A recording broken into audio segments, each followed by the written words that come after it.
consciousness transferred into living metal 60 million years ago, awake after an eternity of dreamless sleep. The other is a more recent tragedy, a warrior hero sealed into a walking sarcophagus, counting the centuries in moments of violence, separated by voids of unconsciousness. When Necron's scout units encounter a hibernating Imperial dreadnought, they stand face to face with something that mirrors their own cursed existence in ways that would be almost poetic, if the Necrons retained the capacity for such reflection. This is not simply a story about two war machines meeting in the dark. This is a confrontation between two philosophies of preservation, two methods of cheating death, two species that have chosen eternal service over the final piece of mortality. The Necrons, who shed their organic forms in a desperate bargain with star gods, now encounter humanity's own answer to preserving their greatest heroes past the point of death. Both races have created methods to extend the service of their warriors indefinitely, and both have discovered that immortality comes with costs that cannot be calculated in advance.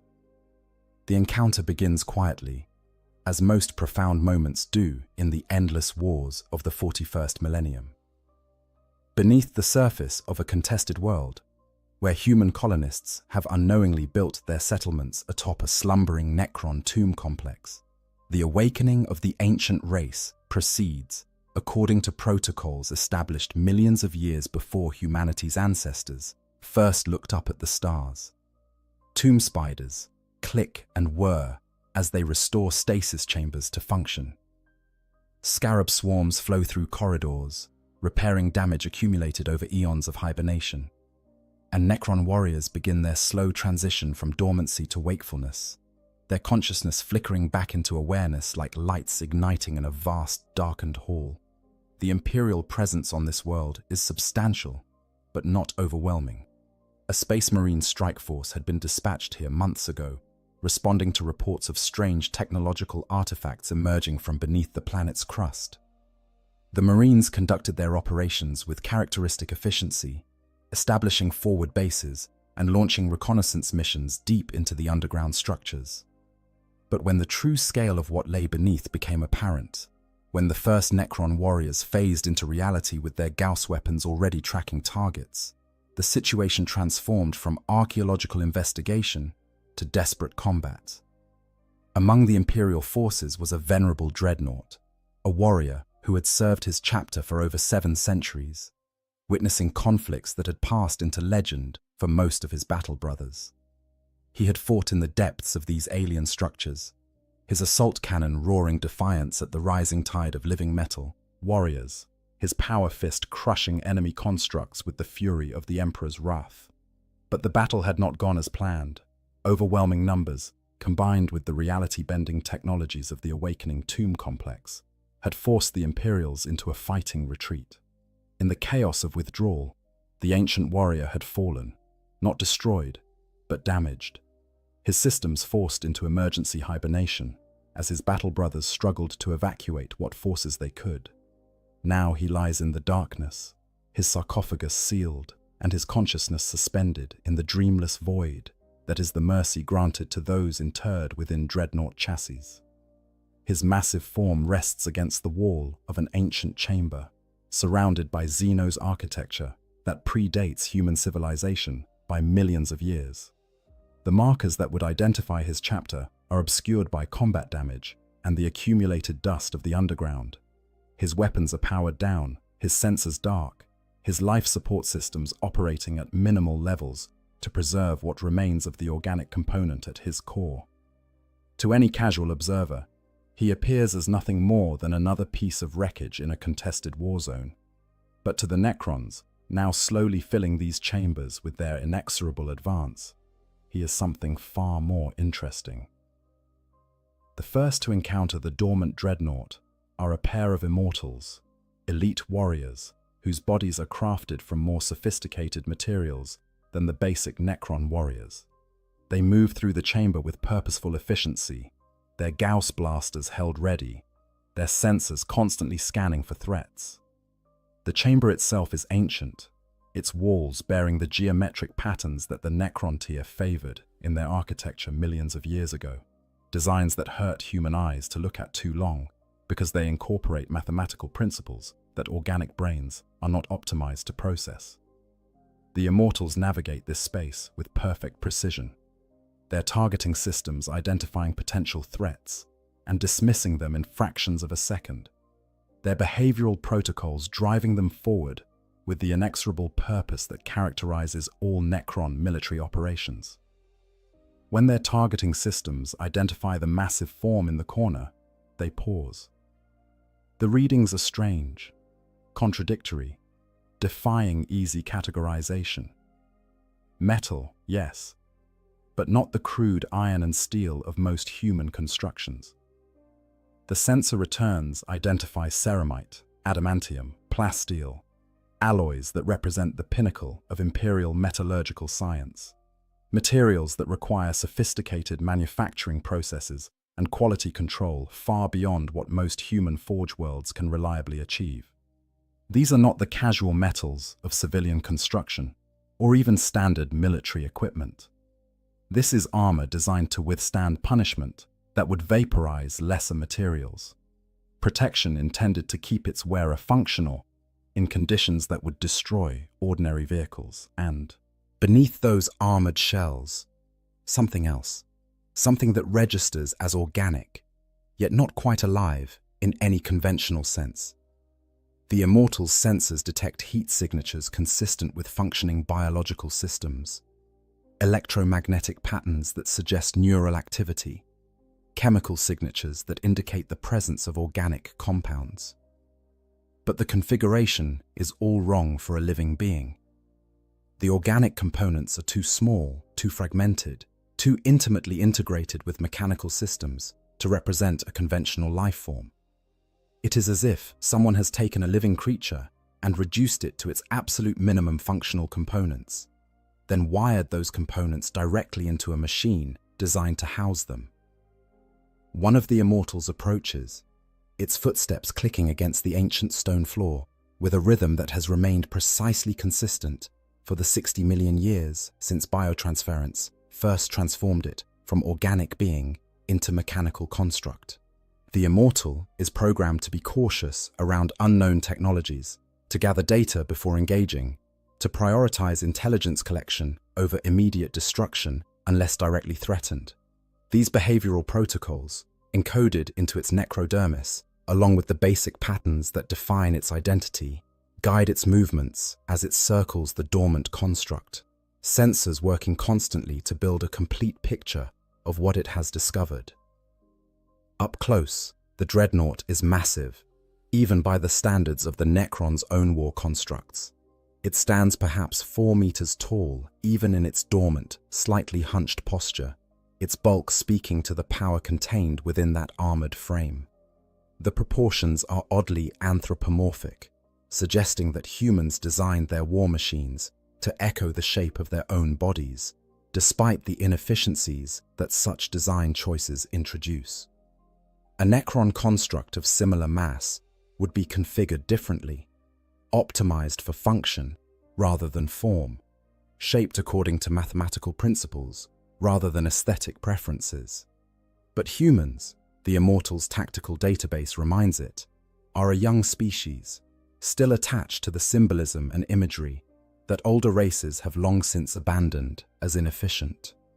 The Immortals' sensors play across the machine's surface, cataloging damage patterns, analyzing alloy compositions, attempting to understand the purpose of this strange hybrid of organic and mechanical components.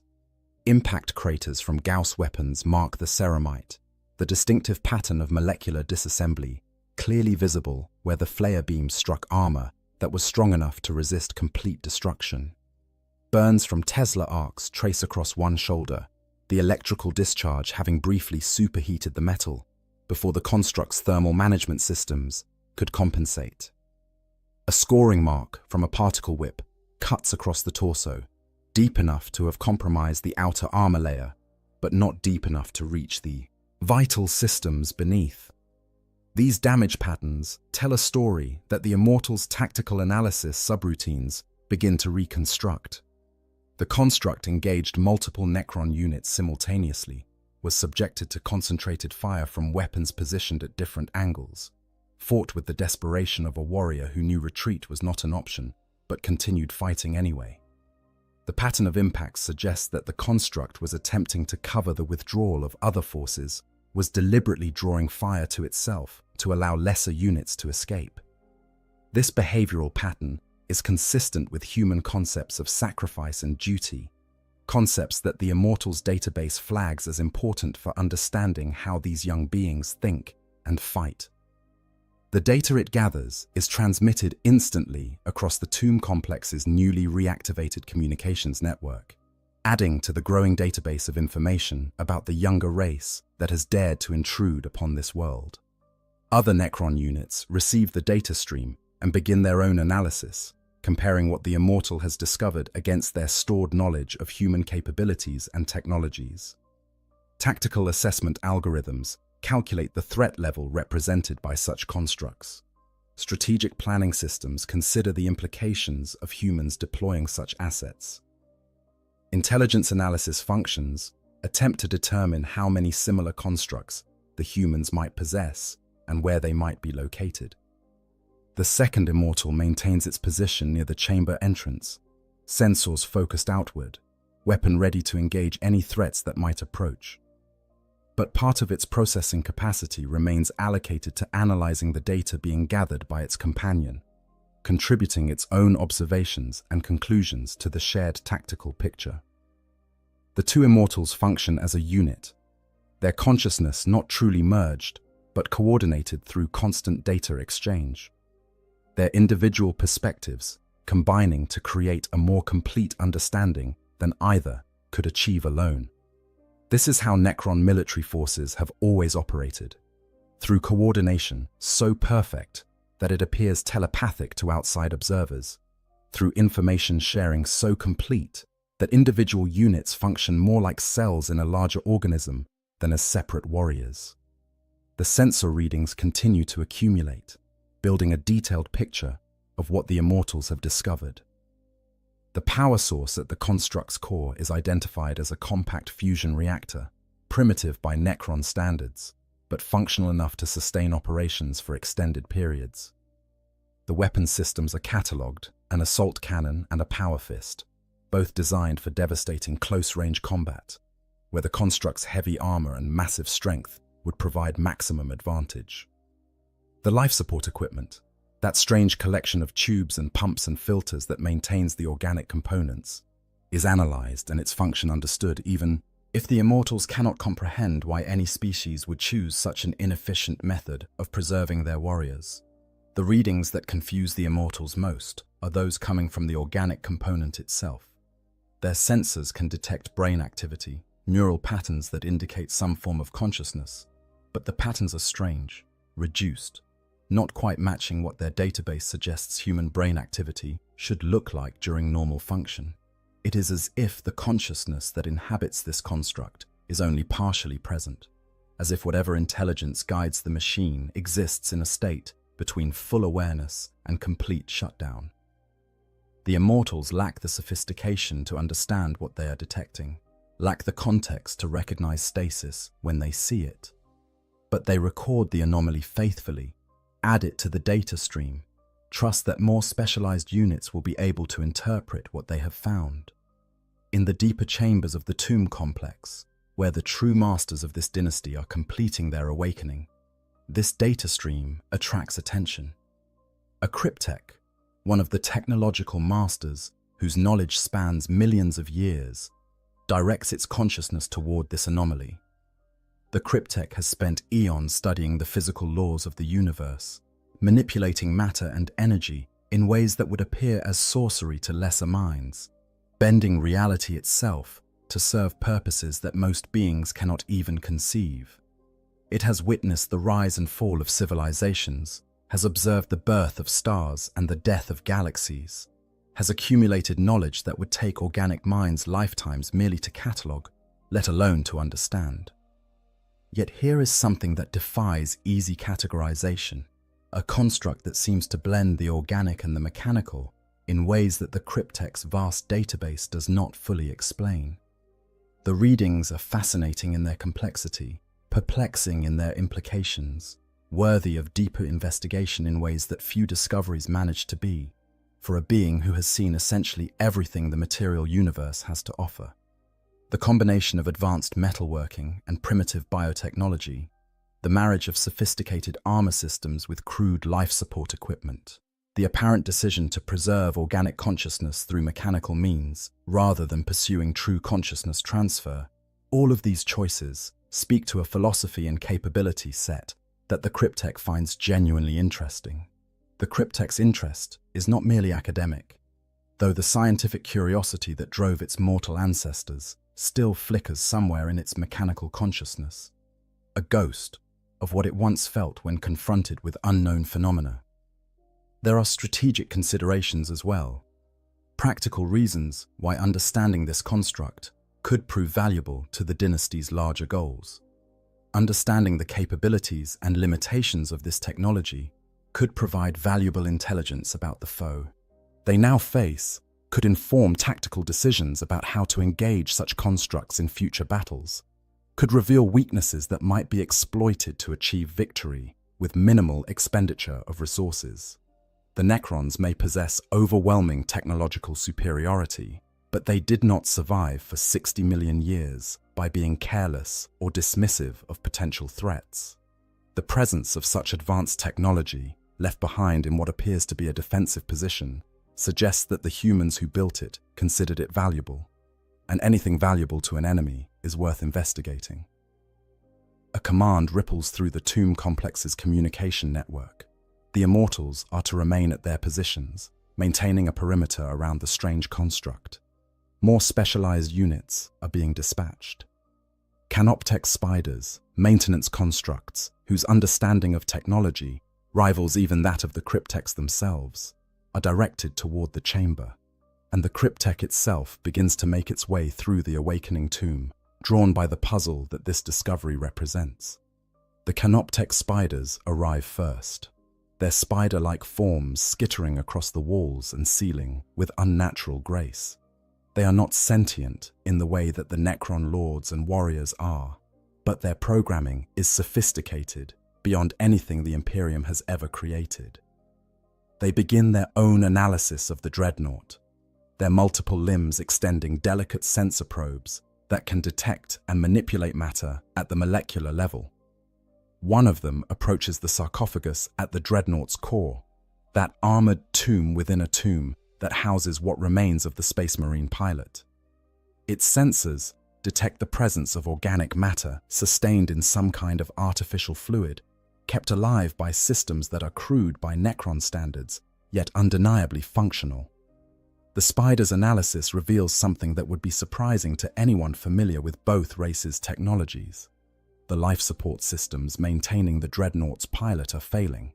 Not catastrophically, not yet, but the damage sustained in the recent battle has compromised several redundant systems. Power reserves are depleting more rapidly than they should. The amniotic fluid that sustains the pilot's organic remains is slowly degrading, its chemical balance shifting in ways that will eventually prove fatal. Given time, measured in months, or perhaps a year at most, the systems will fail completely, and the warrior entombed within will finally find the peace of death that was denied to him when he was first interred in this walking tomb. This information presents an interesting dilemma, one that a more emotional species might find ironic. The Necrons, who long ago shed their organic forms in pursuit of immortality, have discovered a member of a younger race who clings to organic life through technological means that are simultaneously impressive and pathetically inadequate. The human within this machine is dying, slowly, locked in a sleep from which he cannot wake himself, dependent on systems that are themselves failing. It is a situation that parallels, in its own crude way, the awakening of the Necrons themselves. They too sleep in tombs, sustained by technologies designed to preserve them through eternity. They too wake only when called to war, They too exist in a state that is neither truly alive nor fully dead. When the cryptek arrives, gliding into the chamber on its canoptek cloak, the analysis of the dreadnought has been ongoing for nearly an hour by imperial time measurement. The cryptek dismisses the immortals with a gesture, sending them to secure other sections of the tomb complex. The canoptek spiders remain, their continuing scans feeding data directly into the cryptek's consciousness. The cryptek itself approaches the dormant war machine, its sensory apparatus far more sophisticated than anything the lesser constructs possess, capable of perceiving reality in ways that organic minds cannot fully comprehend. What the cryptek sees is a marvel of primitive engineering, a solution to the problem of preserving a warrior past the point of physical death that is both ingenious and horrifying in its limitations. The human who built this never possessed the kind of understanding that would allow them to truly transfer consciousness into an artificial substrate. They lacked the Citan's knowledge of the fundamental nature of the soul, lacked the Necron's own hard-won understanding of how to encode sentience into necrodermis. Instead, they simply kept the organic components alive, wiring them into a mechanical shell through neural interfaces that are crude but functional. The cryptek can see the entire system laid out before its enhanced perception. The sarcophagus, its walls lined with life support equipment that maintains temperature, atmospheric composition, and the circulation of the amniotic fluid. The neural connectors that interface the pilot's remaining nervous system with the dreadnought's sensors and weapons. The power systems that feed energy to both the life support and the combat capabilities of the machine. It is all visible, transparent to the cryptek's senses in ways that even the most skilled tech priest of the Adeptus Mechanicus could never achieve. And at the core of it all, suspended in fluid that cushions and sustains, is what remains of the pilot. Not much, by organic standards. The torso has been reduced to essential organs. Lungs, breathing the fluid that keeps them viable, a heart beating with the slow rhythm of deep hibernation. The brain, preserved and protected, its neurons firing in the minimal patterns of consciousness in stasis. Massive trauma is evident in the scarring and the crude mechanical replacements for organs that could not be saved. This warrior did not enter his metal tomb gently. He was destroyed in battle, his body so catastrophically damaged that only the most desperate measures could preserve any fragment of life.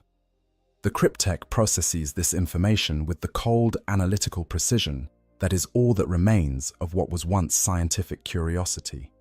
There is no empathy here, no emotional response to the tragedy of a warrior sealed forever in a tomb of his own body's remains.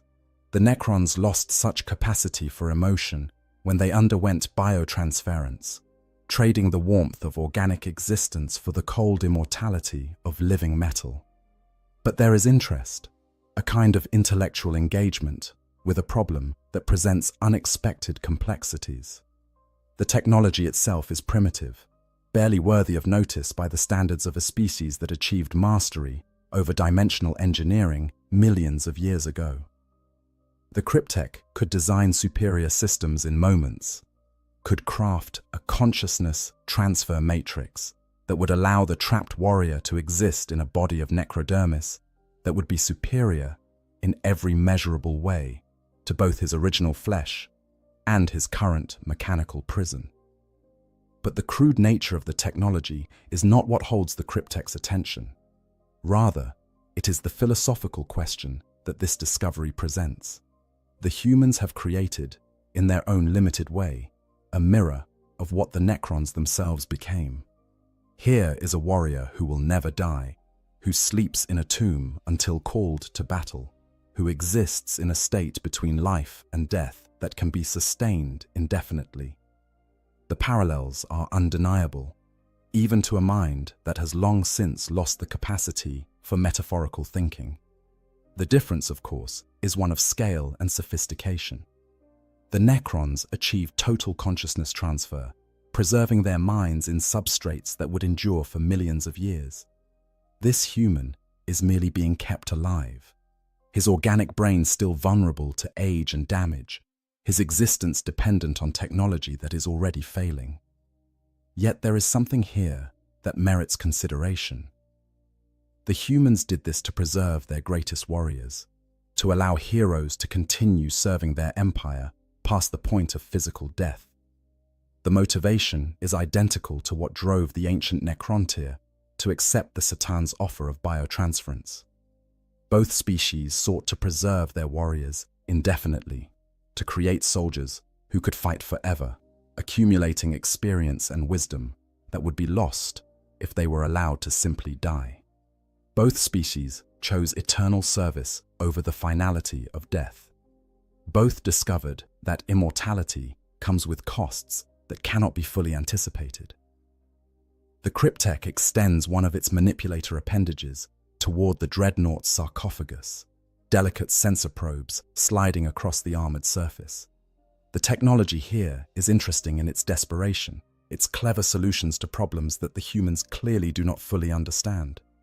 The neural interface, for instance, is a crude approximation of proper mind impulse unit technology, yet it functions surprisingly well given the limitations of its design. The life support systems are inefficient, requiring constant maintenance and consuming resources at a rate that no Necron construct would tolerate, yet they have kept this warrior alive for centuries. The Cryptek's analysis continues, drilling deeper into the fundamental nature of what it has discovered. The power source is a compact fusion reactor, generating energy through processes that the humans barely understand, maintaining it through ritual and prayer as much as actual comprehension of the underlying physics. The weapons systems are powerful, if crude, capable of delivering devastating firepower that would be effective even against Necron constructs if the dreadnought were awakened and allowed to engage. The armor is layered ceramite and adamantium, materials that represent the best the Imperium can manufacture, providing protection that is genuinely impressive by the standards of younger races. But it is the organic component, the pilot, that remains the focus of the Cryptek's attention. The being that exists at the core of this machine is suffering, though it is too deeply in stasis to be aware of it. The neural interfaces cause constant low-level pain, a consequence of connecting organic nerve tissue directly to mechanical systems. The amniotic fluid, while sustaining life, is not a comfortable medium for organs designed to breathe air and pump blood through vessels. The psychological strain of being sealed in darkness, of existing only in brief windows of consciousness separated by centuries of nothingness, is something that would drive most organic beings to madness. The Cryptek recognizes this suffering because the Necrons themselves experienced something similar in the early centuries after biotransference. When their consciousness first awakened in bodies of necrodermis, many found the transition unbearable. They raged against the loss of sensation, the absence of taste and touch, and the thousand subtle feelings that organic existence provided. Some went mad, their personalities fragmenting under the strain of existing in a substrate so fundamentally different from what they had evolved to inhabit. Others simply ceased, their consciousness dissipating like smoke, unable to maintain cohesion without the biological framework that had once housed it.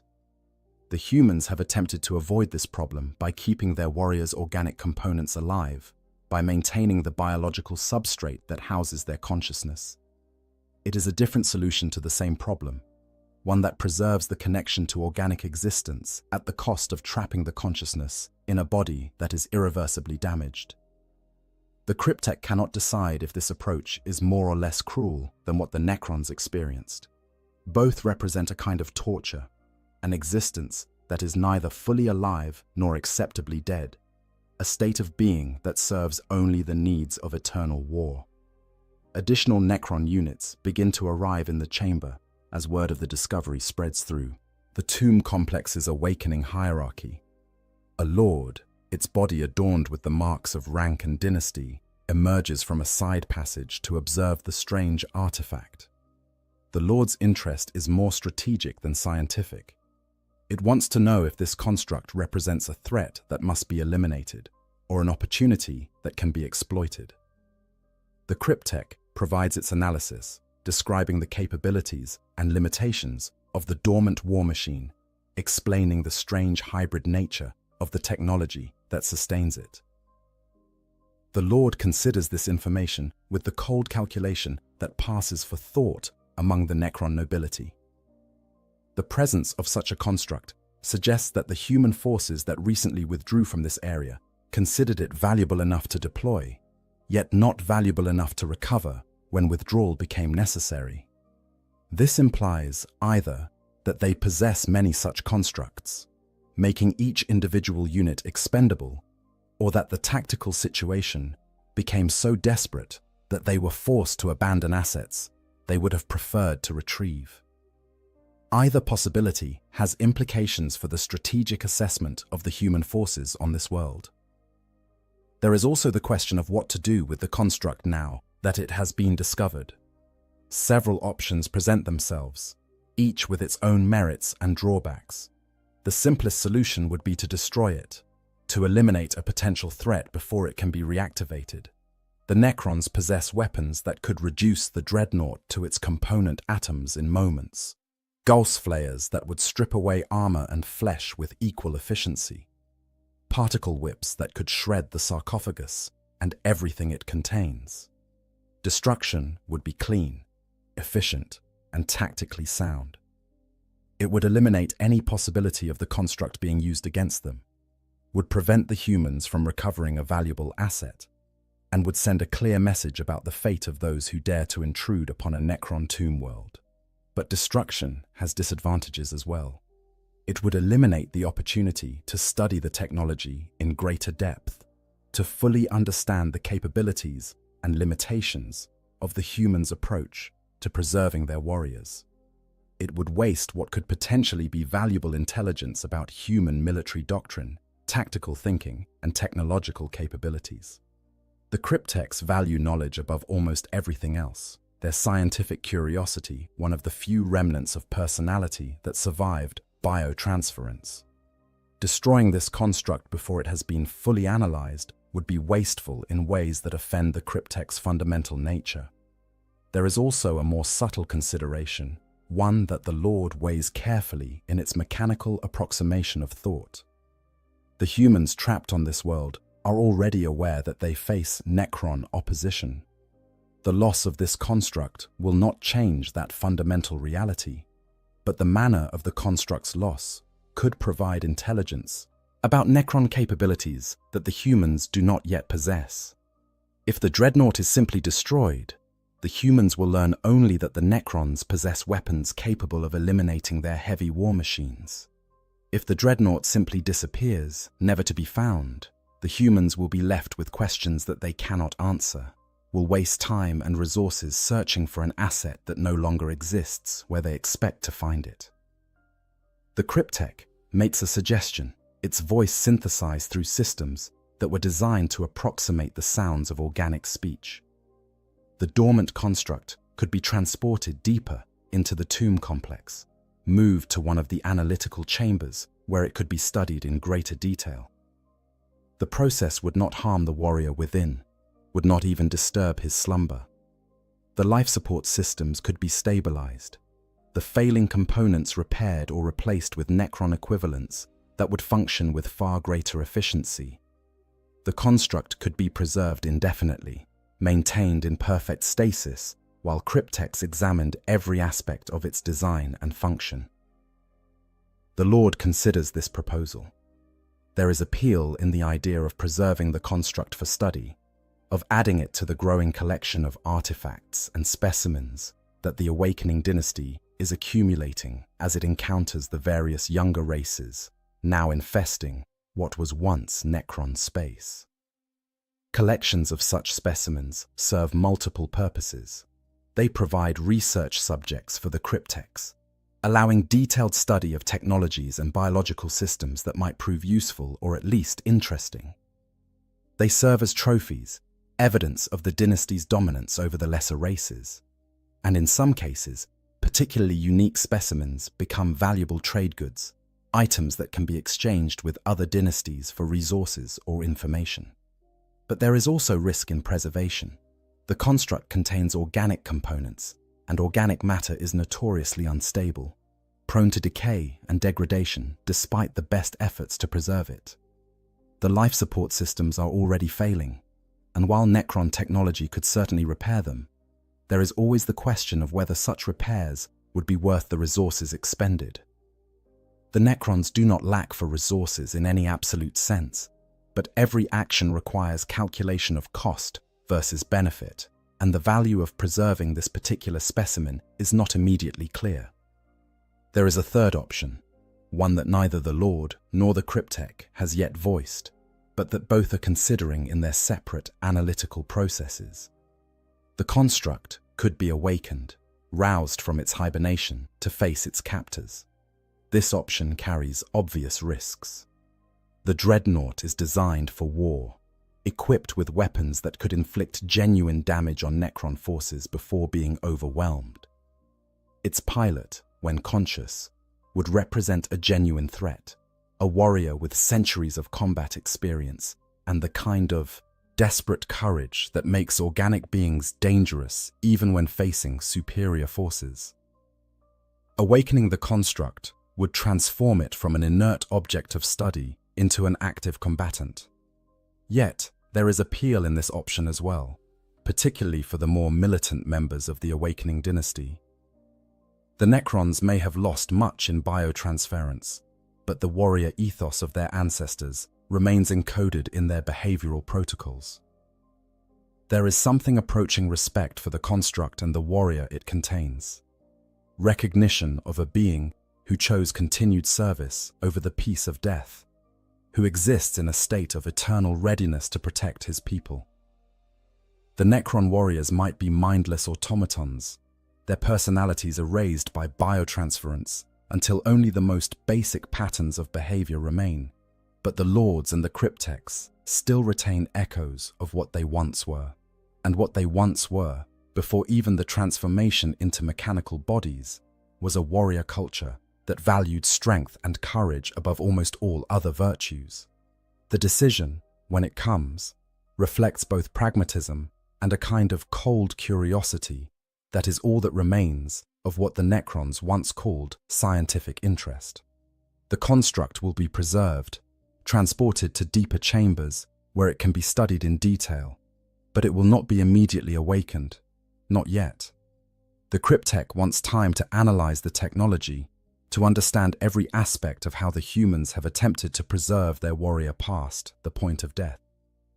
There may come a time when awakening the construct serves some purpose, when the intelligence that could be gathered from the pilot justifies the risk of rousing him to consciousness. But that time is not now. The Canoptek spiders receive their instructions and begin the process of preparing the Dreadnought for transport. Their manipulator appendages, capable of lifting objects many times their own mass through the application of gravitic technologies that humanity has yet to fully understand, grasp the dormant war machine gently. The spiders are programmed to avoid causing damage when it is not necessary, to preserve specimens in their original condition whenever possible. They lift the massive construct as if it weighs nothing, carefully maneuvering it through the chamber's entrance and into the corridors beyond. As the Dreadnought is carried deeper into the tomb complex, past awakening warriors and reactivating weapons systems, past chambers that have not seen activity in 60 million years, the full reality of its situation would be apparent to any observer capable of understanding it. The Space Marine sealed within that sarcophagus went into stasis expecting to wake to the sounds of battle, to be roused by his chapter's tech marines when his service was once again required.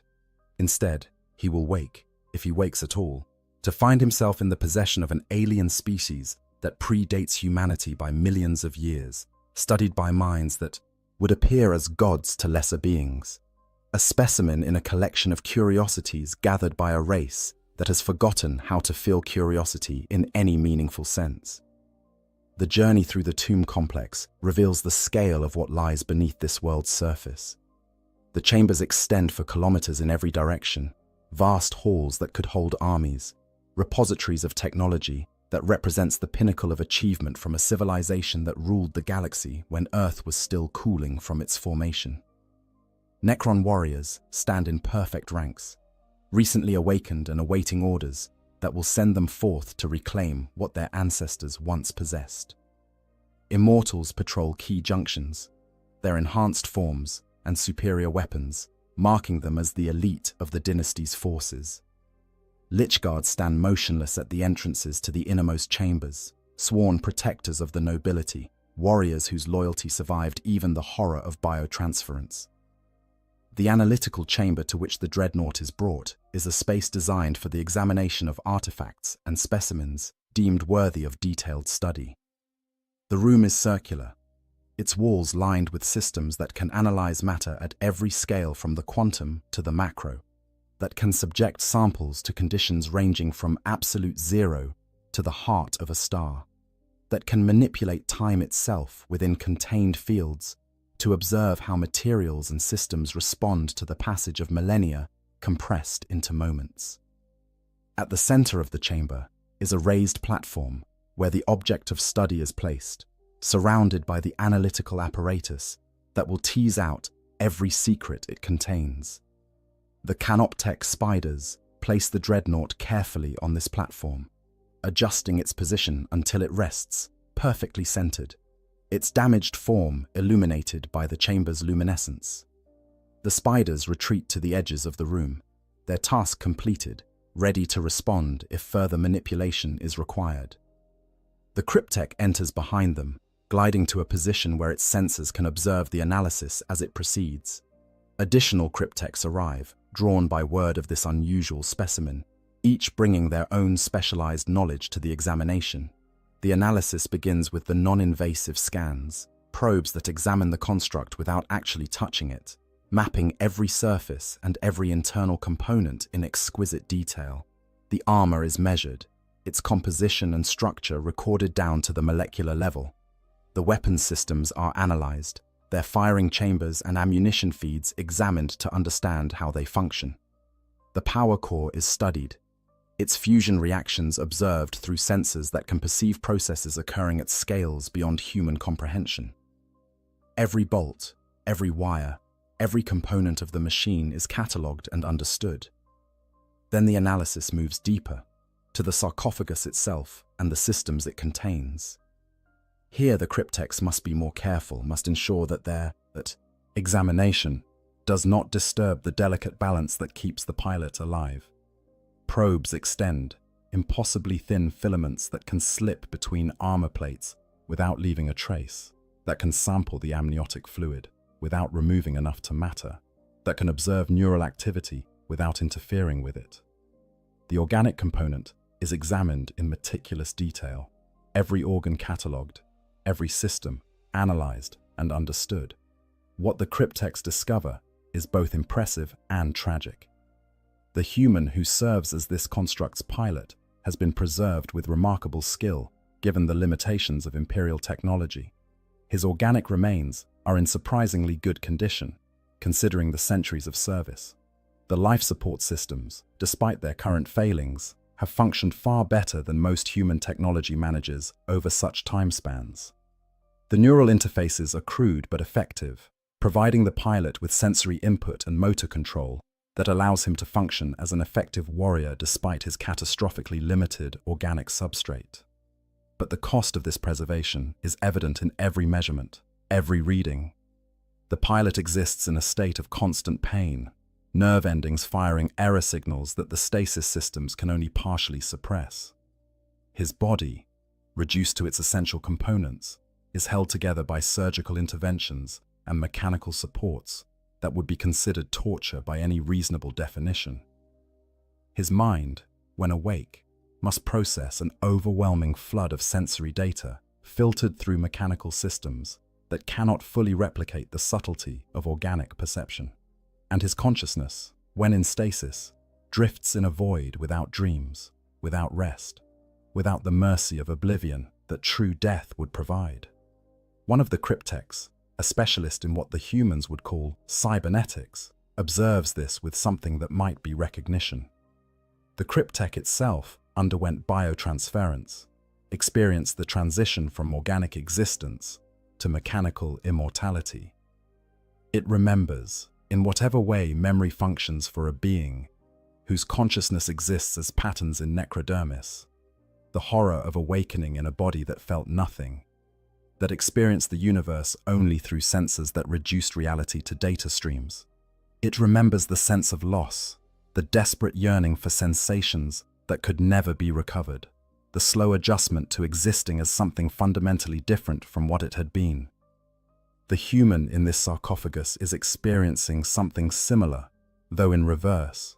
He clings to organic existence, his brain still flesh and blood, still capable of pain and suffering in ways that necrons can no longer experience. Yet he is separated from his body by the very systems that keep him alive, experiencing the world through sensors and interfaces that can never fully replace the rich sensory input of organic existence. He is trapped between two states of being, neither fully organic nor properly mechanical, a hybrid creature that combines the worst limitations of both forms. The analysis continues for hours by human time measurement, though the cryptechs do not measure duration in such limited terms. They examine every aspect of the construct and its pilot, building a comprehensive understanding of the technology and the biological systems it sustains. They discover the redundancies built into the life support, the backup systems that activate when primary systems fail, the clever solutions to problems that the human engineers clearly did not fully understand. They find evidence of past repairs, places where components have been replaced or modified, suggesting that this particular construct has survived multiple periods of service separated by intervals of stasis. And they discover something else, something that gives even the emotionless cryptechs pause in their analysis. Deep in the neural interfaces, in the systems that connect the pilot's organic brain to the dreadnought's sensors and controls, they find patterns that suggest active mental processes even in stasis. The pilot is not fully unconscious, not completely dormant. Some part of his consciousness remains active, processing information at levels too subtle for the construct's own monitoring systems to detect. He is dreaming, in whatever way a being in his condition can dream, his mind attempting to make sense of existence that consists primarily of darkness and silence, punctuated by brief intervals of extreme violence. This discovery fascinates the cryptechs because it suggests that the pilot's subjective experience of time does not match the objective passage of centuries. For him, the intervals of stasis may feel shorter or longer than they actually are. His perception of duration distorted by the nature of his half-conscious state. He may experience each awakening as if moments have passed since his last period of activity, or he may feel the full weight of centuries pressing down on his consciousness. The cryptechs cannot determine which is the case without waking him and conducting direct analysis. But the possibility raises questions about the nature of consciousness and time perception that are interesting even by the standards of beings who have existed for 60 million years. The failing life support systems present both a problem and an opportunity. The cryptechs could easily repair them, could replace the damaged components with Necron equivalents that would function perfectly for millennia. The technology required is trivial by their standards, well within the capabilities of even basic canoptech constructs. But such repair raises questions about purpose and intent. Are they preserving this specimen because it has genuine value, or simply because they can? Is there utility in maintaining this human warrior in his half-life state, or would resources be better spent elsewhere? One cryptech suggests an alternative approach. Rather than simply repairing the existing systems, they could improve them, enhance the life support to levels far beyond anything Imperial technology could achieve. They could strengthen the neural interfaces, provide the pilot with sensory input, far superior to what the crude human systems allow. They could even begin the process of biotransference, gradually replacing organic components with necrodermis equivalents, transforming the pilot into something closer to what the necrons themselves have become. It would be an interesting experiment, a test of whether consciousness transfer could be achieved gradually rather than all at once. whether the trauma of complete biotransference could be avoided through incremental transformation. But this suggestion is rejected by the presiding lord, who has been observing the analysis with the cold patience of a being who measures time in millennia. The construct is to be preserved in its current state, as closely as possible to its original condition. Repairs are authorized to stabilize the failing systems, but enhancements are forbidden. This specimen is valuable precisely because it represents human technology and philosophy, because it provides insight into how these younger beings approach the problem of preserving their warriors. Transforming it into something else would eliminate that value, would turn the specimen into merely another example of Necron capabilities. The decision is implemented immediately. Canoptech spiders begin the delicate work of repairing the life support systems, replacing human components with Necron equivalents that have been carefully designed to maintain the exact same functionality. The power core is supplemented with a stable energy source that will function for centuries without maintenance. The amniotic fluid is replenished and its chemical balance corrected. The neural interfaces are cleaned and repaired, ensuring that when the pilot wakes, his connection to the construct will be as strong as it was when he first entered stasis. The work is completed with a precision that no Imperial tech priest could hope to match. Every system is tested, every component verified to be functioning within acceptable parameters. The life support that was failing, degrading toward inevitable failure, is now stable and will remain so for longer than the Imperium has existed. The pilot, still locked in his dreamless half-sleep, is unaware that he has been preserved by the very beings his chapter would consider the gravest threat to humanity's existence. He sleeps on, suspended between life and death, maintained now by technology that predates his species by millions of years. With the immediate work completed, the cryptechs turn their attention to the broader questions raised by this discovery. What does the existence of constructs like this tell them about human military doctrine? How many such warriors do the humans possess? What role do they play in the strategic thinking of the Space Marine chapters? These questions have implications beyond mere curiosity. The Necrons are awakening on hundreds of worlds across the galaxy, encountering the younger races that now infest the territories that were once theirs. Understanding how these species think, how they organize their forces, what technologies they consider valuable, all of this information contributes to the strategic calculations that will determine how the Necrons prosecute their war of reconquest. The presence of this specific dreadnought on this specific world is also worth analyzing. The human forces that deployed here clearly expected serious resistance, serious enough to warrant bringing one of their ancient warriors.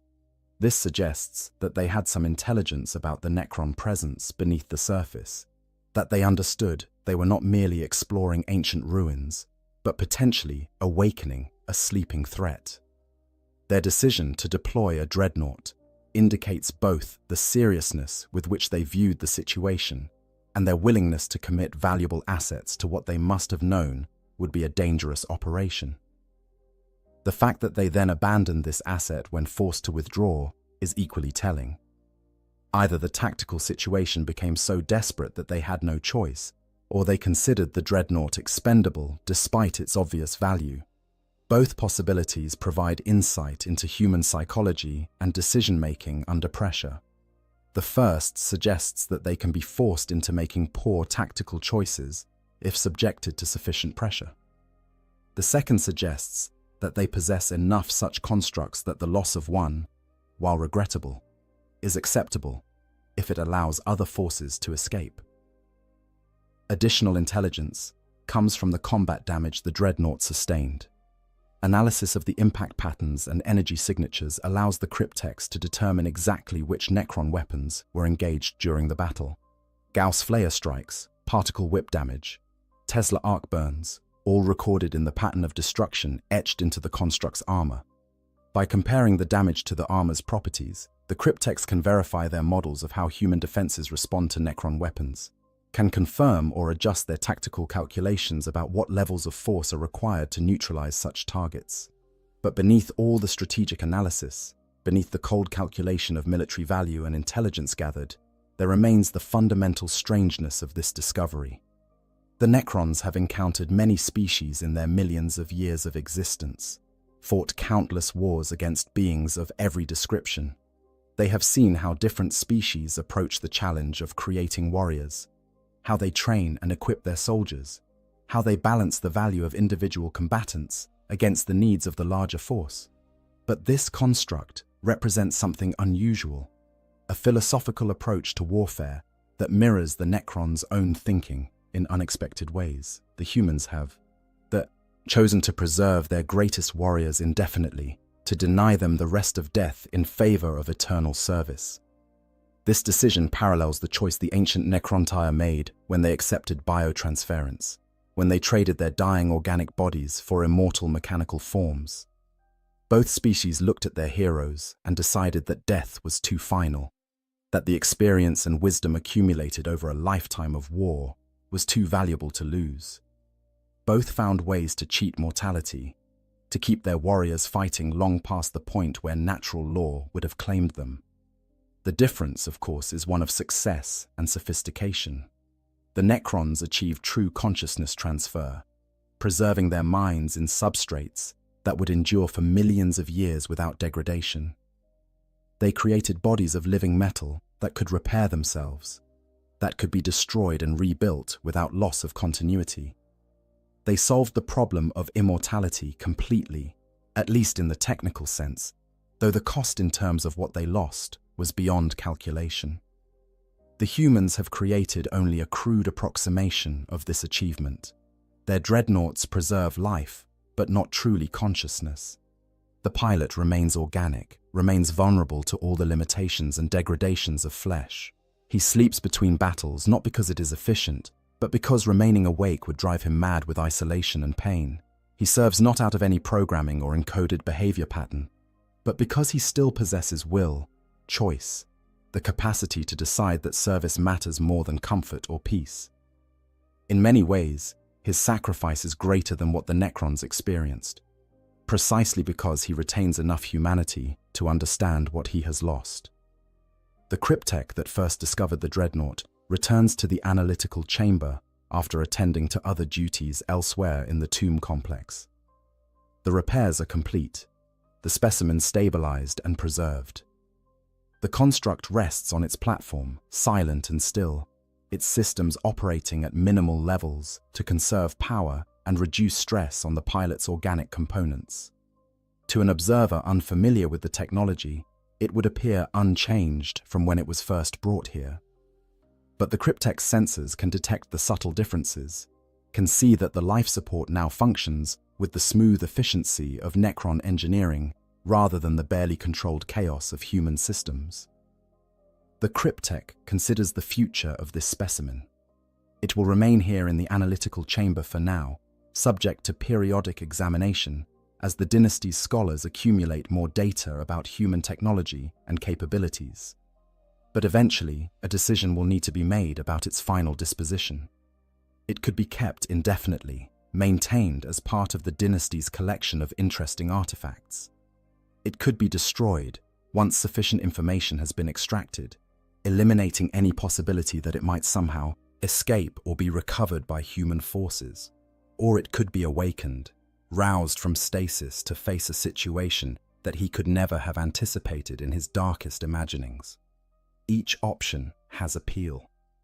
Preservation allows continued study, the possibility of learning more as the cryptech's understanding of human technology deepens. Destruction is clean and certain, eliminates any risks associated with maintaining an organic specimen. Awakening provides the opportunity to gather intelligence directly from the pilot, to observe how he responds to his captivity, to test whether beings in his condition can be induced to provide useful information. But the decision is not the cryptech's to make.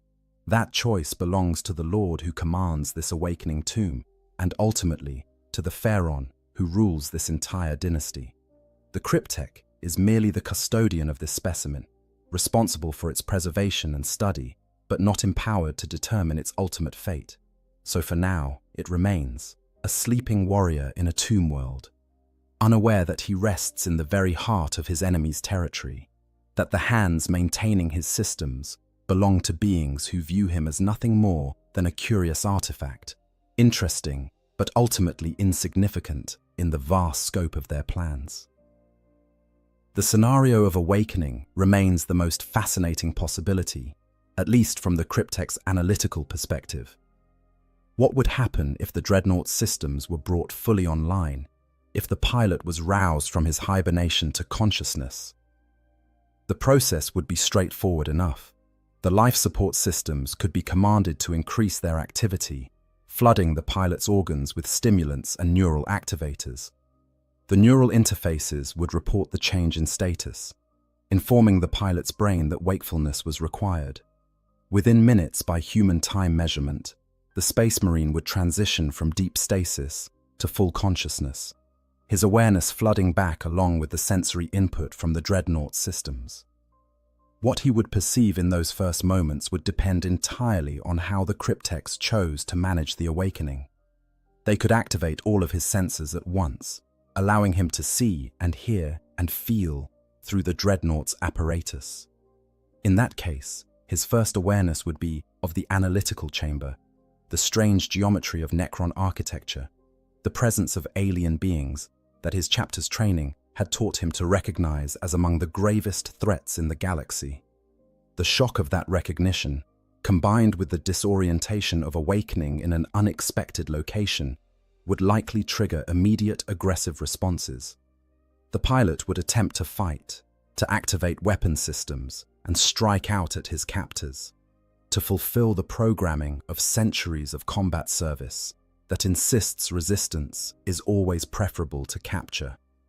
But the Crypteks could also control the awakening more carefully, activating the pilot's consciousness while keeping his senses dark, denying him input about his location and situation. In that case, his first experience would be pure confusion, awareness without context, the knowledge that he was awake but no information about where or why. That confusion would quickly give way to concern, then fear, as he attempted to query his systems and received no response, as he tried to move and found himself locked in place by forces he could not identify. The psychological impact of such an awakening could be profound, might even break the pilot's resistance before any physical interrogation began. The Necrons possess weapons that could destroy the Dreadnought easily, regardless of whether it was dormant or active. Gauss weapons would strip away its armor layer by layer, reducing ceramite and adamantium to their constituent atoms with the same efficiency they show against flesh. A focused barrage from even basic Necron warriors could dismantle the construct in seconds, peeling away defenses that were designed to withstand anti-tank weapons, exposing the sarcophagus at its core. And once that armored tomb was breached, the organic components within would be as vulnerable as any other living tissue, subject to the same molecular disassembly that makes Gauss weapons so horrifyingly effective. But destruction, while tactically sound and strategically simple, would waste the intelligence value that the Dreadnought represents. Every aspect of its construction, every detail of its operation, every choice made by the engineers who built it provides information about human capabilities and limitations. The armor tells how much protection they can manufacture and transport. The weapons reveal their understanding of destructive force and power generation. The life support shows their biotechnological capabilities and their approach to preserving life in extreme conditions. All of this information is valuable, and destroying the specimen would eliminate any possibility of discovering more. There is also the question of what destroying the Dreadnought would accomplish strategically. The humans already know they face Necron opposition on this world. The loss of one more construct, one more warrior, will not significantly change their calculations or capabilities. They lost dozens of Space Marines in the fighting before they withdrew, along with tanks and equipment representing far more resources than a single Dreadnought. The Imperium's response to this world will be determined by larger strategic considerations, by the value they place on whatever resources or objectives attracted them here in the first place, not by the fate of one irreplaceable but ultimately individual warrior. The decision to preserve the dreadnought rather than destroy it reflects the Necron's own long view of conflict and conquest. They are not fighting for immediate tactical advantage, not seeking to maximize casualties in any particular engagement. Their campaign is measured in centuries and millennia, aimed at the complete reconquest of territories that were theirs millions of years ago. Individual battles, individual casualties, matter only insofar as they contribute to that larger goal. Preserving this specimen for study serves that goal more effectively than destroying it for immediate tactical benefit. The analytical chamber, where the dreadnought rests, is one of many such facilities throughout the tomb complex. In adjacent chambers, other specimens await study. Orc weapons, carefully preserved after their owners were eliminated. Their crude but effective designs analyzed to understand the threat posed by the greenskin species. Tau battlesuits, recovered from conflicts on other worlds, their sophisticated technology examined and compared to Necron capabilities. Eldar equipment, rare and valuable because the Eldar rarely leave anything behind when they withdraw from battle, studied to understand the surviving children of the Old Ones. The Dreadnought joins this collection, another piece in the vast puzzle the awakening Necrons are assembling as they attempt to understand the galaxy they have inherited. Time passes differently for the sleeping Dreadnought pilot than it does for the Necrons who now serve as his unwitting custodians. For him, if his subjective experience could be measured, the transition from battle to stasis was instantaneous, a sudden shift from the chaos of combat to the void of unconsciousness. When he next wakes, whether that happens tomorrow or 1,000 years from now, it will feel like mere moments have passed. The centuries of service, the long intervals between battles that define a dreadnought's existence, these happen in his memory, in the gaps between periods of consciousness, but they do not accumulate in real-time experience. He sleeps away the ages while the universe changes around him. For the Necrons, time is different. They measure duration in the cycles of stars, in the slow drift of galaxies through the void, in processes that occur over spans that would be incomprehensible to organic minds. The hours and days that pass while the Dreadnought lies in their analytical chamber are less than eye blinks in the scope of their existence. Yet they are also patient in ways that their organic ancestors could never achieve. They can wait decades, centuries, millennia for the right moment to act, secure in the knowledge that time is not their enemy, that they will endure long past the point where organic beings would have decayed to dust. This fundamental difference in temporal perspective shapes everything about how the two species approach warfare and conquest. Humans fight with urgency born of limited lifespans, knowing that every moment wasted is a moment they will never recover. They seek decisive victories, quick resolutions, outcomes that can be achieved within the span of years or decades that individual commanders will live to see. The Necrons fight with the patience of immortals, understanding that the galaxy itself is the battlefield and eternity is the timeline. They can afford to wait, to plan, to act only when conditions are optimal, because they know they will be here when the younger races have long since passed into extinction. The Dreadnought pilot, trapped in his strange state between organic life and mechanical existence, embodies something of both perspectives. He has served for centuries, has fought in conflicts separated by decades of stasis sleep, has accumulated experience that spans timescales beyond normal human comprehension. Yet, he remains fundamentally organic in his thinking, driven by the urgency of mortal consciousness, by the knowledge that although his life has been extended far beyond natural limits, it remains ultimately finite. He will serve until destroyed, but that destruction is inevitable, a certainty that shapes his every action, even if he cannot consciously acknowledge it. As word of the captured dreadnought spreads through the tomb complex and to other awakening tomb worlds throughout the dynasty's territories, various Necron nobles and commanders begin to express interest in examining the specimen themselves.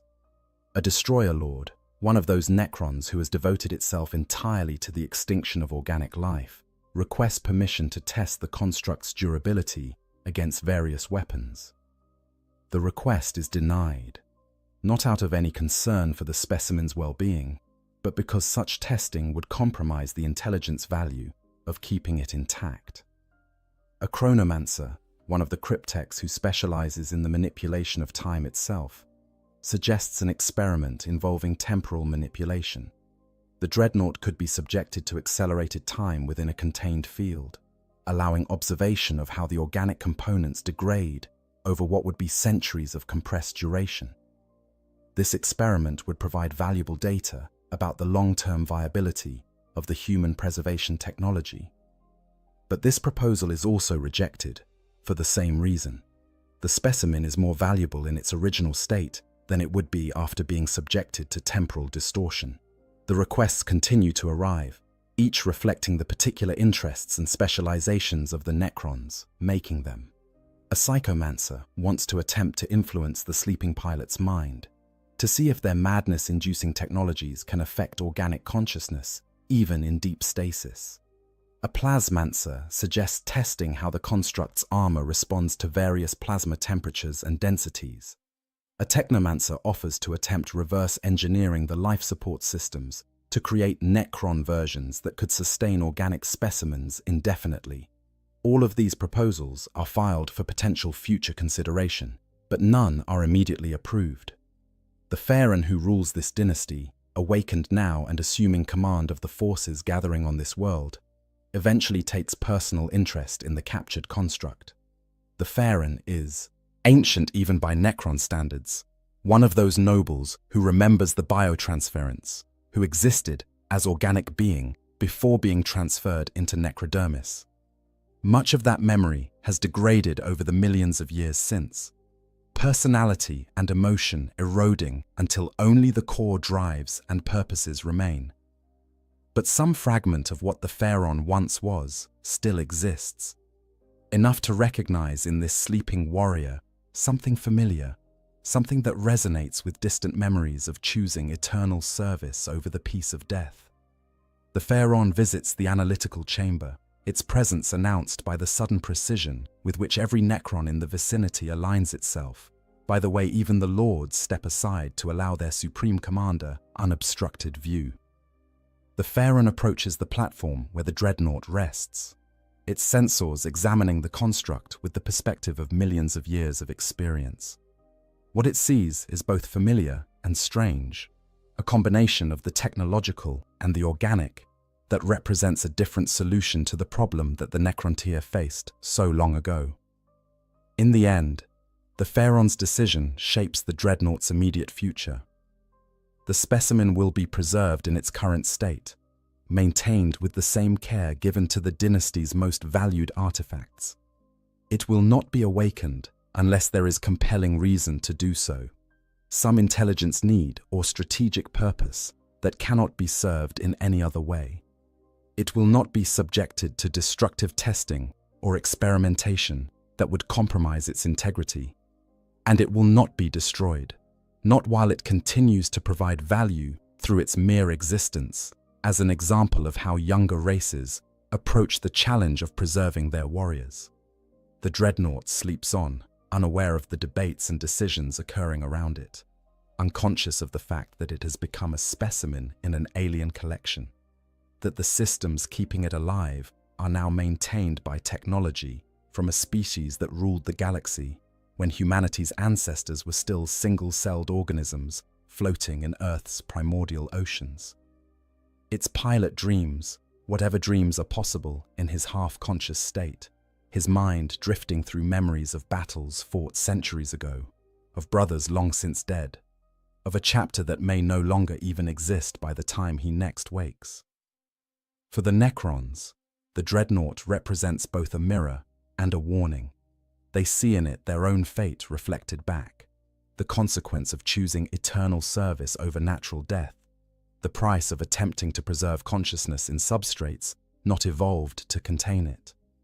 The humans made a different choice than the Necrontyr did, kept their warriors' organic components alive rather than transferring consciousness entirely, but the fundamental motivation was the same. Both species looked at their heroes and decided that death was unacceptable, that service must continue, regardless of the cost to those who serve. The irony is apparent even to minds as limited by biotransference as the Necrons have become. The humans fight to preserve their Imperium, to maintain control over territories they claim in the name of their God-Emperor. The Necrons fight to reclaim territories that were theirs millions of years before humanity evolved. Both species field warriors who have been denied the peace of death, who exist in states between life and extinction, who serve causes that are ultimately doomed by the simple mathematics of entropy and time. The galaxy belongs to no one permanently, regardless of what technologies are deployed or what sacrifices are made. Eventually, all empires fall, all species decline, all attempts to achieve permanence end in the same inevitable dissolution. But such philosophical considerations have little practical impact on the immediate situation. The dreadnought remains in the analytical chamber, a prisoner who does not know he is imprisoned, a specimen unaware of being studied, a warrior sleeping through what may be his final rest. The Necrons continue their awakening, bringing more systems online, activating more warriors, preparing for the campaigns that will see them reclaim this world and thousands like it. The humans, somewhere above the surface, plan their response to the Necron threat, calculate the forces needed to retake the territories they have lost, make the hard choices about which assets can be risked and which must be preserved for future conflicts.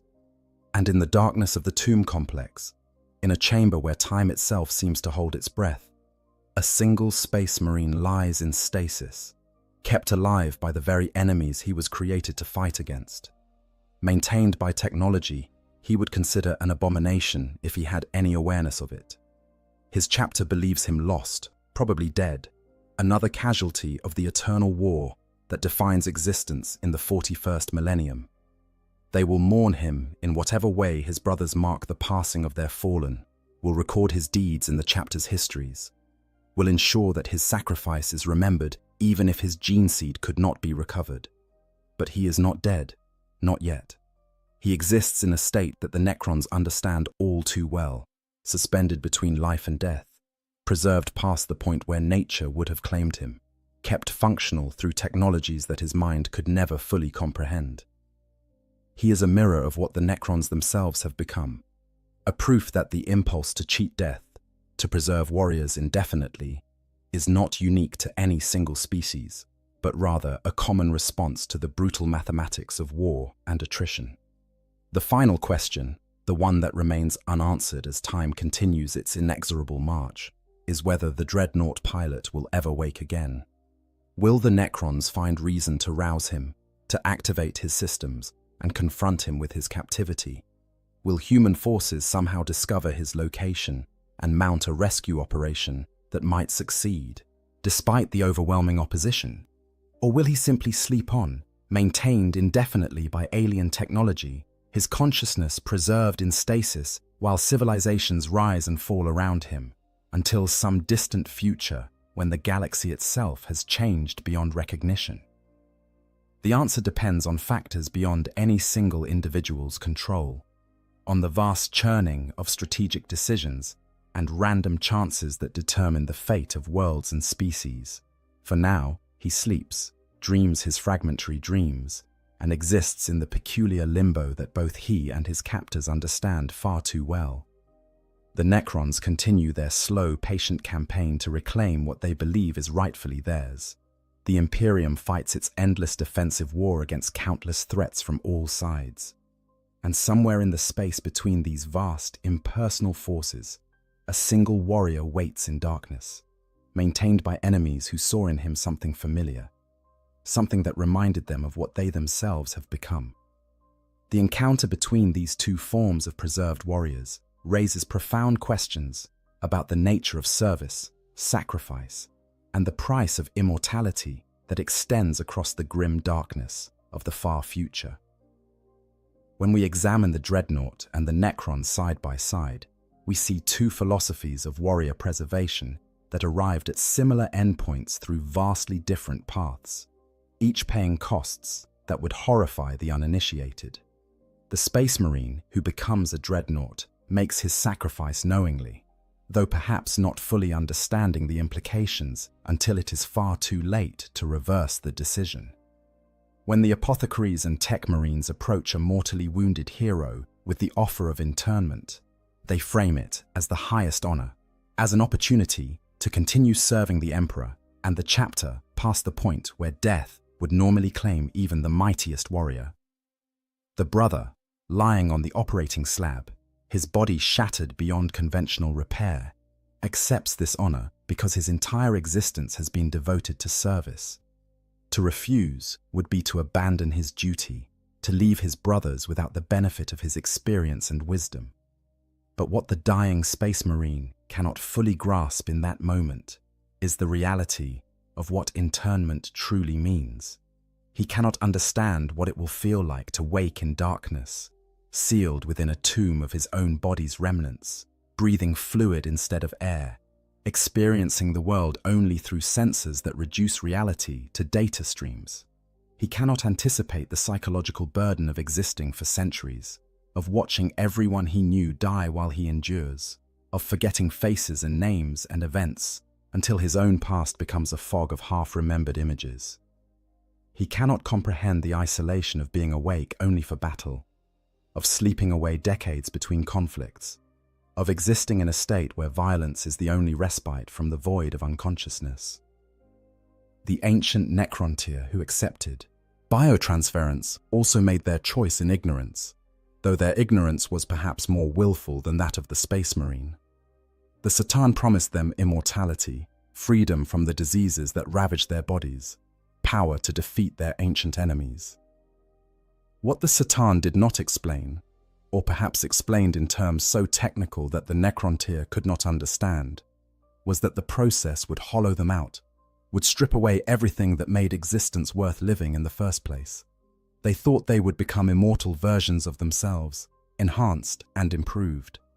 Instead, they became something else entirely, machines wearing the memories of dead beings like ill-fitting garments.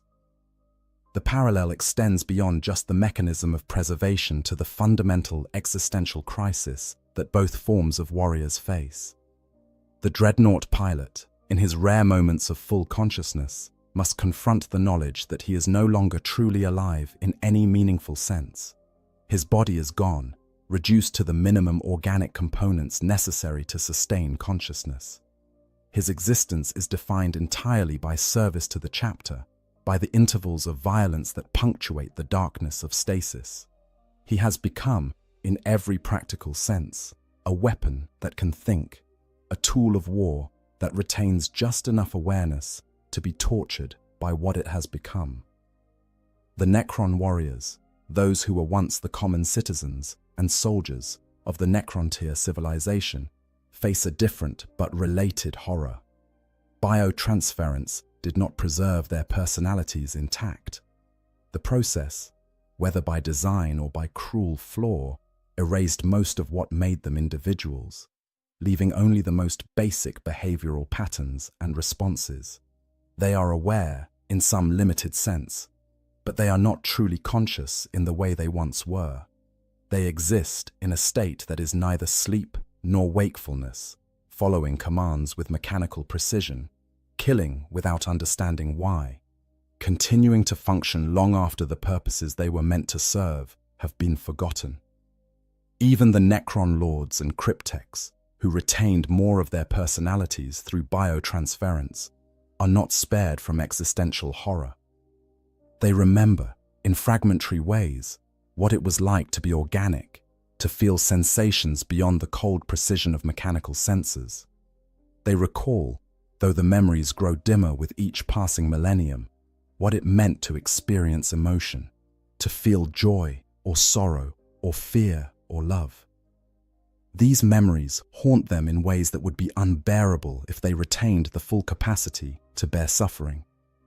As it is, they exist in a state of diminished consciousness, aware that something essential has been lost, but unable to fully remember or mourn what that something was.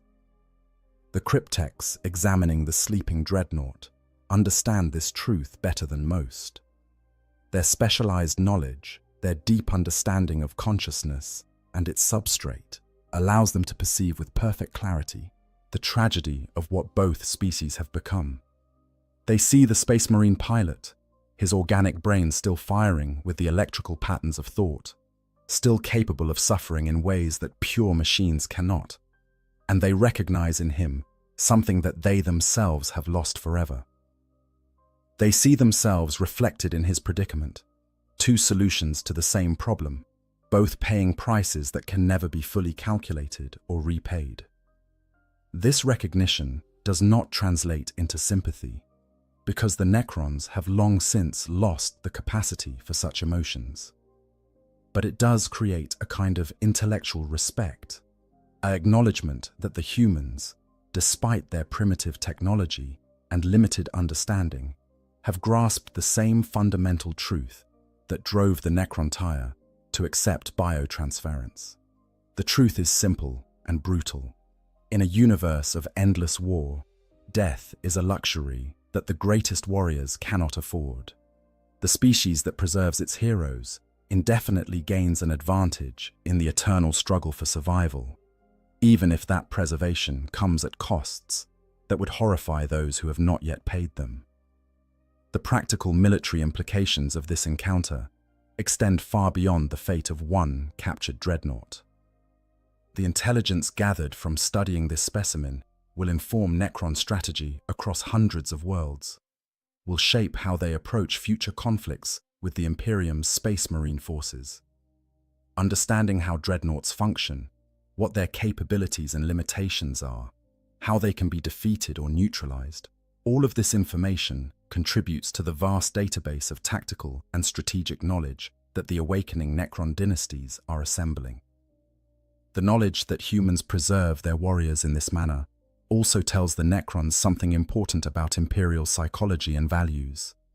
Any species that goes to such lengths to maintain its heroes, that develops complex technology specifically to deny death to those it deems worthy, is a species that values individual warriors highly, despite the brutal mathematics of war that should teach them otherwise.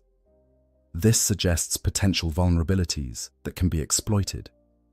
If the Imperials consider their dreadnoughts irreplaceable treasures, then targeting them specifically, forcing them into situations where they must be abandoned or destroyed, could inflict psychological damage beyond the simple tactical loss of a war machine.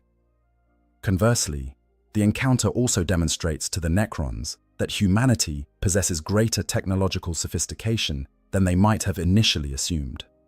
The life support systems keeping the dreadnought pilot alive are crude by Necron standards, yes, but they function.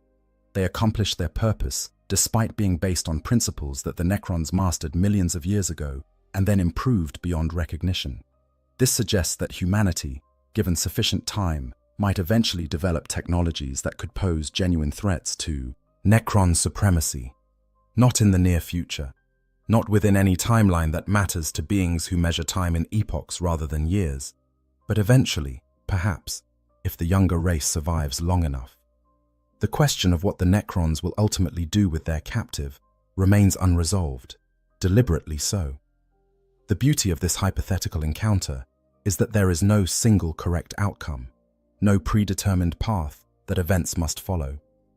Different Necron dynasties might make different choices based on their own priorities and philosophies. A dynasty led by a pragmatic military commander might simply destroy the dreadnought once sufficient intelligence has been extracted, eliminating a potential asset that enemies might attempt to recover. A dynasty with a strong tradition of collecting specimens and trophies might preserve it indefinitely, adding it to vast museums of artifacts gathered from across the galaxy. A particularly aggressive dynasty, one of those led by destroyer lords who have devoted themselves entirely to the extinction of organic life, might see the dreadnought as an opportunity for cruel sport. They could awaken the pilot, allow him to fight against overwhelming odds, let him experience the futility of resistance against forces he cannot hope to overcome. Not out of sadism exactly, because such emotional motivations are beyond what most Necrons retain, but out of a cold desire to demonstrate the superiority of their own immortal forms, to prove that the human attempt at preservation is inferior to what the Necrons achieved through biotransference. Alternatively, a dynasty led by cryptex with strong scientific interests might see the dreadnought as the beginning of an ongoing experiment. They could attempt to improve the human preservation technology, to enhance the life support systems beyond what Imperial science could achieve, to gradually transform the pilot into something closer to what the Necrons themselves have become. This would not be done out of any desire to help the human, but rather as a test of whether biotransference could be achieved gradually, through incremental modifications, rather than the all-at-once process that the Necrontyr underwent. The pilot would become a living experiment, conscious or unconscious depending on the phase of testing, his existence prolonged indefinitely as subject rather than warrior. There is even the possibility, remote but not impossible, that the encounter could lead to a form of communication between the two species. If the Necrons chose to awaken the pilot and engage him in something resembling dialogue, both sides might gain insights that would be valuable in ways that transcend immediate military advantage. The pilot could provide information about Imperial strategies and capabilities, yes, but more importantly, he could offer perspective on what it means to exist in the state between life and death, could share his experience of consciousness preserved in a failing organic substrate maintained by machines. The Necrons, in turn, could provide the pilot with truths about his own condition that no Imperial tech priest could fully articulate. They could explain, in terms that transcend the religious mysticism that the Mechanicus wraps around all technology, exactly what has been done to him, how the systems keeping him alive actually function, what his future holds if he continues to serve in his current form. This knowledge would be devastating, would strip away the comforting lies that the Imperium tells itself about the honor of dreadnought service. But it would also be honest, a kind of truth that is rare in a universe where most species prefer comfortable falsehoods to uncomfortable reality.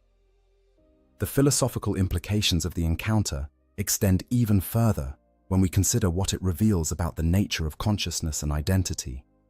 Is the pilot still the same person he was before internment, or has the process of being sealed in the dreadnought created something new? Something that merely believes itself to be continuous with the warrior who accepted this fate. The organic brain is the same physical object, yes, but consciousness is not merely the presence of a functioning brain. It is the pattern of activation, the network of connections, the ongoing process of perception and response that creates the subjective experience of being someone.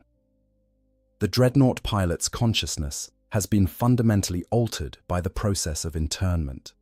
His sensory input now comes through mechanical systems that cannot replicate the full richness of organic perception. His motor output is channeled through weapons and actuators rather than muscles and limbs. His sense of time has been distorted by the long intervals of stasis, by the discontinuity between sleeping for decades and experiencing only moments of subjective time. Is he still himself, or has he become a new being who merely inherited the memories of the warrior he once was? The Necrons face similar questions about their own identity, questions that are perhaps even more troubling because biotransference was supposed to preserve them completely. The lords and overlords insist that they are the same beings they were as Necrontyr, that the transfer process maintained perfect continuity of consciousness. But the evidence suggests otherwise. Their personalities have eroded over millions of years. Their emotions have dulled to the point of near absence. Their memories have become unreliable, fragmentary things that may or may not accurately reflect the past. Are they still the same beings who accepted biotransference so many millions of years ago? Or are they something else wearing the names and memories of the dead? These questions have no answers that both species would accept. The dreadnought pilot, if asked, would almost certainly insist that he remains himself, that despite everything that has been done to him, some core of identity has survived intact. The bull Necron lords would say the same about themselves, would assert that biotransference preserved what was essential even if it cost them much that they once valued. But the truth is probably more complex and more tragic than either species wants to acknowledge. Identity is not a fixed thing that can be preserved like data on a storage medium. It is a process, ongoing and dynamic, shaped by experience and embodiment. Change the embodiment radically enough, and the identity that emerges may be continuous with what came before, but is not truly the same. The tragedy is that both the Dreadnought pilot and the Necrons have been forced to confront this truth in the cruelest possible way. They continue to exist, to function, to serve their respective causes, but they do so as diminished versions of what they once were, as beings who have paid costs that can never be repaid and made sacrifices that can never be unmade.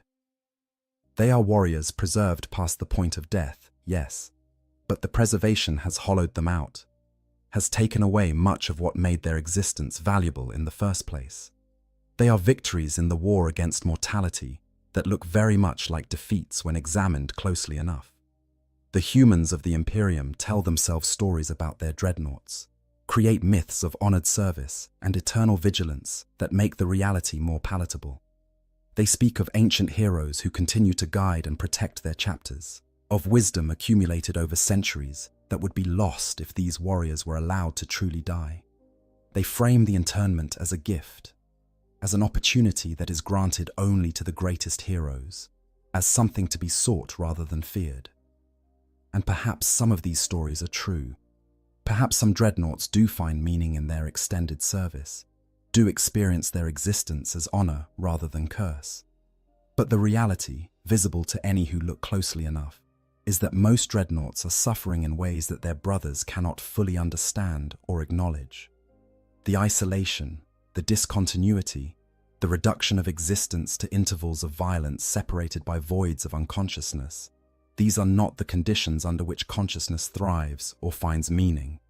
They are conditions of endurance, of survival, in a state that is barely preferable to death, sustained only by the warrior's commitment to service and the chapter's need for his capabilities.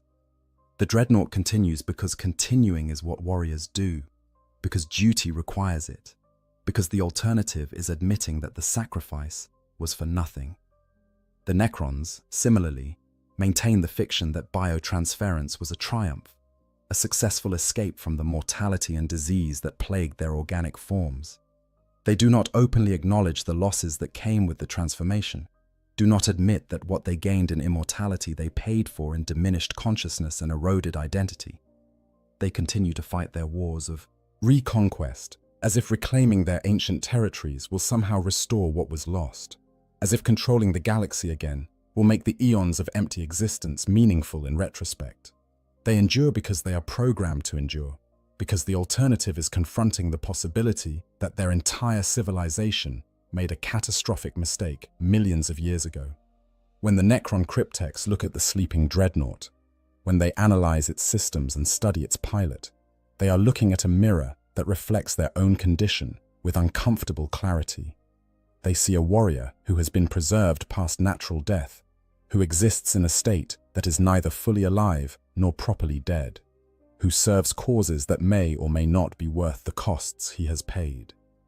They see themselves, in other words, and if they retained the capacity for self-reflection that would trouble them, they might ask whether the dreadnought pilot made a better choice than they did, or a worse one. The pilot chose continued organic existence, acceptance of suffering in exchange for maintaining his connection to the flesh that defined him as human.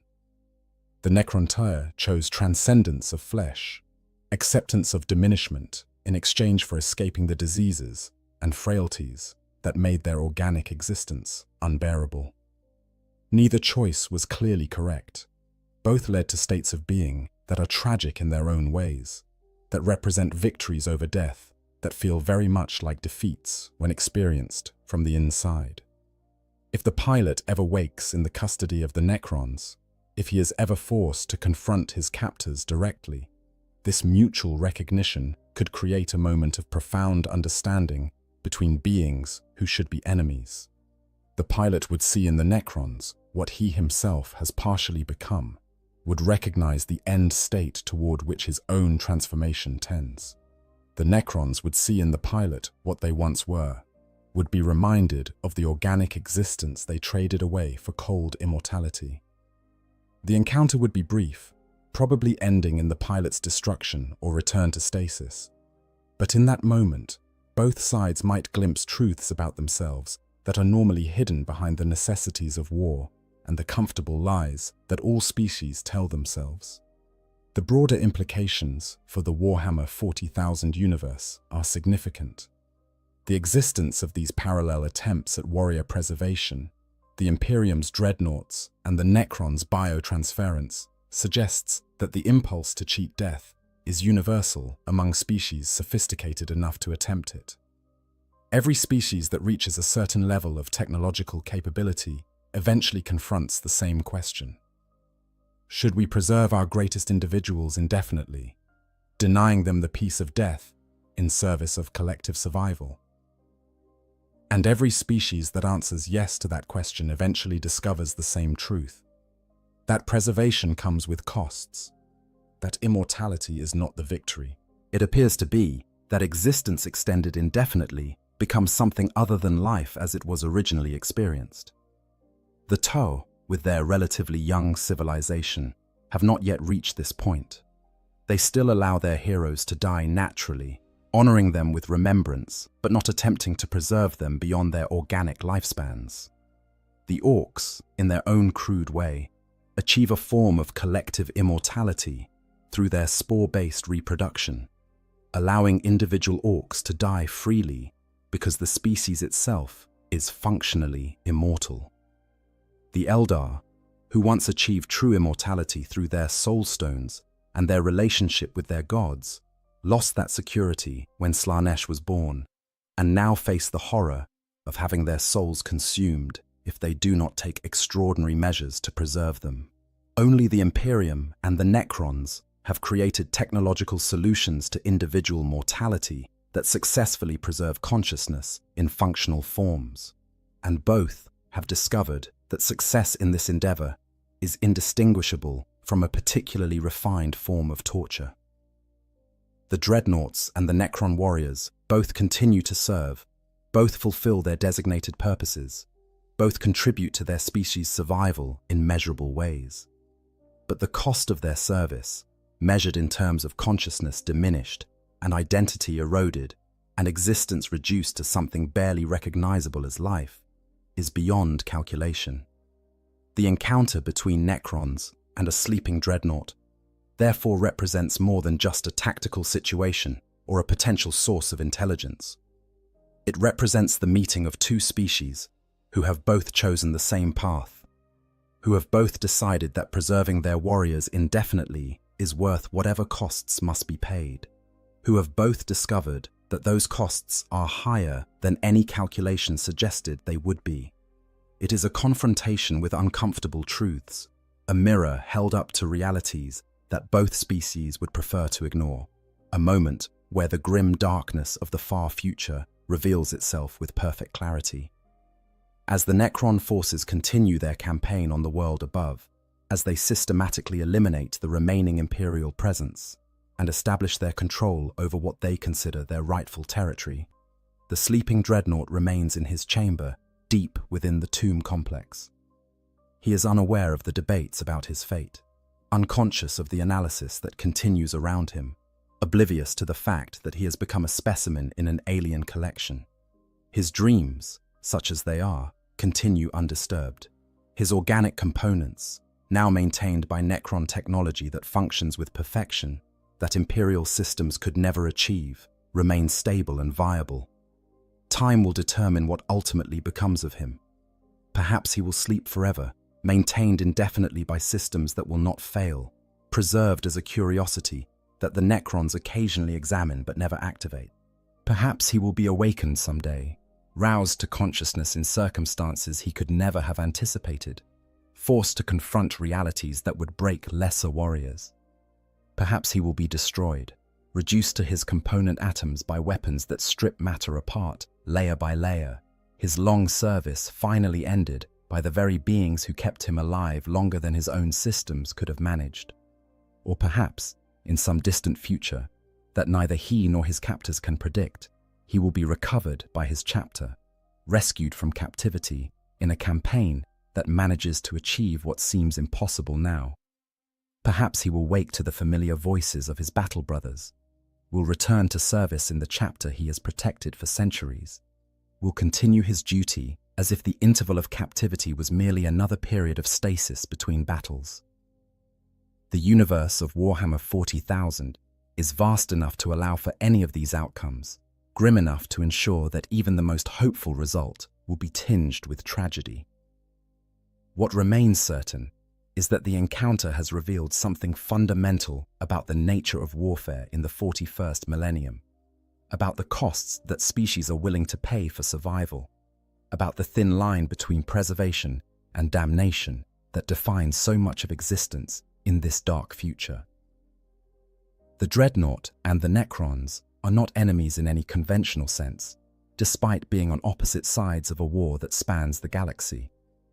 They are reflections of each other, two solutions to the same problem, two species that chose immortality over death and discovered that immortality is not the escape from horror that they hoped it would be.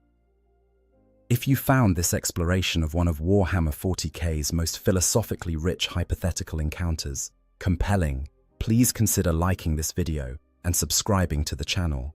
There's much more lore to explore in this grim darkness of the far future, where ancient evils awaken and where even death offers no escape from duty. The universe of Warhammer 40,000 is vast and filled with countless stories of sacrifice, horror, and the thin line between preservation and damnation. Join us as we continue to explore these dark corners, where technology and tragedy intertwine, where immortality is a curse as much as it is a gift, and where even the mightiest warriors can become nothing more than specimens in collections assembled by beings older than stars. There is a particular kind of darkness that comes with being entombed in a dreadnought sarcophagus. It's not the simple absence of light that mortals experience when they close their eyes at night. It's not even the void of unconsciousness that claims them when they sleep. No, this darkness is something altogether more profound, more consuming, more absolute. It is the darkness of a consciousness suspended between existence and oblivion, a mind kept alive by machines, but denied the anchors of sensory experience that make existence real. When the systems shut down and the ancient warrior is returned to his long sleep, there is no gentle drift into dreams. There is only the sudden, complete cessation of being. Imagine, if you can, existing as nothing more than thought without sensation. No warmth, no cold, no pain, no pleasure. No sight, no sound, no taste, no smell, no touch. Nothing but the fading echo of your last conscious moment, reverberating through the empty halls of your mind, until even that fades into the black. Some dreadnoughts report experiencing visions during their sleep, fragments of memory playing out in endless loops, battles fought centuries ago, replaying with perfect clarity, even as the context around them dissolves into meaningless static.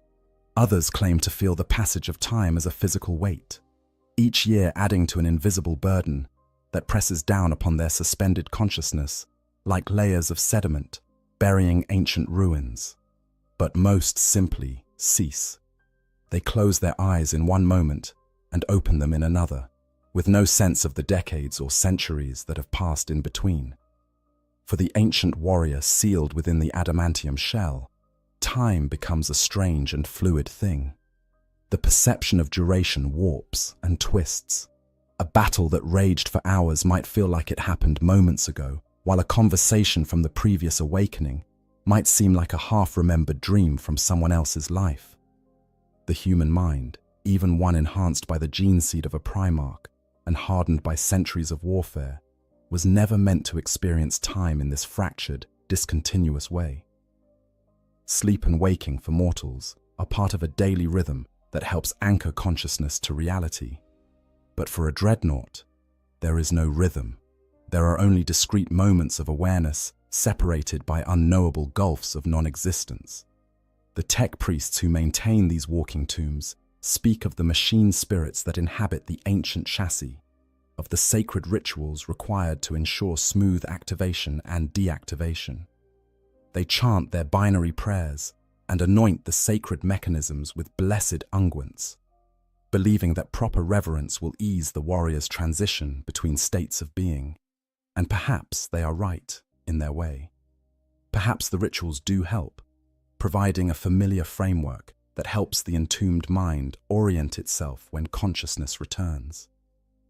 Or perhaps the rituals are more for the living than the dead, a way for those who remain to feel they are doing something meaningful for brothers who have sacrificed everything. The dreams, when they come, are strange and terrible things. Some dreadnoughts report seeing visions of battles yet to come, prophecies granted by whatever connection still exists between their organic brain and the Empyrean realm that lies beyond reality.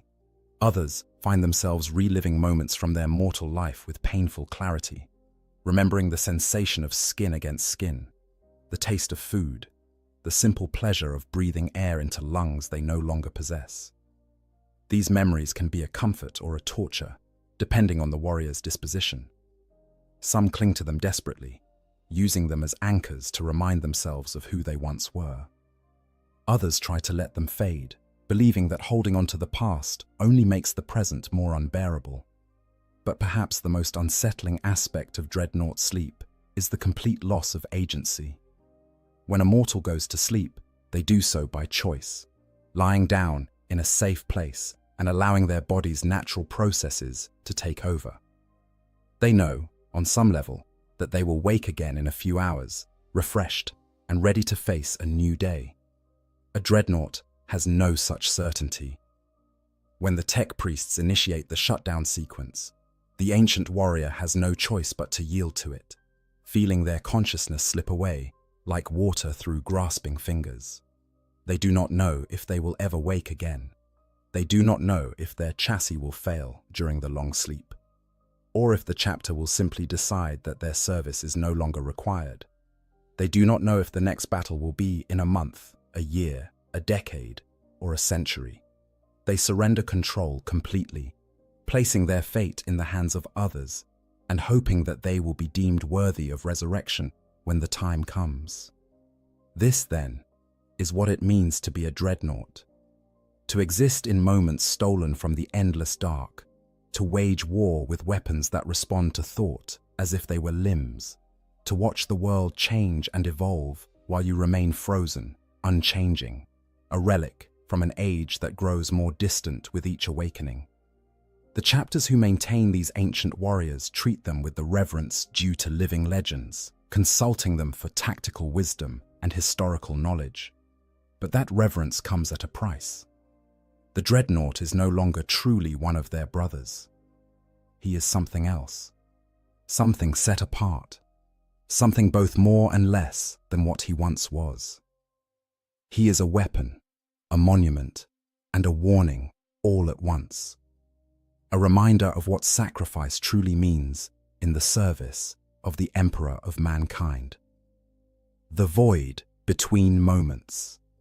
The last thing the ancient warrior remembers before the darkness claims him is the voice of the tech marine, speaking in soothing tones through the Vox link that connects directly to what remains of his biological brain. Words of gratitude, perhaps, or assurances that his service has been noted and valued. Sometimes there are promises that his rest will be peaceful, that he will be awakened only when truly needed. These words become more hollow with each repetition, as both speaker and listener know the truth. There is no peace in the depths of a sarcophagus, only absence, and the warrior will be awakened whenever the chapter deems it necessary, whether that is tomorrow or 1,000 years hence. The shutdown sequence begins with the external systems first. The targeting matrices fade. The weapon feeds cease their constant readiness reports. The sensory clusters that provide sight and sound and tactical awareness begin to dim one by one. For a moment, The consciousness within experiences a sensation not unlike drowning, as the connections that make him feel like part of the war machine are severed one after another. The dreadnought chassis does not cease to exist, of course. It remains standing in the sacred halls of the chapter's fortress monastery, a silent sentinel waiting for the call to war. But from the perspective of the warrior within, the world simply stops. Some describe it as falling, an endless tumble through empty space, with no reference points and no hope of landing. Others compare it to being buried alive, aware of the weight of centuries pressing down from above, but unable to move or cry out. A few claim to maintain some form of awareness during their sleep, existing as a tiny spark of consciousness adrift in an infinite dark, counting the moments until they can return to the world of light and war and purpose. But these accounts are rare, and many tech priests believe they are simply false memories created by a mind struggling to cope with the absolute discontinuity of dreadnought existence. The truth is that no one really knows what happens in the depths of that long sleep. The organic components of a dreadnought's brain show minimal activity during stasis, barely enough to register on the most sensitive medical auspex. The life support systems maintain the bare minimum necessary to keep the tissues alive and prevent degradation, but there is no way to measure subjective experience, no scanner that can peer into the locked room of consciousness and report what it finds there. The warrior goes in, and the warrior comes out, and what happens in between remains a mystery even to those who experience it.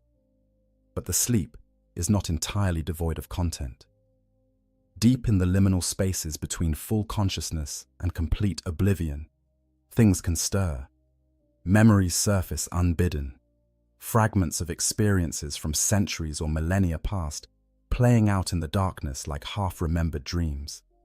A face from the past, a brother whose name has been forgotten, but whose features remain somehow familiar. The sound of bolter fire echoing across a battlefield whose name no longer exists in any record. The sensation of standing on solid ground with legs of flesh and bone, feeling the weight of power armor pressing down on shoulders that no longer exist in any physical sense.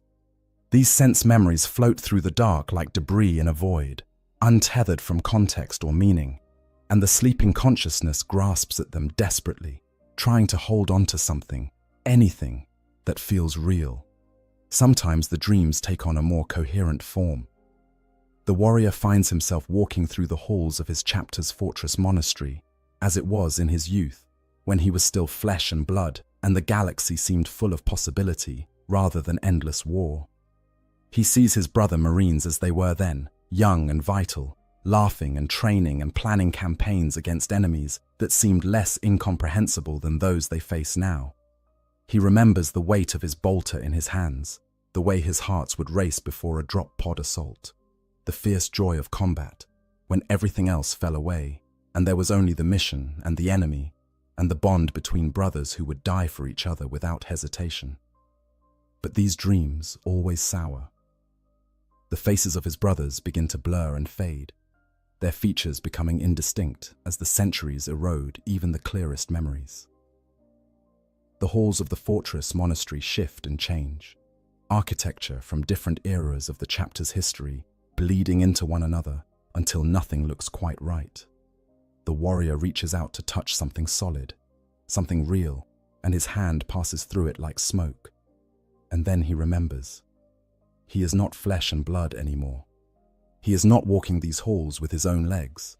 He is dead, or as near to death as makes no difference, kept alive by machines and the determination of tech priests who refuse to let their most valuable weapons simply rest in peace. The worst dreams are those where the warrior forgets what he has become. He experiences himself as whole again, with a body that responds to his will without the intervention of mechanical systems. He feels the sun on his skin, tastes food and drink, engages in simple pleasures that he had taken for granted in his mortal life. And then something happens to remind him of the truth. A battle erupts and he reaches for weapons that should be in his hands, only to find that his hands themselves are weapons. Or he tries to speak and hears the mechanical rasp of vox speakers instead of his own voice. Or he simply catches his reflection in a polished surface and sees not the face he remembers but the cold, unyielding facade of a dreadnought's armor. The realization is always crushing, and in the dream he screams, but there is no sound because he has no lungs with which to scream. And then the dream collapses and he is falling again, tumbling through the dark, and the cycle begins anew. Time in these dreams has no meaning. A moment might stretch for what feels like years, or decades might pass in what seems like a heartbeat. There is no circadian rhythm to anchor perception, no external stimuli to mark the passage of days and nights. The consciousness drifts, untethered from any frame of reference. And if there are others sleeping nearby in their own sarcophagi, they might as well be universes away. Each dreadnought sleeps alone, locked in the private darkness of their own mind, and no communion between them is possible. They are islands of fading awareness, adrift in an endless sea, and the tide that carries them forward is beyond their control or comprehension. The first stirrings of return.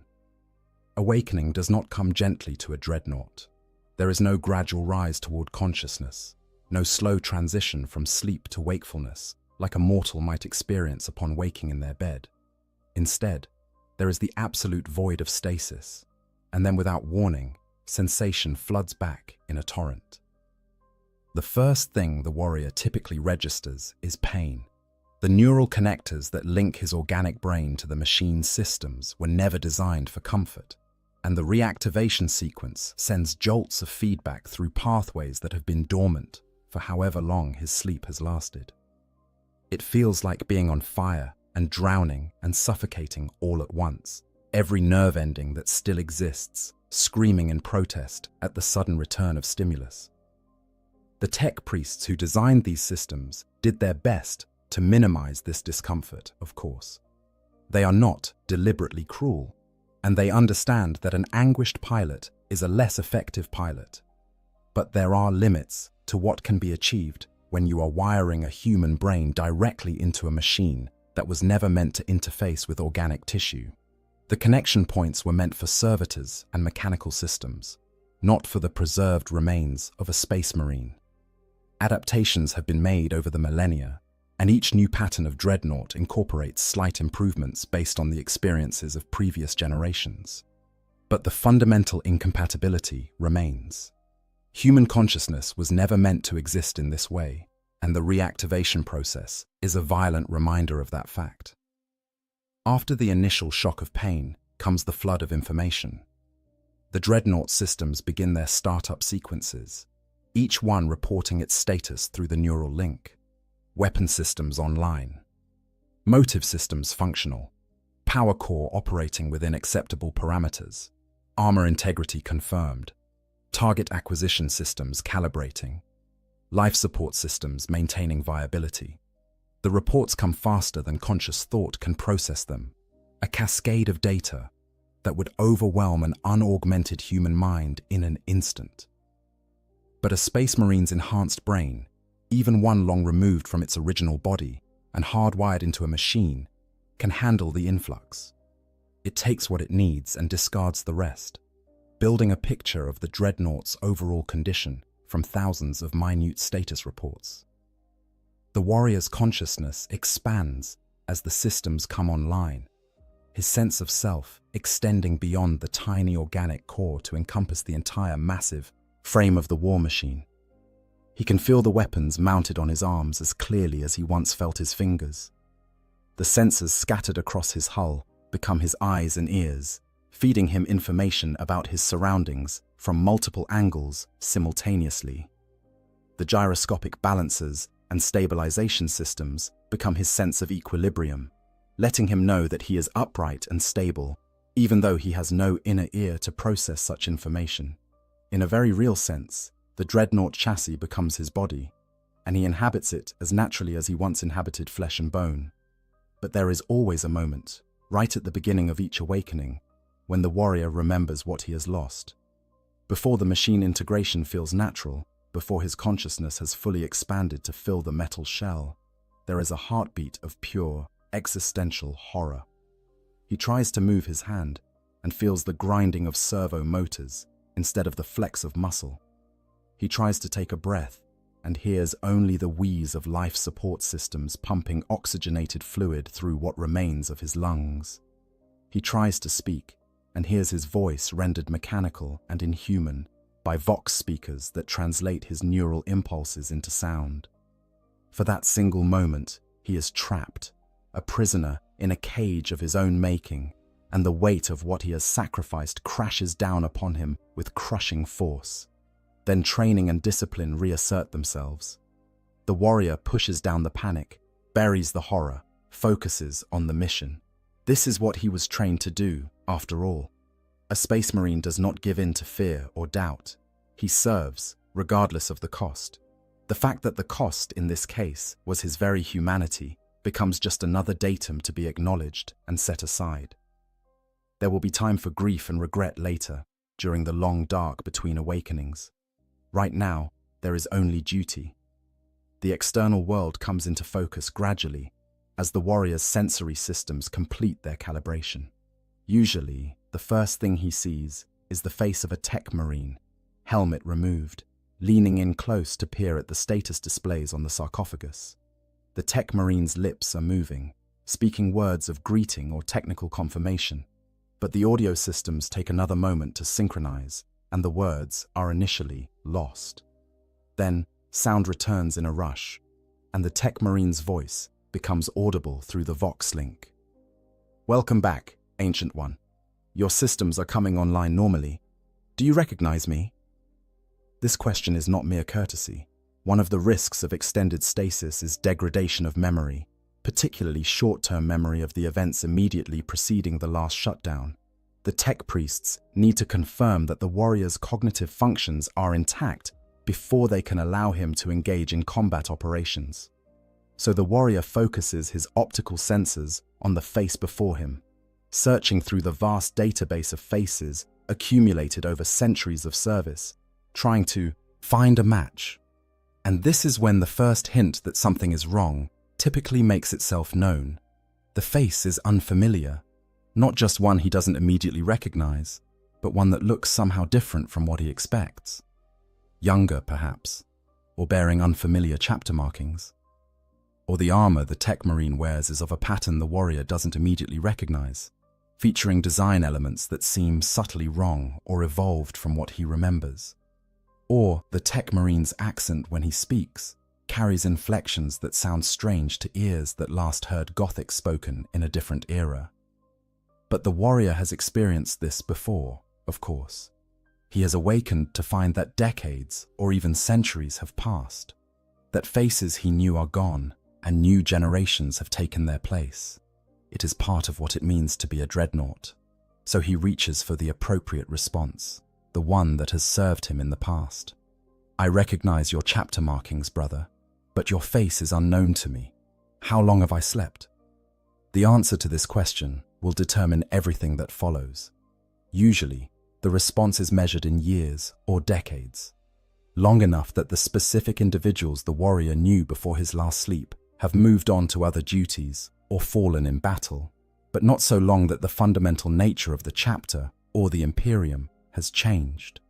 These awakenings are relatively straightforward. The warrior is briefed on recent events, given his mission parameters, and deployed to do what he does best. But sometimes, the answer is different. Sometimes, the tech marine hesitates, as if unsure how to deliver news that will shatter the ancient warrior's understanding of reality. Sometimes the hesitation stretches long enough that other figures step forward, chapter masters or chaplains, or venerable captains who have been summoned to bear witness to this awakening. And sometimes the answer, when it finally comes, is one that no amount of conditioning or training can prepare the warrior to hear. Ancient One, much has changed since your last awakening. You have slept for longer than you know. The galaxy you remember is gone. But the Imperium endures, and it has need of you now more than ever before. The words are carefully chosen, deliberately vague. They acknowledge that significant time has passed, without yet revealing the full extent of it. They prepare the warrior for revelation without overwhelming him immediately with information he cannot process. And they emphasize continuity and purpose, reminding him that regardless of what has changed, his fundamental role remains the same. He is a weapon in the Emperor's arsenal, and weapons do not need to understand the larger context to fulfill their function. But a Space Marine is more than just a weapon, and the mind within the Dreadnought chassis is still capable of curiosity and fear and hope despite the centuries of warfare and the long years of darkness between battles. So, the warrior does what he has always done when faced with incomplete information. He asks for clarification, demands to know what he needs to know to make sense of his situation. And in this awakening, the answer he receives will change everything. The impossible made real. The Tech Marine steps back, and another figure moves forward, one whose presence immediately commands attention, despite the warrior's sensory system still calibrating fully. This is no ordinary battle brother. The authority radiates from him in waves that even mechanical sensors can detect, a presence that speaks of supreme command and ancient right. The warrior's targeting systems automatically tag him as a high-priority asset, someone to be protected at all costs, even as his tactical database struggles to place exactly why this individual triggers such protocols. The figure is massive, even by the standards of Space Marines. Not quite the size of a dreadnought, but large enough that the warrior's optical sensors note the discrepancy, flagging it as anomalous data worth investigating. The armor this giant wears is of a pattern the ancient warrior recognizes from the deepest archives of his memory, from the time before the current age, from an era that should be nothing but history and legend. Artificer armor of the highest quality, decorated with honors that date back to when there were 18 legions rather than 1,000 chapters. And the face, when the helmet is removed. The face is wrong. No, not wrong. Impossible. The features are too perfect, too noble, too clearly not the product of any gene forging or enhancement that creates normal Space Marines. This is something else, something that the warrior's memories tell him cannot exist in the current age. This is the face of a being who should be dead, or lost, or worse, consigned to the histories as a figure of myth and legend, rather than standing here in the flesh. Recognition comes in a cascade of neural firing, connections sparking across preserved brain tissue that has not been called upon to process this particular information in thousands of years. The ancient warrior compares what his senses are telling him against memories so old they feel like they belong to someone else, to a different person who lived in a different age. The height matches, the bearing matches, the unmistakable aura of command and genetic superiority matches. And the face, allowing for the passage of millennia and the inherent impossibility of what the warrior is seeing, matches archival footage stored in the deepest banks of his recall. This cannot be. This must not be. The laws of reality as the warrior understands them do not permit this, and yet his senses are not malfunctioning. The chapter master and chaplain and tech priests gathered around are not engaging in some elaborate deception.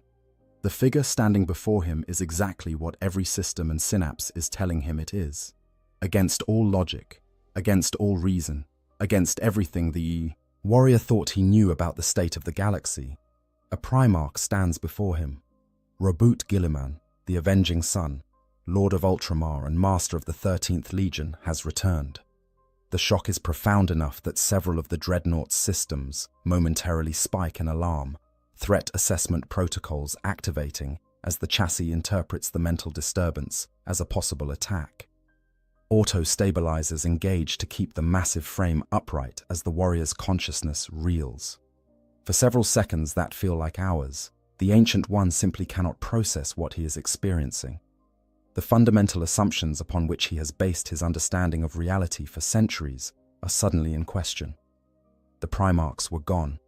This was known, accepted, a foundation of belief as solid as the fact that the Emperor sits upon the Golden Throne, or that there are exactly 20 original legions whose fate shaped the Imperium.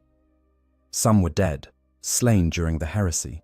Some were lost, disappeared into the warp or to Xenos threats, or simply vanishing without explanation. Some had fallen to chaos and become demon princes serving the dark gods. But none, not a single one of the loyal Primarchs, walked among the living warriors of the Imperium in the current age. This was a truth carved in stone, repeated in 10,000 sermons, mourned in countless battle hymns. The age of the Primarchs was over. Humanity fought on without them, mourning their loss but carrying forward their legacy. Except here stands proof that this fundamental truth is no truth at all. Here stands Roboute Guilliman, living and breathing and real, his presence undeniable despite the absolute impossibility of it.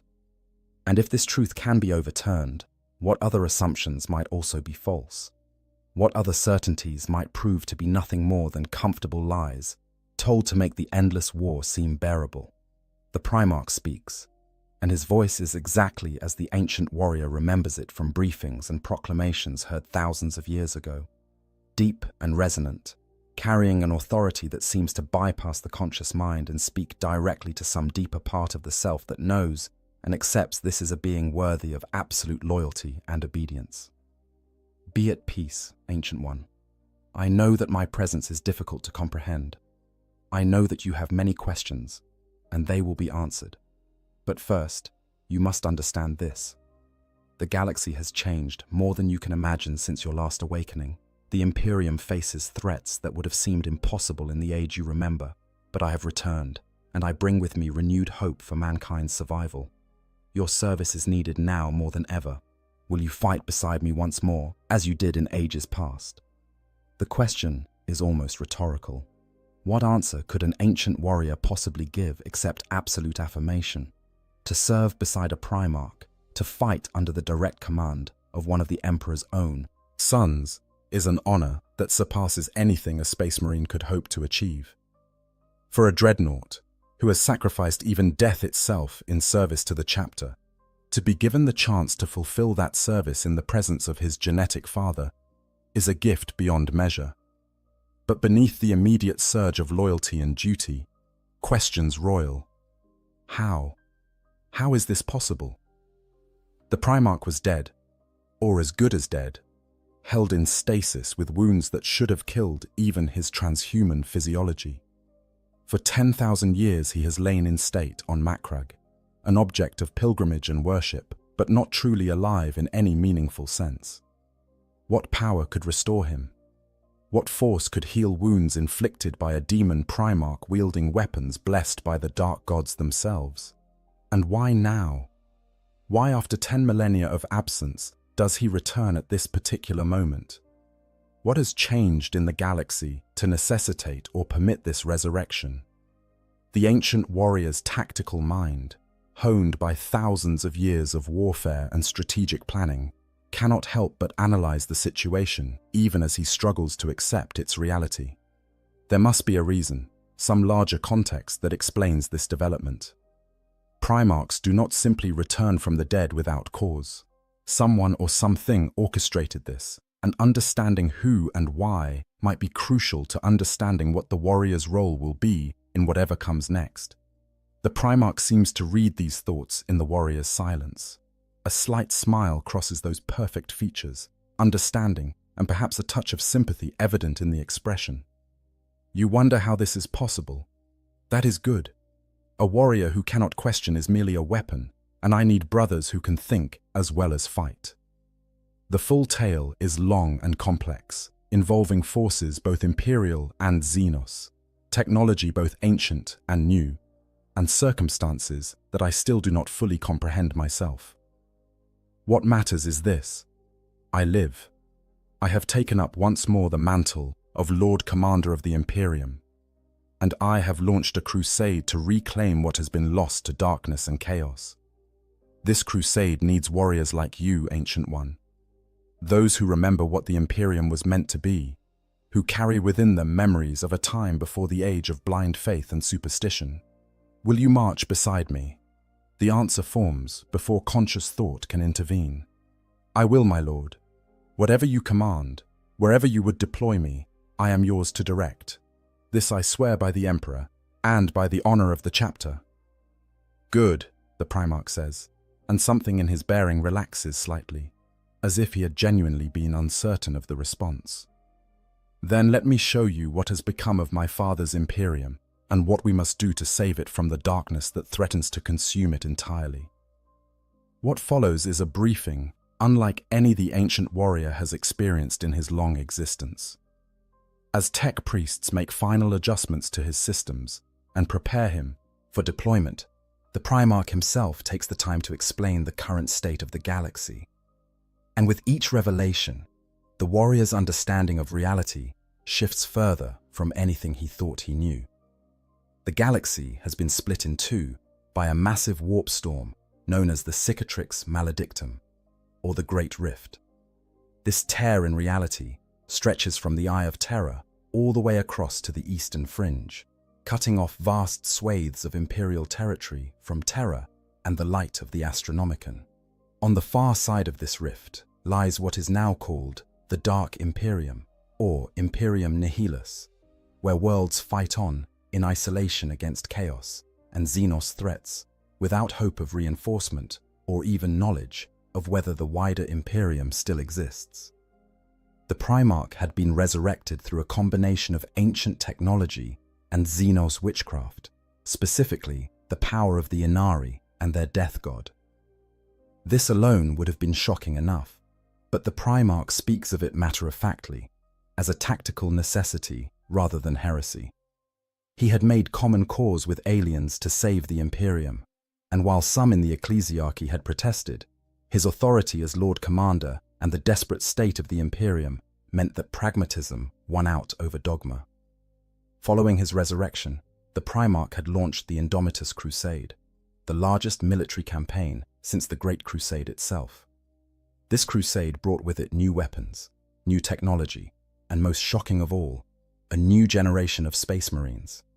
These Primaris Marines, as they are called, are larger and stronger than standard Astartes, created using genetic techniques developed by the Archmagos Belisarius Cawl over the course of 10,000 years. They represent an evolution of the Space Marine template, and they are being deployed across the galaxy to reinforce existing chapters or form entirely new ones. The numbers are staggering. 12 years since the start of the Crusade. Countless worlds liberated or reclaimed.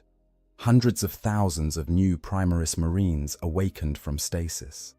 New chapters founded, old chapters reinforced. The Imperium, which had been on the verge of collapse, given a chance to survive. And at the center of it all, directing the massive war effort with the strategic genius that made him legendary, stands Roboute Guilliman himself. The ancient warrior tries to process all of this, to fit these new facts into his understanding of the galaxy and the Imperium. But the sheer scope of the changes is overwhelming. He has slept through the most significant events in 10,000 years, missed the resurrection of a Primarch and the launch of a crusade that might determine the survival or extinction of humanity itself.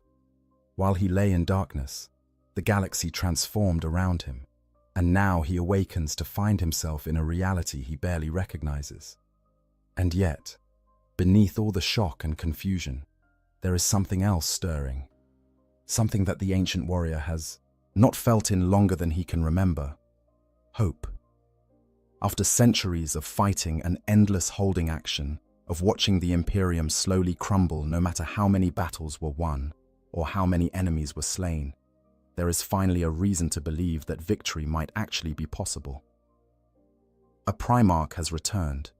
The Emperor's own son leads them once more, and whatever challenges lie ahead, they will face them with the leadership and strategic brilliance that only a Primarch can provide. Encountering the Primaris. The first time the ancient warrior sees a Primaris Marine up close, his initial reaction is confusion. The figure standing before him is clearly one of the Emperor's Space Marines, bearing the heraldry and colors of the chapter with pride. But something is wrong with the proportions. The warrior's tactical systems have decades or centuries of experience analyzing the dimensions and capabilities of standard Astartes, and this individual does not match the expected parameters. He is too tall, too broad, the armor he wears featuring design elements that the warrior's database cannot immediately classify. For a moment, the Ancient One wonders if his optical sensors are malfunctioning, providing distorted data that makes this Marine appear larger than he actually is. But diagnostic checks return clean results. The sensors are functioning within normal parameters, which means the distortion is real. This Space Marine genuinely is larger than standard Astartes, approaching but not quite reaching the size of warriors in Terminator armor. And the armor itself, while clearly descended from the Mark 7 and 8 patterns that the warrior recognizes, incorporates improvements and innovations that suggest centuries of development. The Primaris Marine snaps to attention with crisp precision, his posture perfect despite the additional mass he carries. When he speaks, his voice carries the distinctive timbre of enhanced vocal cords. But there is something different about the resonance, a deeper quality that suggests even more extensive augmentation than standard Astartes receive. Ancient One, I am Brother Sergeant Lethis of the Third Company. It is an honor to fight alongside one of the chapter's venerable elders. I have been assigned as your tactical liaison for the coming engagement. The words are respectful, almost reverential, but the ancient warrior detects an undertone of curiosity in the Primaris Marine's bearing. This is someone who has been told about dreadnoughts, who understands their significance to the chapter's history, but who has never actually worked with one before. His generation has no personal memory of what it means to fight alongside these walking tombs, no first-hand experience of how to coordinate with a warrior whose tactical perspective spans centuries. At ease, Brother Sergeant, the ancient warrior replies, his mechanized voice conveying more warmth than the flat tone might suggest to someone unfamiliar with dreadnought communication. I am called Honorus, though that name has not been spoken in longer than I care to contemplate. You say you are Primaris. I confess I do not fully understand what that designation entails beyond the obvious physical differences. Brother Sergeant Lethis relaxes slightly, though his posture remains parade ground perfect. We are the result of 10,000 years of genetic research, Ancient One. The Archmagos Belisarius Call, working from notes left by the Primarch himself before his wounding, developed techniques to create Space Marines with 3 additional gene seed organs beyond the standard 19. This makes us more resilient, stronger, and capable of enhanced performance across all combat parameters. 10,000 years of research. The number strikes the ancient warrior with fresh force. He knew intellectually that significant time had passed, but hearing it stated so casually as simple background information drives home just how much of history he has missed. While he slept, an entire age of development and improvement happened without his knowledge or participation. The Space Marines of the current era are literally built differently than the ones he fought alongside in his mortal life. 3 additional organs, Honorus repeats, processing this information. That would make 22 total, a significant modification to the Emperor's original design. There must have been substantial risk in implementing such changes. The gene seed is sacred, not to be tampered with lightly. Indeed, Ancient One, but the Primarch himself endorsed these modifications, having planned for them since before the heresy. And the crisis facing the Imperium was dire enough that risks had to be taken. Many chapters were hesitant to accept Primaris reinforcements at first, questioning whether we were truly their brothers or something alien wearing their colors. But battle has proven our loyalty and capability. We are Space Marines, as our firstborn brothers are, and we serve the Emperor and the Imperium without reservation. The term, firstborn, catches Honorus's attention. So that is what the standard Astartes are called now, in contrast to these new Primaris. Not a particularly flattering designation, implying as it does that the originals are somehow lesser or outdated. But then again, perhaps that implication is accurate. If these Primaris truly are superior in combat capability, if their additional organs and enhanced physiology make them more effective warriors, then the firstborn designation might simply be honest recognition of obsolescence. The ancient warrior considers his own situation in light of this revelation. If standard Astartes are now considered the lesser option, how does a dreadnought fit into the hierarchy? Is he even more obsolete than firstborn marines, a relic of an older age whose only value lies in historical knowledge? Or does his experience and the massive firepower of his chassis compensate for being built on outdated genetic templates? These are not comfortable thoughts, but Honoris has never shied away from uncomfortable truths. I see, he says carefully. And how do your fellow Primaris regard dreadnoughts? Do they view us as honored ancestors, or as outdated weapon systems maintained out of tradition rather than practical necessity? The question is more pointed than Honoris intended, but Brother Sergeant Lethis takes no offense. If anything, he seems to appreciate the directness. With the deepest respect, Ancient One, we Primaris may be new to the chapter, but we were raised on the histories and traditions that make the chapter what it is. We know that every dreadnought represents not just a powerful weapon, but a living link to the past, a repository of wisdom and experience that cannot be replicated. You have fought battles we have only read about in historical records. You have seen the Imperium at different stages of its existence, witnessed how it has changed and evolved. That perspective is invaluable, regardless of whether your chassis matches current technical specifications. The words sound sincere, and Honoris's analytical systems detect no markers of deception in Lethis's tone or bearing. The Primaris genuinely seems to believe what he is saying. But belief and reality do not always align, especially when discussing the value of ancient relics in a modern war. The true test will come in combat, when Honoris can observe firsthand how these new Space Marines fight, how they coordinate with older equipment and warriors, whether they truly respect the dreadnought's tactical input or simply humor the Ancient One while making their own decisions. Then let us fight together, Brother Sergeant Lethis, and judge each other by our actions rather than our origins. Whatever genetic differences exist between us, we both serve the same cause under the same Primarch. That is what matters in the end. Well said, Ancient One. I look forward to seeing you in battle. The briefings mentioned that your chassis is equipped with twin lascannons and a close combat fist with integrated heavy flamer, a versatile loadout for engaging both armored vehicles and infantry formations.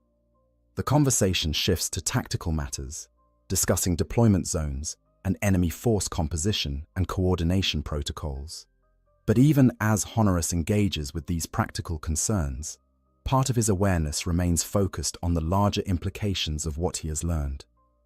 The Imperium has changed more than he initially realized, not just politically or territorially, but at a fundamental level. The very nature of what it means to be a Space Marine has evolved, with new types of warriors being introduced to supplement or replace the traditional firstborn.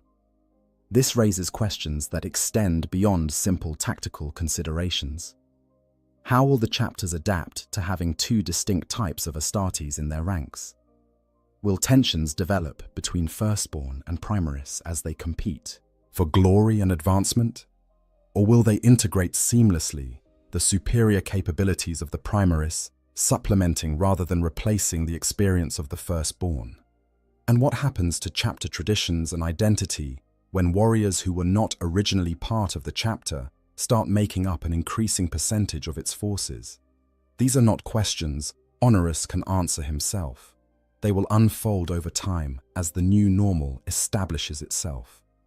But he makes a mental note to observe carefully, to pay attention to how firstborn and Primaris interact, to watch for signs of division or unity. Such observations might seem peripheral to his primary function as a weapon system, but the ancient warrior remembers the lessons of the Horus heresy.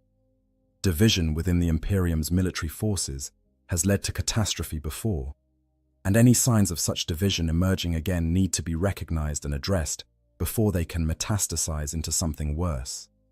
But there is also room for optimism in these developments. If the Primaris truly are as capable as their specifications suggest, if they can be deployed in sufficient numbers across the Imperium, then perhaps there is genuine hope for turning the tide against the endless enemies pressing in from all sides. For the first time in longer than Honoris can remember, the Imperium is not just holding the line, but actually advancing, reclaiming lost worlds and pushing back against forces that had seemed unstoppable. That alone justifies whatever risks were taken in developing and deploying these new warriors. The briefing concludes, and Lethis moves off to attend to his other duties. Honoris is left alone for a moment, processing everything he has learned. The world has changed while he slept, but perhaps it has changed for the better. Perhaps this is what was needed all along: bold action rather than passive defense, innovation rather than stagnation, a willingness to adapt and evolve rather than clinging to the comfort of tradition. Or perhaps he is merely hoping for the best while ignoring warning signs of disaster to come. Time will tell. For now, there is a battle to fight and a Primarch to serve. Whatever else has changed, that core purpose remains constant, and Honoris will fulfill it as he has always done, with every ounce of capability his ancient chassis can muster. The weight of millennia. As preparations for deployment continue, Honoris finds himself with rare moments of inactivity. The tech priests have completed their maintenance rituals and pronounced his systems optimal. The tactical briefings have been delivered and absorbed. His weapons are loaded, his armor blessed, his chassis ready for war. All that remains is to board the transport and proceed to the combat zone. In these gaps between activity, awareness turns inward, and the ancient warrior confronts a truth he has been avoiding since his awakening. Everyone he knew is dead. It is not the first time Honoris has faced this reality. Every awakening brings fresh reminders that decades or centuries have passed, that faces once familiar are gone. But the sheer scope of the gap this time makes it different. He has not slept for years or even decades. Based on the briefings and the casual references to historical events, he has been dormant for more than a century, perhaps much more. The exact duration is unclear, lost in the chaos of the Great Rift and the time distortions it caused. But the specifics matter less than the fundamental truth. An entire generation of warriors has lived and died while Honoris slumbered. The chapter master who ordered his last activation is gone. The tech marine who performed his maintenance before that final sleep is gone. The squad mates who fought beside him in that last campaign, whose voices he can still hear echoing in his memory banks, are all gone. Every face he knew, every name he remembers, belongs now to the dust and the dead.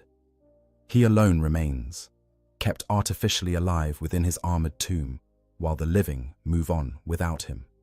This is not tragedy in the conventional sense. Space Marines understand and accept death as part of their service. The chapter does not mourn individuals, but celebrates their contributions to the collective.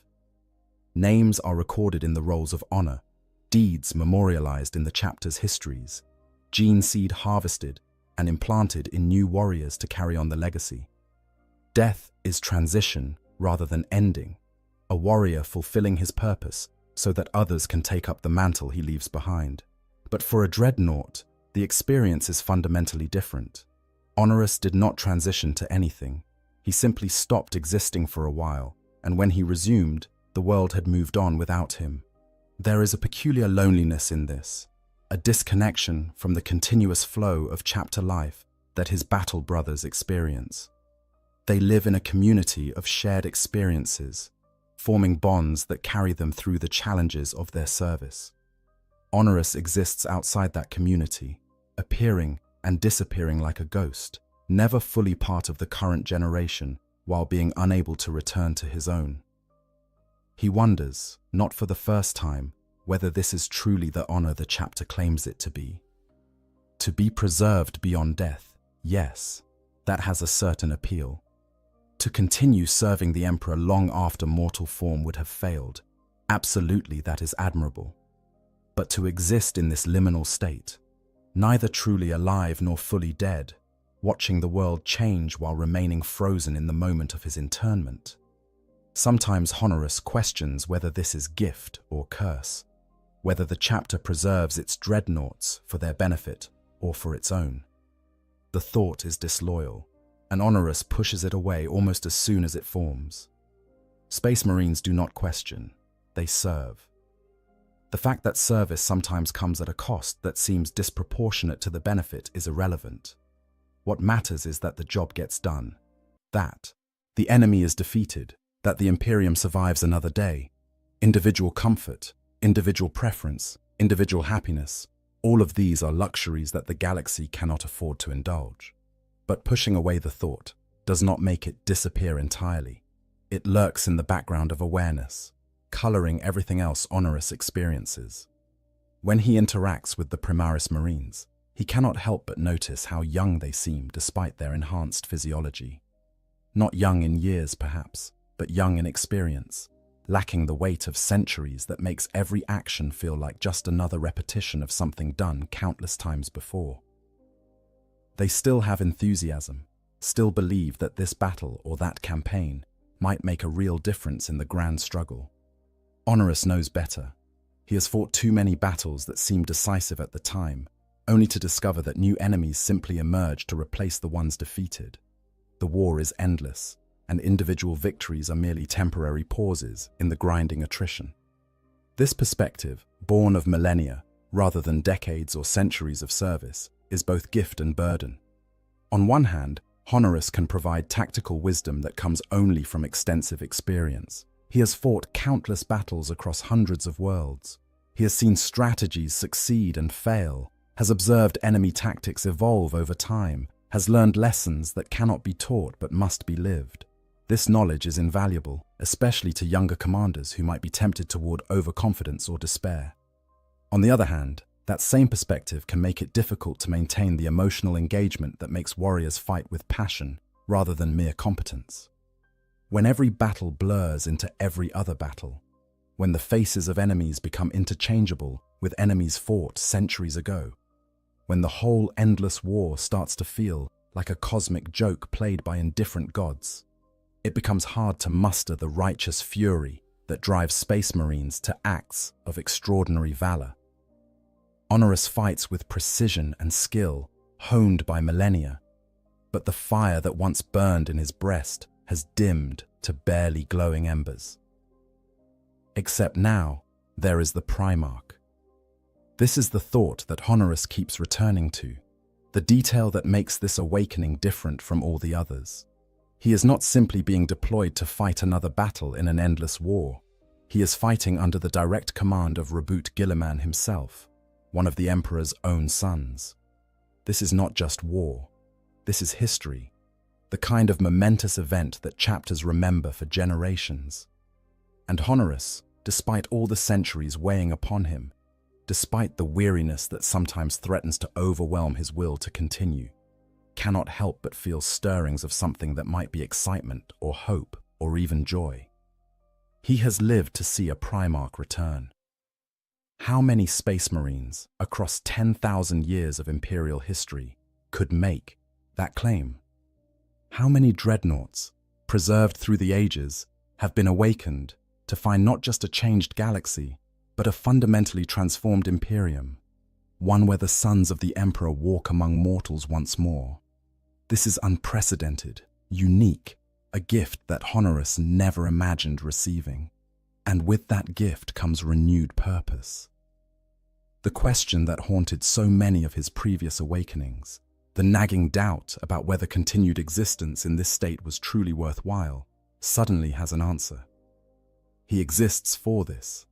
He was preserved through the ages so that when the Primarch returned and the Imperium needed its most experienced warriors, he would be available. All the centuries of darkness, all the battles fought and victories won, all the loss and loneliness and existential dread, all of it led to this moment. It is a comforting narrative, and Honorus allows himself to believe it, even while recognizing that it might simply be another story he tells to make sense of a fundamentally senseless situation. But whether the narrative is objectively true or merely a useful fiction, it serves its purpose. It gives him reason to engage fully with the coming battle, to fight not just with skill but with passion, to remember what it felt like in his earliest days as a Space Marine, when every action carried weight and meaning because it contributed to something larger than himself. preparing for war eternal. The boarding ramp of the Thunderhawk gunship clangs beneath Honorus's massive frame as he stomps aboard, each footfall resonating through the deck, plating with force that makes the nearby Primaris Marines glance over instinctively. The dreadnought requires his own dedicated transport space, unable to share the standard troop compartments designed for warriors who still possess legs that can bend at the knee and torsos that can fit through regulation doorways. A section of the hold has been cleared and reinforced specifically for this deployment, with heavy-duty mounting clamps ready to secure the ancient chassis against the violence of atmospheric entry and combat maneuvering.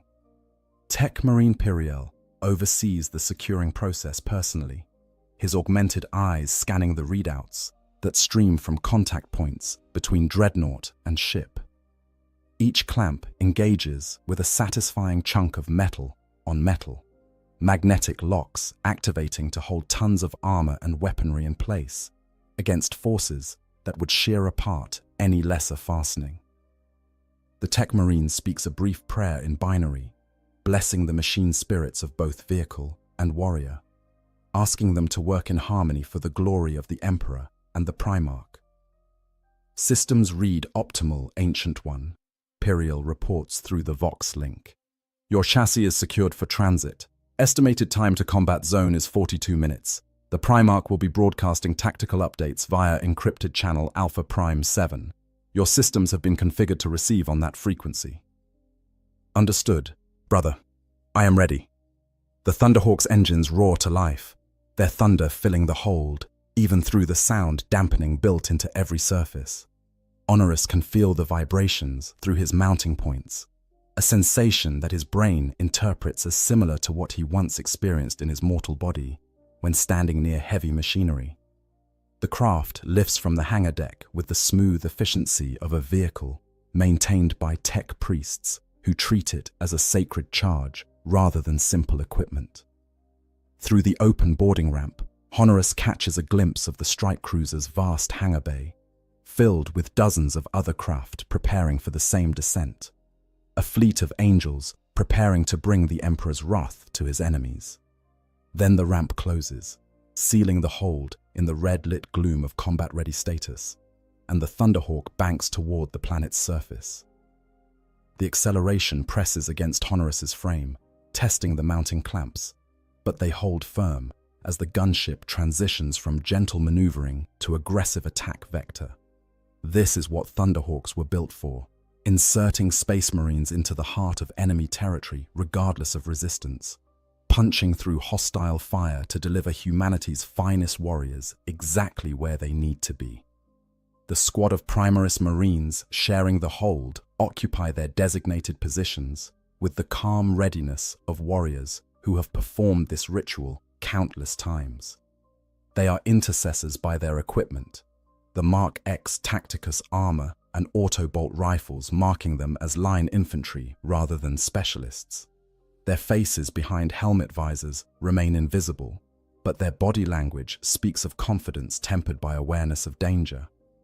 These are veterans, experienced enough to know how quickly battle can turn from routine to catastrophic, but not so scarred by loss that they have lost the edge of aggression that makes Space Marines effective. One of them, bearing sergeant markings, glances over at Honorus and speaks through the squad-wide Vox channel. Ancient One, we have not fought alongside one of the chapter's venerable dreadnoughts before. Our training covered basic coordination protocols, but if you have any specific tactical preferences for how we should support you, please advise. It is a reasonable question, professionally phrased. The sergeant understands that different dreadnoughts prefer different fighting styles, and coordination works better when everyone knows what to expect from their allies. Some dreadnoughts like to take point, using their massive armor to absorb fire that would obliterate standard Astartes, while their supporting squads flank around the distraction. Others prefer to hang back and provide covering fire while the infantry advances, using their heavy weapons to suppress enemy positions. Coordination between dreadnought and infantry can mean the difference between victory and catastrophic failure.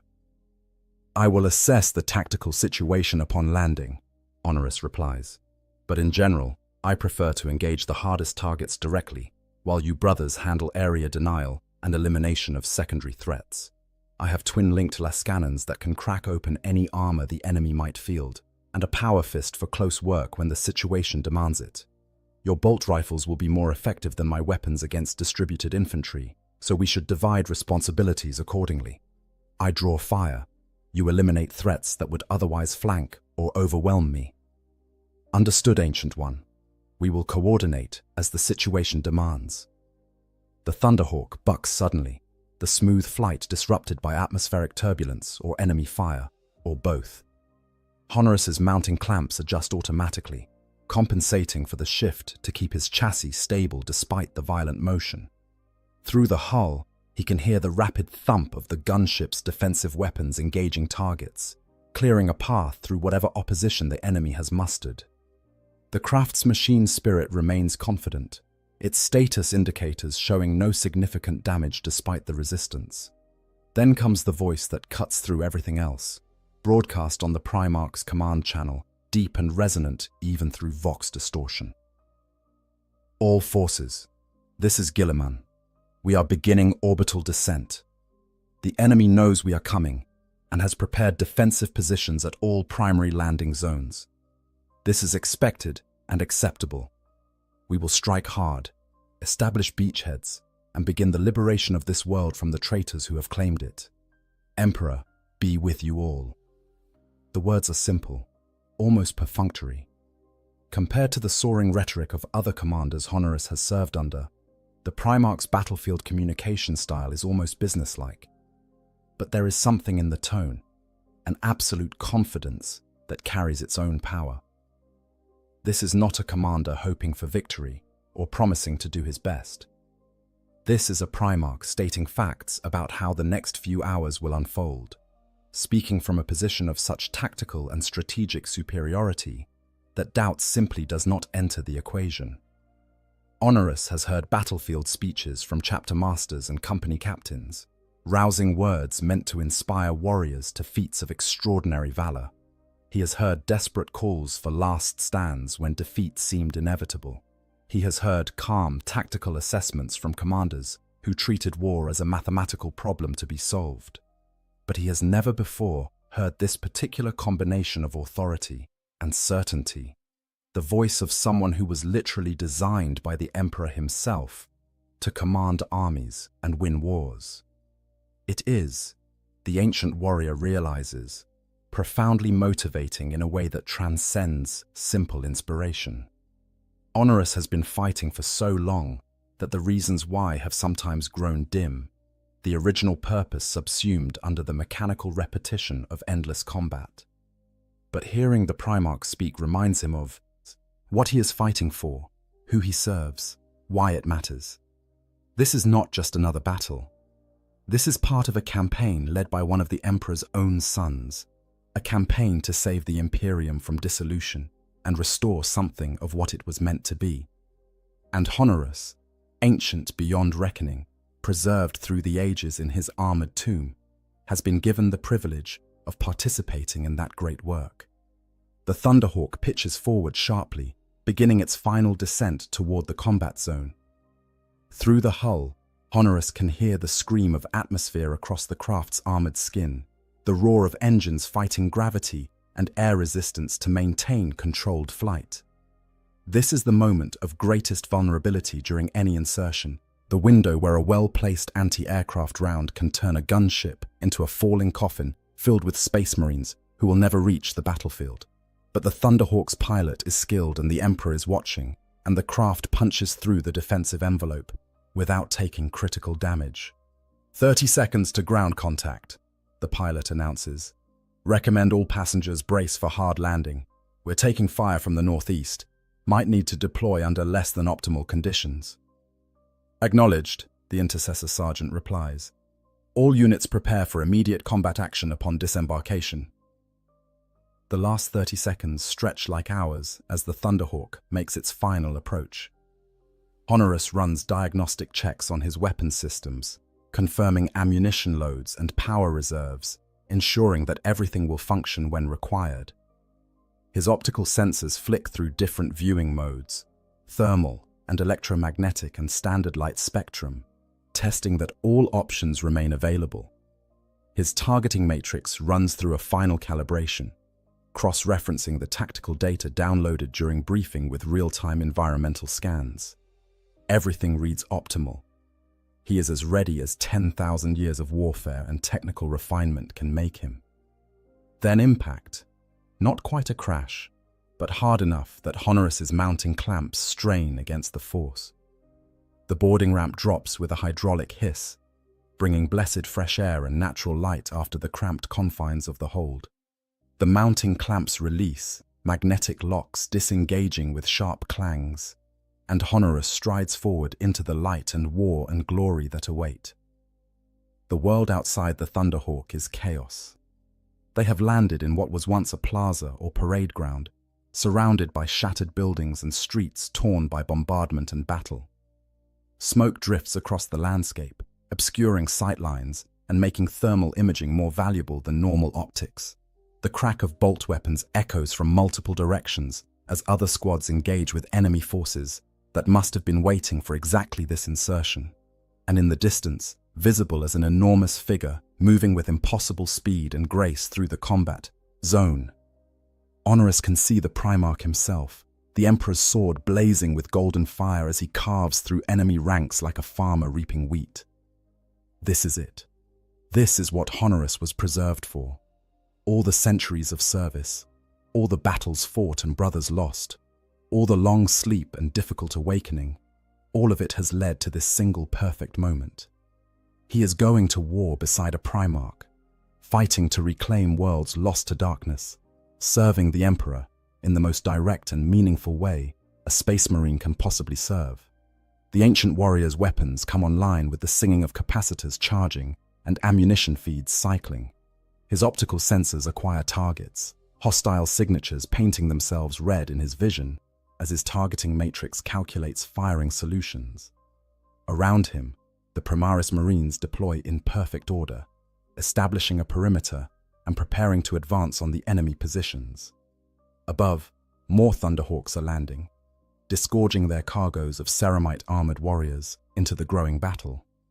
And somewhere in the larger strategic picture, invisible from ground level but absolutely present in the tactical network, Reboot Guilliman coordinates the entire massive operation with the casual expertise of someone who has won more victories than any living human could count.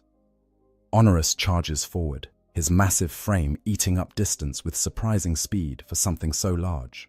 The enemy ahead, traitor guardsmen wearing the marks of chaos, turn their weapons toward the approaching dreadnought with looks of terror visible even through their crude helmets. They fire, small arms and even heavier weapons, their shots sparking against armor that has turned aside tank shells and power weapons wielded by creatures of nightmare. Their efforts are futile, heroic perhaps in their desperation, but ultimately meaningless against a walking fortress designed specifically to shrug off everything they can bring to bear. Then, Honorus returns fire, and the plaza erupts with the thunder of las cannons discharging at full power.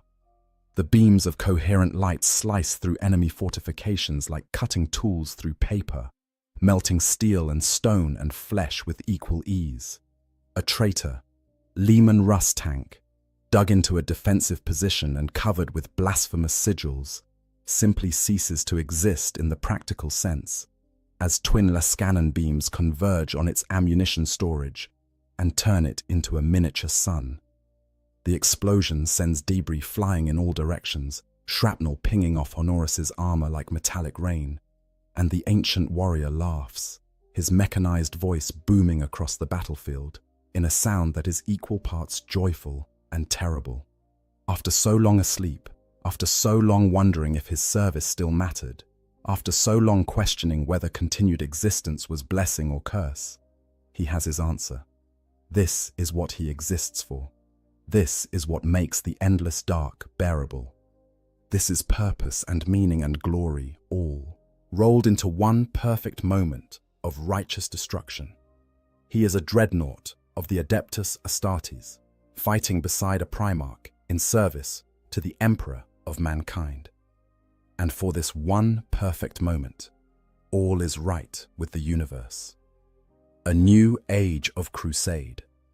The battle for the city rages for 3 days and 3 nights, a grinding campaign of urban warfare that sees entire districts reduced to rubble before the traitor forces are finally routed. Honorus fights throughout it all, his chassis taking hits that would have crippled lesser vehicles, but holding together through a combination of ancient engineering and constant field repairs by tech priests who work under fire to keep their most valuable asset operational. He loses count of how many enemies fall before his weapons, how many fortifications he reduces to ruin, how many times he places himself between the enemy and his battle brothers to absorb fire that would have killed them. But what he does remember, what his enhanced memory banks preserve with perfect clarity, are the moments when he fights in proximity to the Primarch himself.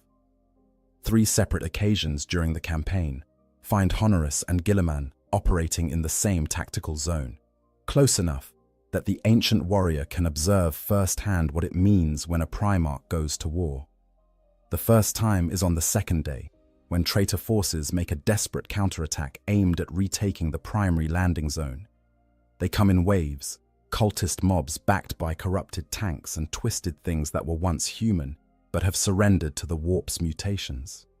It is a powerful assault, well coordinated despite the chaos markings adorning every surface, and for a moment, it seems like it might actually succeed in overwhelming the Imperial perimeter. Then, Robuta Guilliman appears at the breach point, and the entire character of the battle changes instantly. He moves with speed that seems impossible for something so large. The Emperor's sword in his hands, blazing with golden fire that burns with a light entirely unlike any physical flame. Each swing of that blade cuts down multiple enemies.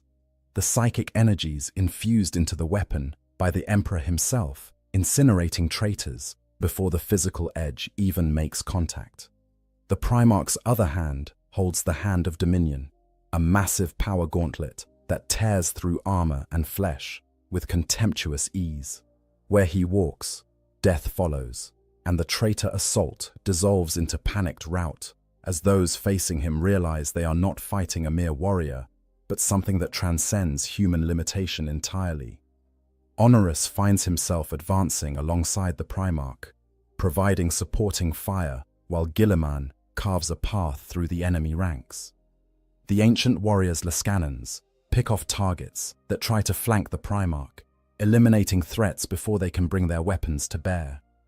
Together, they push the enemy back, step by grinding step, until the counterattack completely collapses and the surviving traitors flee back into the ruins they came from.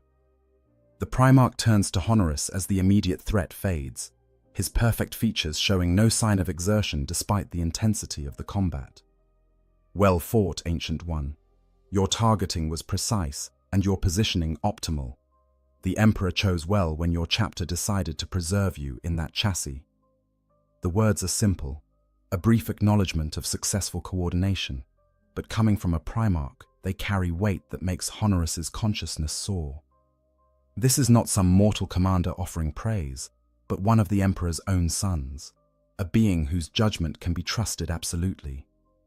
If Guilliman says Honorus fought well, then it is objective fact rather than mere encouragement. Thank you, my lord. It is an honor beyond measure to fight at your side. I remember the Great Crusade, before the heresy. I remember what it was like when the Primarchs led us. I never thought to experience that again. Guilliman's expression becomes more complex, something that might be sadness or regret flickering across those perfect features. The Great Crusade is long past, Ancient One. What we build now will be different, tempered by 10,000 years of hard lessons. But perhaps we can reclaim some of what was lost, some of the hope and purpose that drove us in those early days. If warriors like you stand with me, willing to fight for a better Imperium, rather than simply accepting the decay that has consumed my father's dream, then perhaps there is hope yet.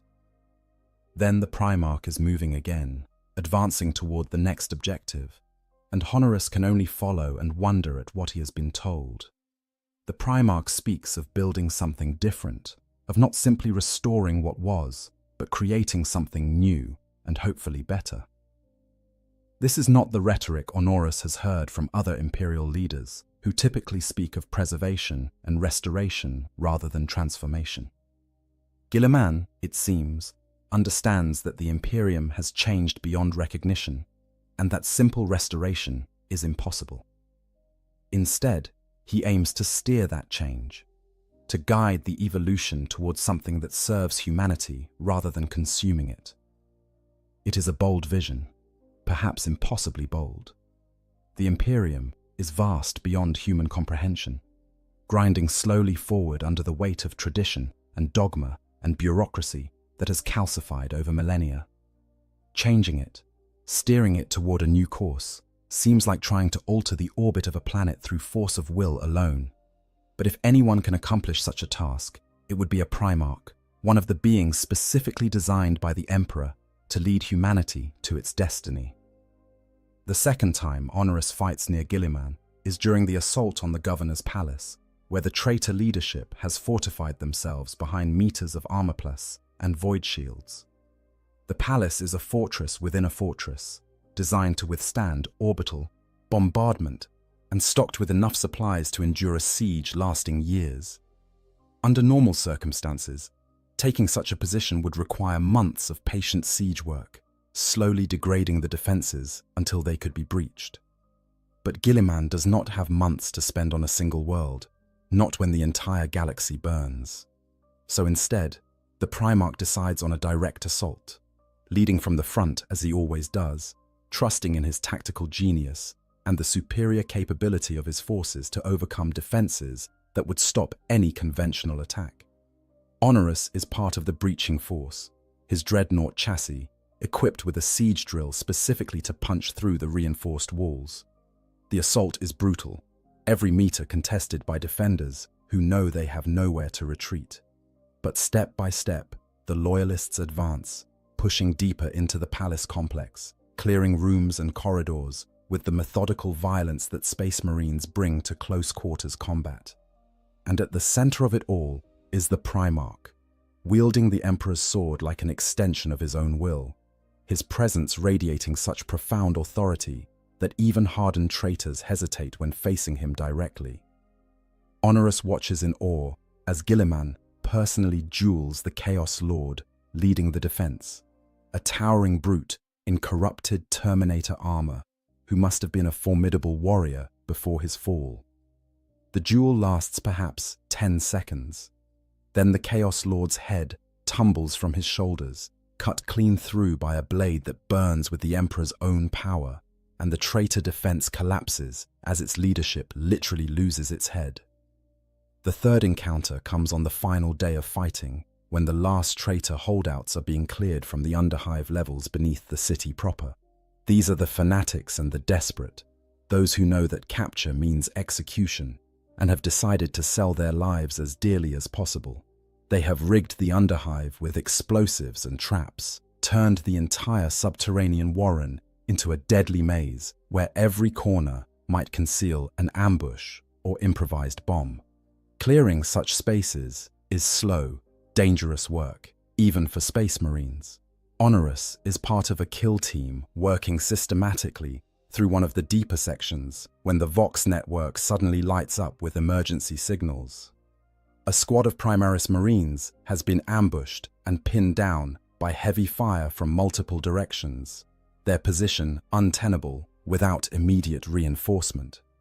The coordinates put them 3 levels down and nearly half a kilometer distant, too far for Honoris to reach in time, even at his chassis' maximum speed.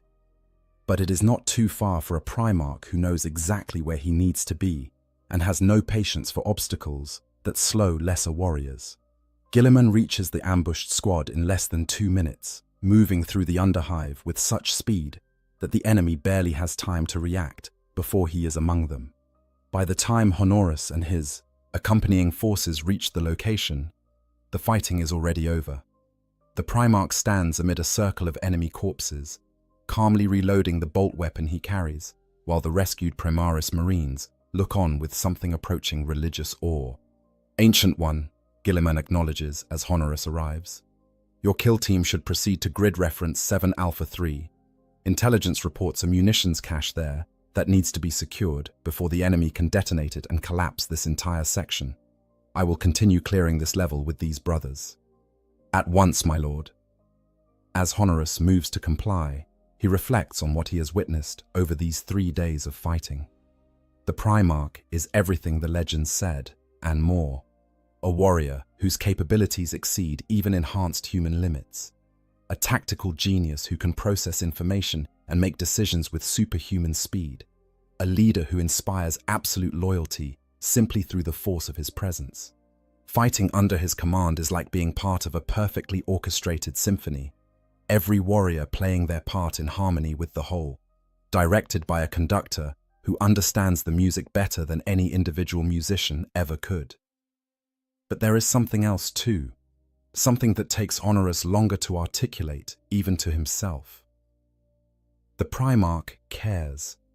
Not in the abstract sense that all commanders must care about their forces if they hope to maintain morale and combat effectiveness, but in a genuine, personal way that seems strange for a being who rules over hundreds of worlds and commands millions of warriors.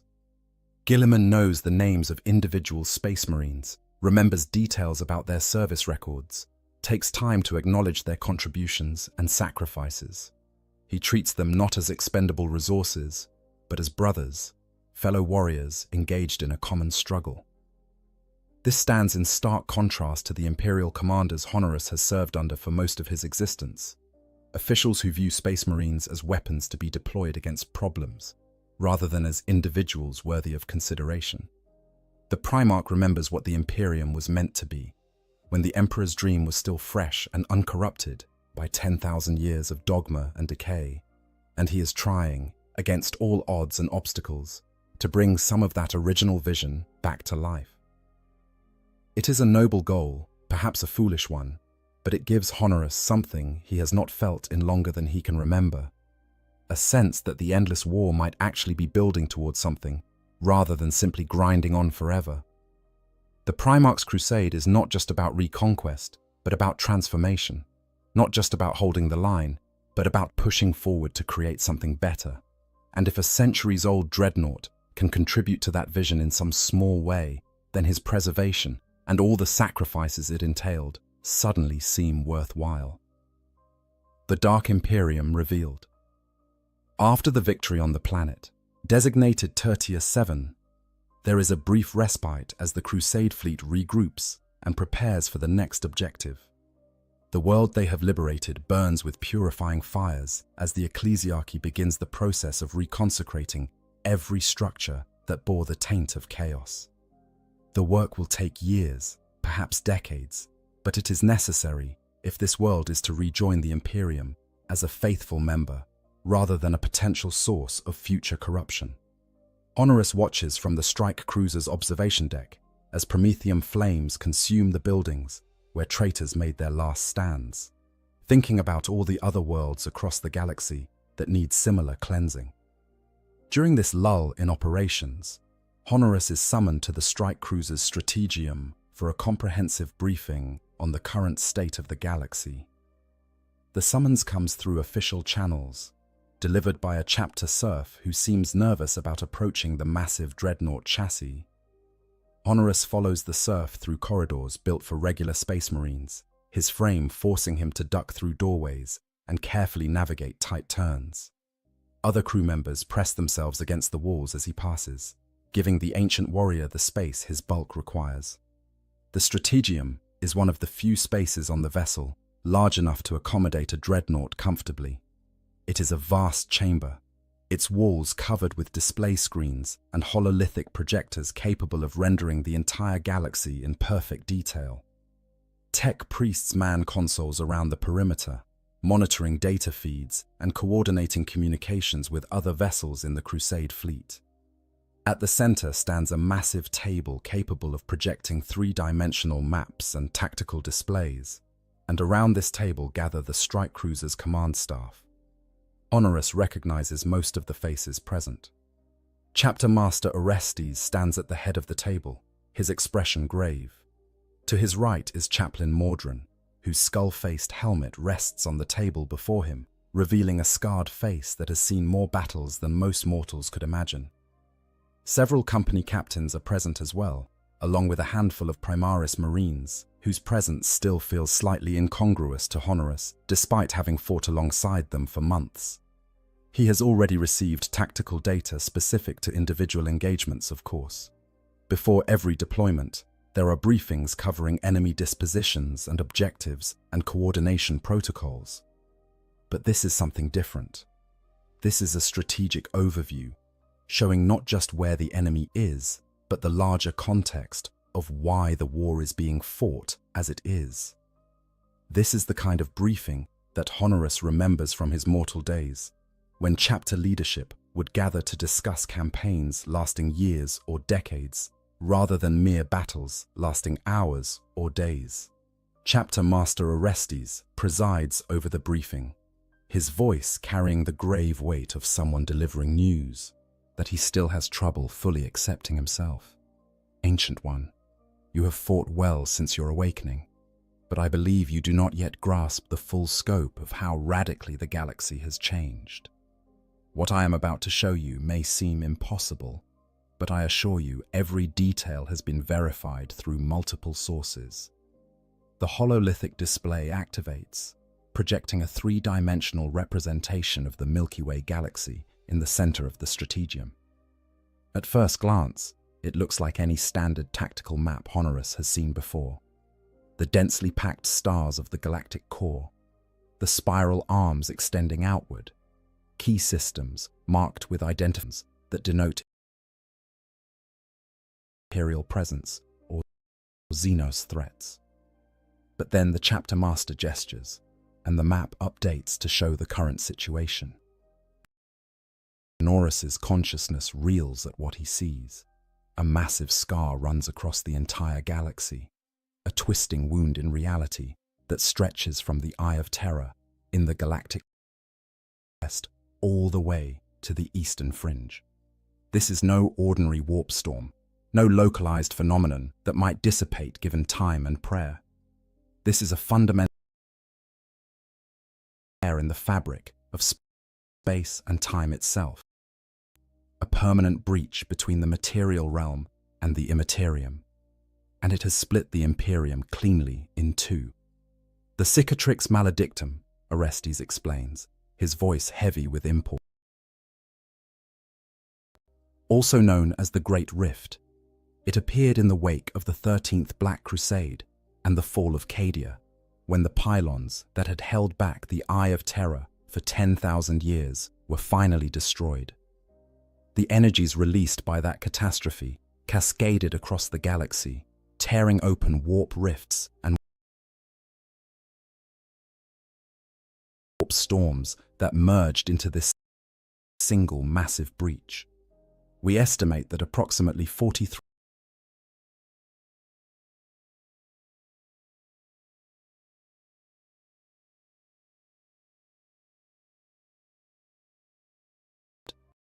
cut off from Terra and the light of the Astronomicon. 43%, nearly half Imperium, separated from the rest by a barrier more impassable than any physical distance. Honoris tries to process the implications and finds them almost too vast to comprehend. Thousands of worlds, hundreds of Space Marine chapters, countless billions of Imperial citizens, all isolated in what the briefing calls the Dark Imperium or Imperium Nihilus. Some have continued fighting despite the isolation, holding out against enemies that see the rift as opportunity rather than disaster. Others have succumbed to conquest or corruption, lost to Xenos expansion or chaos infestation, or simple collapse of civil order. The creation of the rift caused what we call the Noctis Aeterna, the chapter master continues. A period of darkness when the Astronomicon's light was obscured across the entire galaxy. Warp travel became impossible or fatally dangerous. Worlds were isolated from one another, unable to call for help or receive reinforcement. The exact duration of Noctis Aeterna is difficult to determine due to temporal distortions the rift causes, but estimates range from weeks to years depending on local conditions. During that time, the Imperium came closer to total collapse than at any point since the Horus Heresy. The briefing continues, laying out detail after terrible detail. Worlds that descended into civil war when cut off from higher authority. Space Marine chapters wiped out defending planets that received no reinforcement. Forge worlds overrun by chaos invasions. Hive cities consumed by demonic incursions. The list goes on, a litany of loss that would be crushing if Honorius allowed himself to dwell on it. But the chapter master is not dwelling on past failures. He is building toward the crucial point that makes sense of everything that has happened since. This is why the Primarch's return was so critical, Orestes says. This is why his resurrection, achieved through methods some might consider heretical, was absolutely necessary, despite the theological controversies it raised. The Imperium could not survive the opening of the Great Rift without exceptional leadership at the highest level. Lord Guilliman has provided that leadership, organizing and launching the Indomitus Crusade to stabilize the Imperium Sanctus, while simultaneously preparing operations to eventually cross the rift and bring aid to those worlds still fighting on the far side. The hololithic display shifts, showing fleet movements and campaign objectives, worlds liberated and sectors secured. The scope of the Indomitus Crusade becomes clear. A massive military operation involving millions of warriors and thousands of ships, all coordinated by the Primarch's strategic genius. This is not just war. This is the largest mobilization of Imperial forces since the Great Crusade itself, an attempt to not merely survive, but to actively push back against the darkness threatening to consume humanity entirely. What of the worlds beyond the rift? Honorius asks. The Dark Imperium, are they simply lost? Abandoned to their fate? Not abandoned, Orestes replies, but cut off.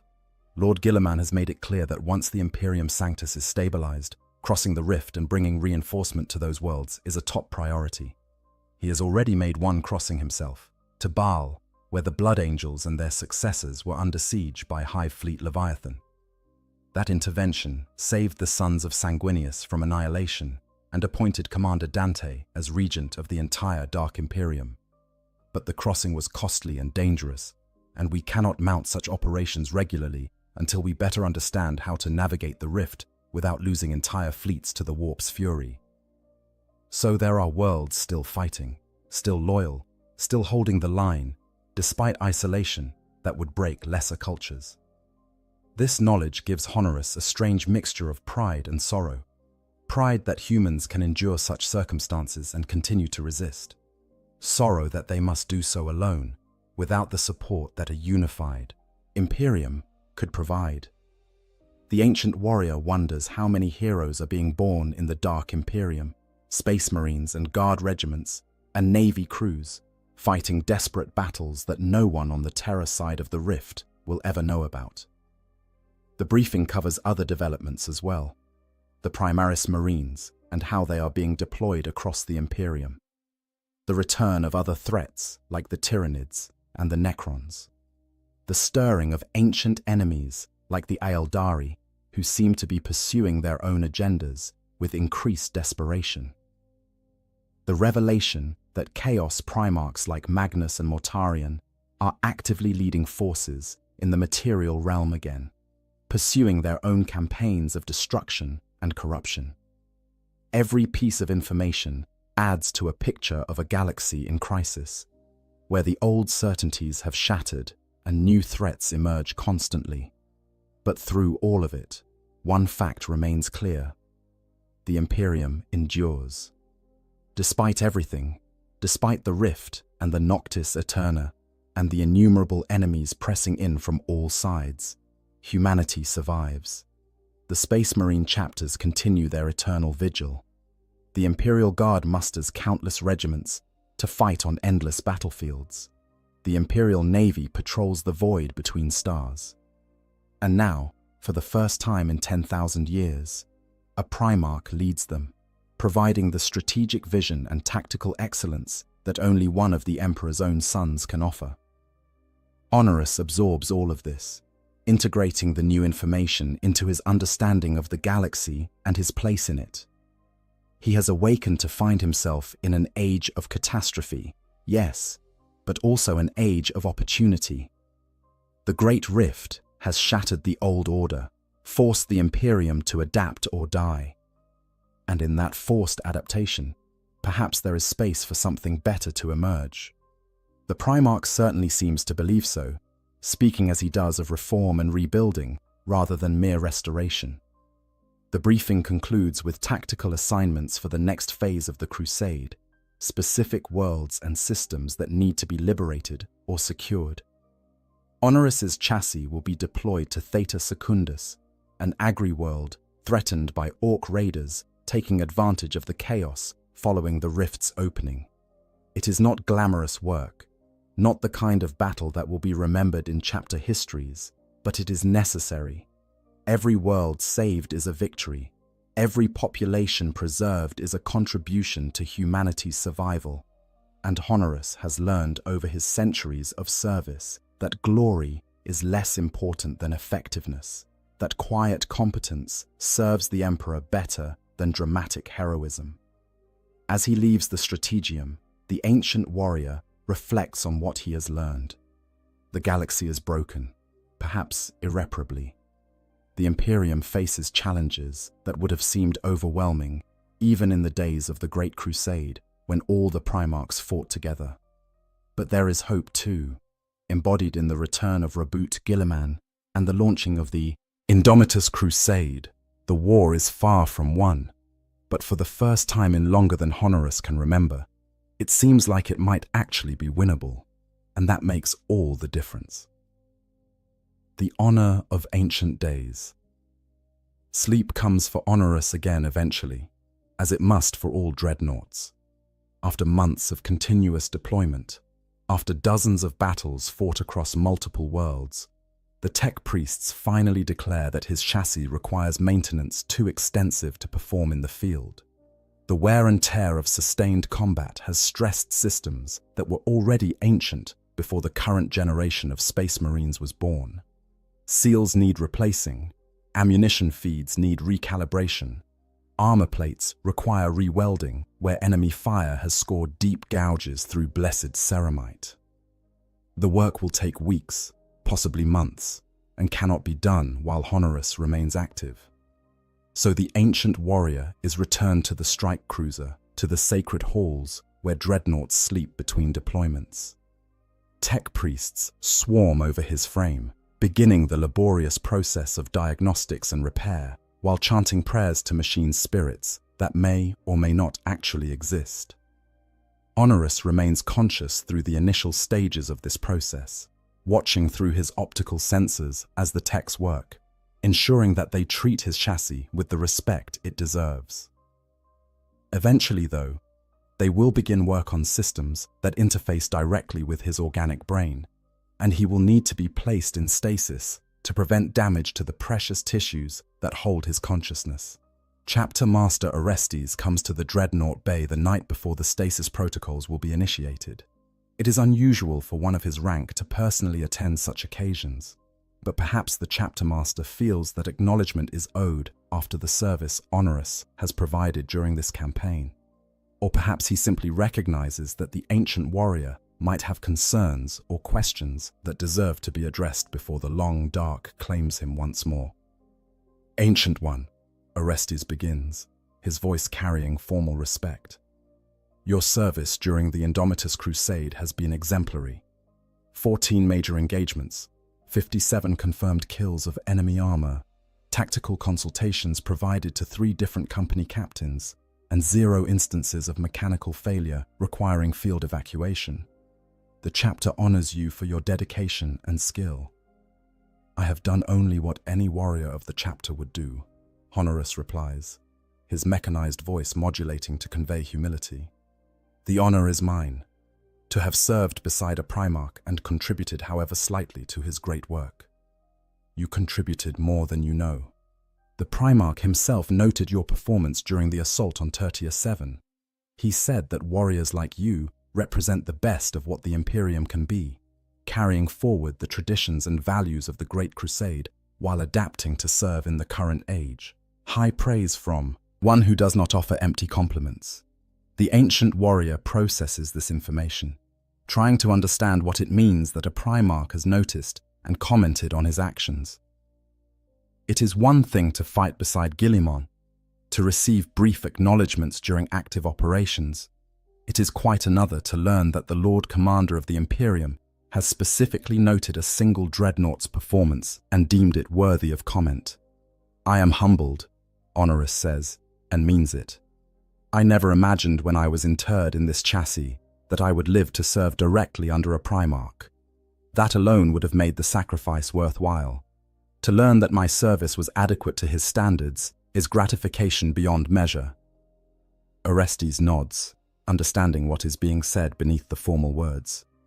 "You will sleep now, for a time, but I want you to know that you will be awakened again. The crusade continues, and we will have need of your wisdom and your weapons. The Primarch has authorized expansion of the chapter, incorporation of new Primaris brothers, to replace our losses and increase our strength. You will awaken to find many unfamiliar faces, but they will know your name and your deeds. You are becoming legendary, Ancient One, a living connection between the chapter's past and its future." Legendary. The word strikes Honorus with strange force. He has been a dreadnought for so long that he sometimes forgets others see him differently than he sees himself.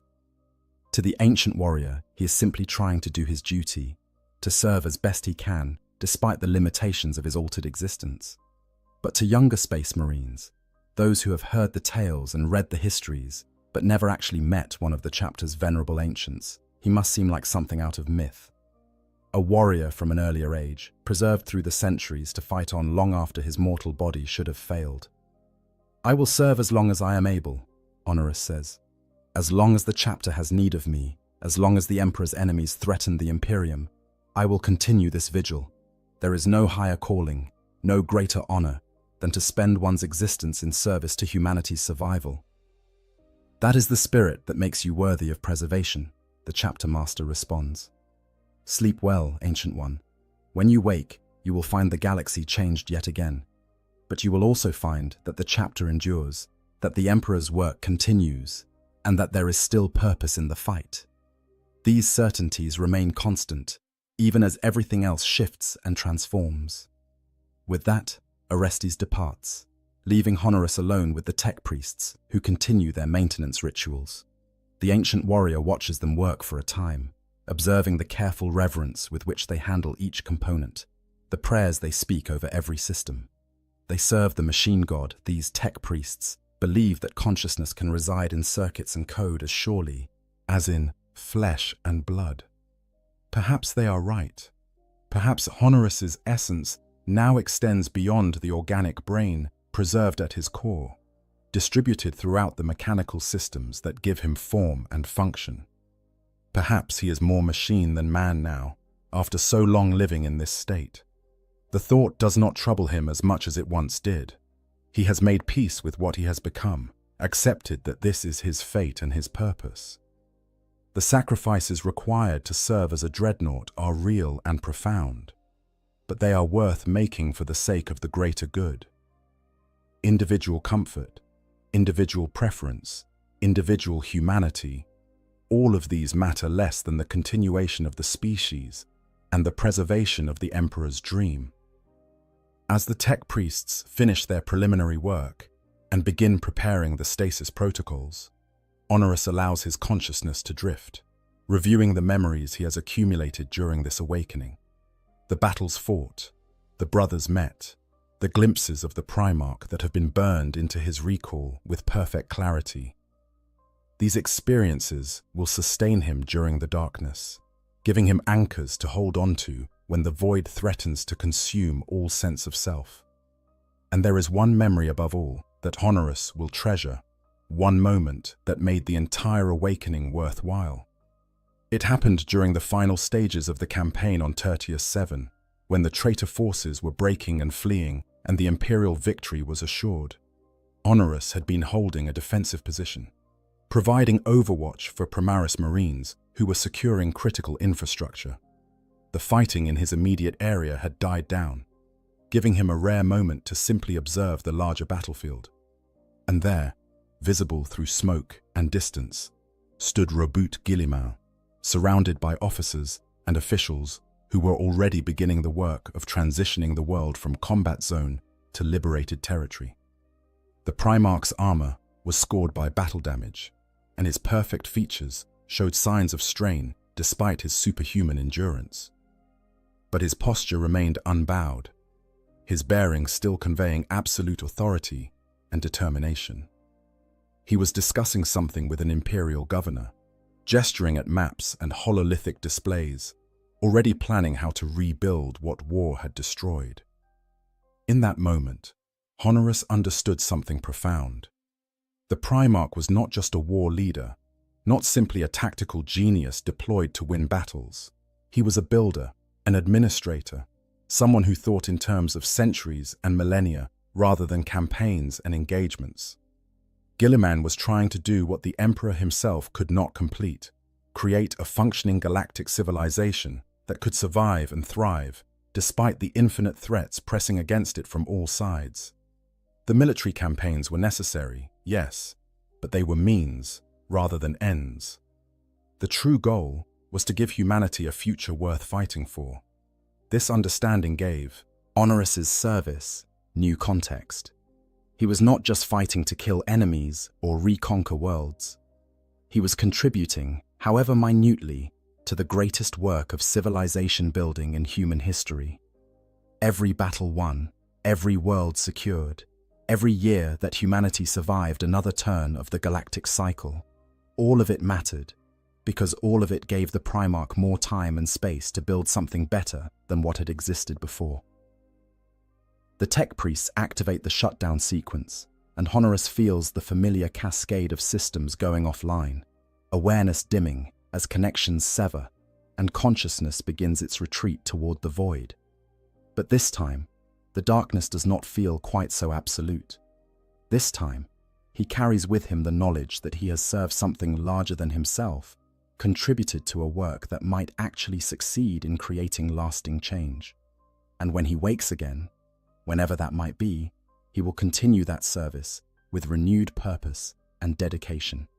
The last thing Honoris experiences before consciousness completely fades is the voice of a tech priest, speaking a final benediction over the stasis pod. Rest now, Ancient One. You have earned your repose. When the chapter calls, you will rise again to serve. Until that day, may the Emperor watch over you. May the machine god preserve your systems, and may you dream of victory eternal. Then the darkness comes, and the ancient warrior sleeps, and the galaxy turns on without him, for the glory of the Imperium. If you've been captivated by this journey through the awakening of an ancient warrior, if you've felt the weight of millennia and the sudden surge of hope that comes with a Primarch's return, then I invite you to become part of our growing community. Subscribe to Stories of Hammer for more deep dives into the rich lore of Warhammer 40,000, exploring the characters, events, and themes that make this universe so compelling. Hit that like button if this story resonated with you, and share it with fellow fans who appreciate the darker corners of the 41st millennium. The Imperium endures, and so do we, one story at a time. Thank you for listening, and remember, even in death, there is still duty. There are warriors in the Imperium of Man who remember a time before the galaxy burned. They walked when the Emperor still moved among his sons, when Primarchs led their legions to bring the light of civilization to a dark and savage universe. They heard words spoken by the Master of Mankind himself, words that were never meant to echo through 10,000 years of bloody history.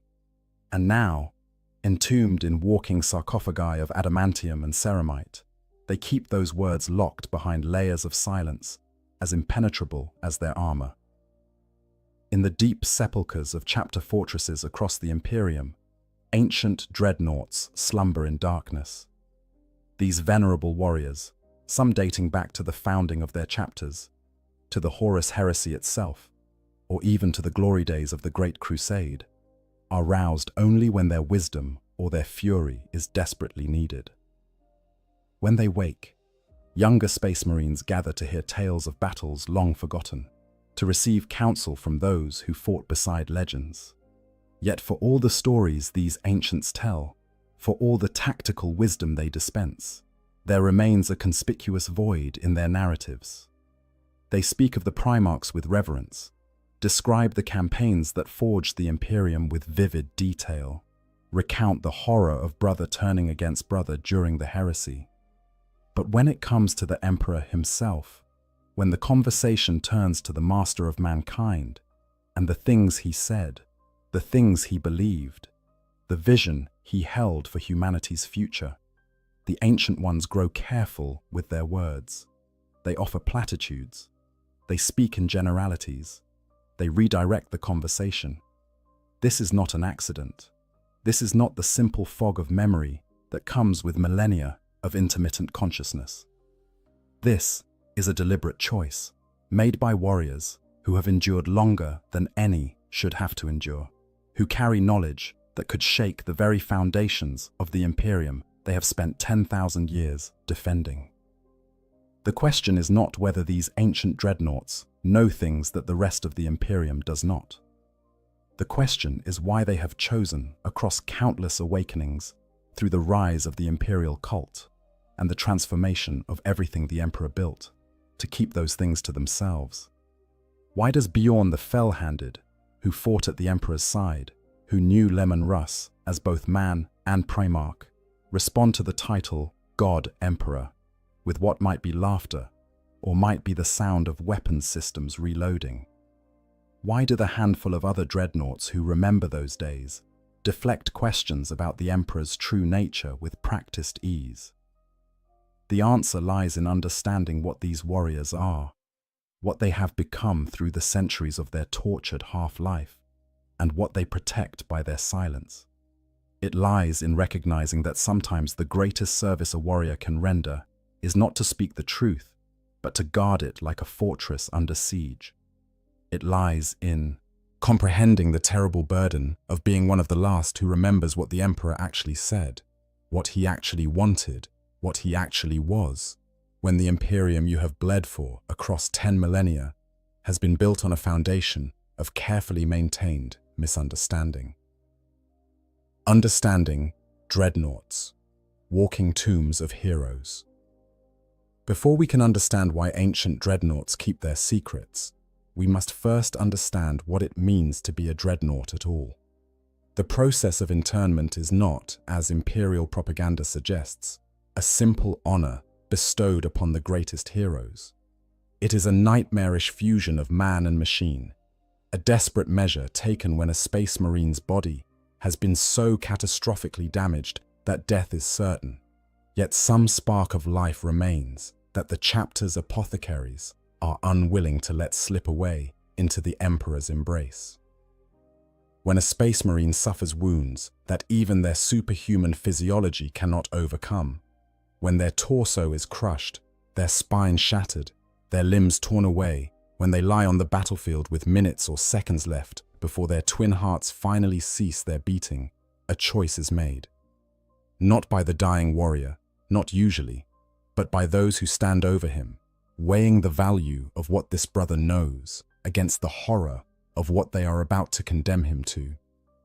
The chapter's most skilled tech marines and apothecaries work in concert, performing surgery that is as much arcane ritual as medical procedure. They harvest what remains of the warrior, cutting away everything that cannot be sustained, everything that is too damaged to preserve. What remains is almost unrecognizable as having once been human. The organic remnant that is finally sealed within the armored sarcophagus at the heart of a dreadnought is little more than a brain, perhaps some vital organs, floating in nutrient-rich amniotic fluid that is thick as oil and numbingly cold. Neural interface plugs stab into what remains of the brainstem, connecting the warrior's consciousness to the dreadnought's systems. When the process is complete, when the last seals are welded shut, and the final prayers are spoken over the newborn machine warrior, the man who entered is gone. What emerges is something else. Something that will never again feel the warmth of sunlight on skin. Never again taste food or water. Never again know the simple pleasure of moving through a world with a body of flesh and bone. The sensory experience of being a dreadnought is fundamentally alien to anything that could be called human. Vision comes through optical sensors that can see across spectrums no natural eye could perceive, but which can never again see the face of a battle brother with the clarity and depth that human vision provides. Sound is filtered through acoustic sensors that can detect the whisper of enemy movement kilometers away, but which translate all input into mechanical approximation. Touch becomes pressure readings on armor plating, the sensation of fingers replaced by the impact of power fists against enemy armor. Taste and smell, those most primal of senses, are simply gone, replaced by atmospheric analysis readouts and chemical composition data. But the true horror of the dreadnought's existence is not the loss of the body. Space Marines are already so far removed from baseline humanity, so conditioned to see their physical forms as merely tools in service of a greater purpose, that the loss of flesh alone might be bearable. The true horror is the isolation, the stasis, the slow dissolution of self that comes with the centuries. Between battles, dreadnoughts are returned to their chapter's sepulchre, a sacred space deep within the fortress monastery where these venerable warriors are maintained. Here, the Tech Marines disconnect the higher functions, placing the entombed warrior into a state of induced unconsciousness that is not quite sleep and not quite death. In this darkness, decades pass, sometimes centuries. The dreadnought's consciousness floats in a void, aware but not aware, existing but not experiencing. There are no dreams, no thoughts, no passage of time as a conscious being would measure it. There is only the absence, vast and cold and empty. When the dreadnought is finally awakened, when crisis demands that the chapter rouse one of its ancients, the transition is jarring beyond description. Systems that have lain dormant for decades roar to life. Neural connections that have carried no traffic suddenly flood with sensory input. The warrior's consciousness, which has existed in comfortable oblivion, is suddenly and violently returned to awareness. And with that awareness comes the recognition of how much time has passed, how much has changed, how many of the brothers they knew are now dead and dust. This cycle of awakening and sleep is what ultimately destroys the personality, the individuality, the essential humanness of the warrior within. Each time they wake, they find themselves more disconnected from the world around them. Faces they remember are attached to names they can no longer recall. Battles they fought begin to blur together, melding into a single endless campaign. The details of their former life, the things that made them who they were before their internment, fade like old parchment exposed to sunlight. What remains is the warrior, the tactical knowledge, the fighting skills honed across centuries. But the man, the person who once inhabited that warrior's frame, slowly erodes away. This is the fate that awaits all dreadnoughts, given enough time. Some go mad, their damaged psyches unable to cope with the endless cycle of battle, sleep, and isolation. These unfortunates must be restrained when awakened, their consciousness so fractured that they can no longer distinguish friend from foe, past from present, memory from hallucination. Others become hollow, going through the motions of war with mechanical precision, but no passion, no drive, no spark of the person they once were.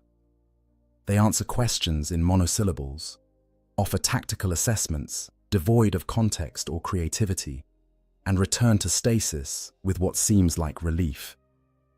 For Chaos Space Marines, internment in a dreadnought is considered a fate worse than death, a punishment reserved for those who have failed their dark masters. Without the sacred oils and careful maintenance provided by loyalist chapters, without the protective stasis between battles, Chaos dreadnoughts deteriorate rapidly. The warp itself seems to corrupt them, their organic components mutating, their mechanical systems becoming fused with demonic essence. They are kept chained between battles, howling their rage and madness into the void, and released only when their masters have need of their fury. This is what awaits warriors who lack the discipline, the chapter structure, the sacred rituals that make the suffering of loyalist dreadnoughts at least bearable. Yet even loyalist dreadnoughts, maintained with reverence and awakened only when necessary, face the same inevitable erosion. The process is slower, more gradual, but it is no less certain. With each century that passes, more of the man is lost. Memories become fragmented. Emotional connections fade. The ability to relate to those who still live in bodies of flesh becomes increasingly difficult. The world moves on while the dreadnought remains trapped in an eternal present, unable to fully participate in the life of the chapter, unable to truly die. This is what makes the ancients, those dreadnoughts, who have somehow maintained their clarity of mind across millennia, so remarkable. Warriors like Bjorn the Fell-Handed, who has been entombed for over 10,000 years, yet still speaks with coherence and wit, who still remembers not just the battles he fought, but the brothers he fought beside, who can still recall the voice of Leman Russ and the face of the Emperor himself. Such longevity of consciousness is almost unheard of, achieved through some combination of iron will, advanced life support systems, and perhaps simple stubbornness, the refusal to let the endless dark take what remains of who they were. These are the warriors who hold the secrets. These are the ones who remember what the galaxy was like before the Imperium became an empire of faith, before the Emperor became a god, before 10,000 years of war ground down everything that the Great Crusade was meant to achieve. They have watched the slow transformation of everything they fought to build, seen the imperial truth give way to the imperial cult, witnessed the Imperium of reason and science become an Imperium of superstition and dogma. And they have chosen, again and again across the centuries, to keep what they know to themselves. Understanding their silence requires understanding their suffering. These are not simply old soldiers with long memories. They are beings who have endured torments that would break lesser minds, who have persisted through isolation that should have driven them mad, who have clung to their sanity and their identity through sheer force of will. When such warriors choose not to speak, when they deflect questions about the Emperor with practiced ease, it is not from forgetfulness or confusion. It is from a purpose so deeply held that even the erosion of centuries cannot shake it. Bjorn the Fell-Handed, the last who remembers. Among all the ancient dreadnoughts that still serve the Imperium, one stands apart as the undisputed eldest, the last living link to the age when the Emperor walked among his warriors, and the Primarchs led their legions to conquest. Bjorn the Fell-Handed, ancient of the Space Wolves chapter, has been entombed for over 10,000 standard years. He fought in the Great Crusade. He stood beside Leman Russ during the burning of Prospero. He saw the Emperor with his own eyes, heard his voice with his own ears, before the Master of Mankind was interred within the Golden Throne. He is, by any measure, the oldest living loyalist space marine in the Imperium, and the weight of that longevity is both his honor and his burden. Bjorn's story begins not as a legend, but as a relatively unremarkable space wolf. He was a grey hunter in the Tra Great Company, one warrior among thousands in the 6th Legion, distinguished mainly by a mistake that nearly cost a remembrancer his life. When Bjorn, in his zeal to defend Fenris, shot down a shuttle carrying the archivist Caspar Hauser, he was assigned to guard the very man he had nearly killed. This inauspicious beginning would set in motion events that would shape Bjorn's legend. But in those early days, he was simply another young warrior learning the hard lessons of war. His moniker, the Fell-Handed, meaning he who lost his hand, came during the burning of Prospero, that terrible campaign when the Space Wolves descended upon their brother Legion at the Emperor's command. It was here, in the smouldering ruins of the Thousand Suns homeworld, that Bjorn confronted a demon wearing the face of Horus. the war master who had not yet revealed his true allegiance. In that battle, Bjorn lost his arm, severed by demonic claws, and earned both his title and his first real glimpse into the horrors that the galaxy contained. The Horus Heresy transformed Bjorn from a promising young warrior into a leader of men. When brother turned against brother, when legions that had fought side by side for decades suddenly found themselves locked in civil war, Bjorn stood firm in his loyalty to the Emperor and to Russ. He fought in the Alaxes Nebula, where the Space Wolves were ambushed by the Alpha Legion, barely escaping with his life. He helped pull Russ back from the brink of despair, convincing the Wolf King to forge his own path rather than simply serving as the Emperor's executioner. Through it all, Bjorn was there, witnessing firsthand the unraveling of everything the Great Crusade had built. After the heresy, when Russ disappeared into the Eye of Terror, searching for answers, or perhaps for the Tree of Life that might heal the Emperor, Bjorn became the first Great Wolf, leading the Space Wolves through the treacherous years of the Great Scouring. He led his chapter for centuries, adding glory to his already considerable reputation, earning the respect even of Primarchs from other legions.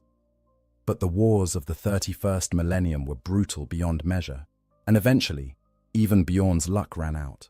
During the Proxima Rebellion in 934 M31, Bjorn led a raid against a fortress that should have been just another victory in a career full of them.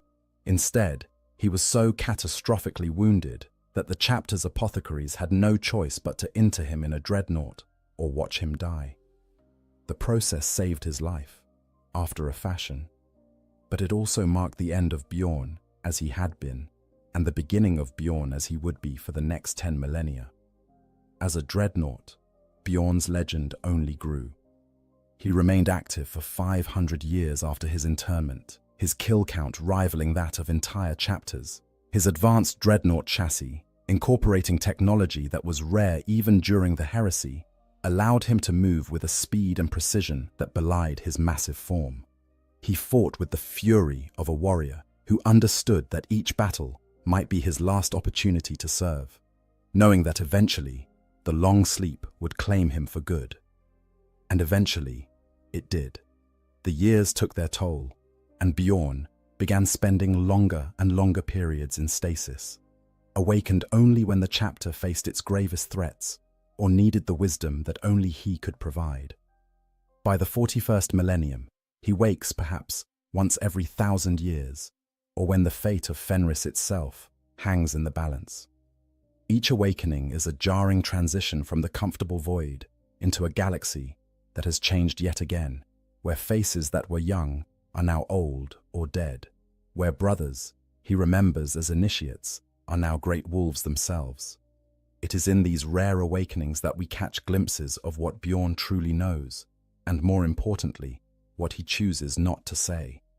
During the months of shame, that dark period after the First War for Armageddon, when the Space Wolves nearly went to war with the Inquisition and the Grey Knights, Bjorn was awakened to mediate the dispute.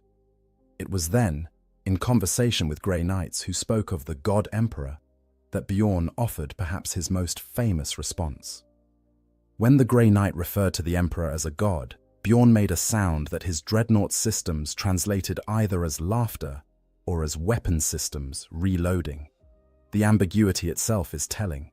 He then spoke words that have been repeated across the Imperium by those few who heard them. Calling him a god was how all this mess started. These words, simple though they appear, contain multitudes. They acknowledge that the Emperor was not, in Bjorn's direct experience, a deity. They suggest that the deification of the Emperor, the transformation of the imperial truth into the imperial cult, was not only incorrect, but actively harmful. They imply that Bjorn understands, far better than most, how the Imperium went from the rational, atheistic empire the Emperor intended to build to the theocratic nightmare it has become. And they demonstrate that Bjorn remembers what the Emperor actually said, actually wanted, actually was. But notice what Bjorn does not do in this moment. He does not elaborate. He does not explain what the Emperor told him during the Great Crusade. He does not detail the conversations he heard between Russ and the Master of Mankind. He does not reveal the secrets that he must carry about the Emperor's true nature, his plans for humanity, his vision of what the Imperium was meant to become. He offers a single sardonic observation, wrapped in what might be laughter or might be threat, and then he moves on. This is not accident.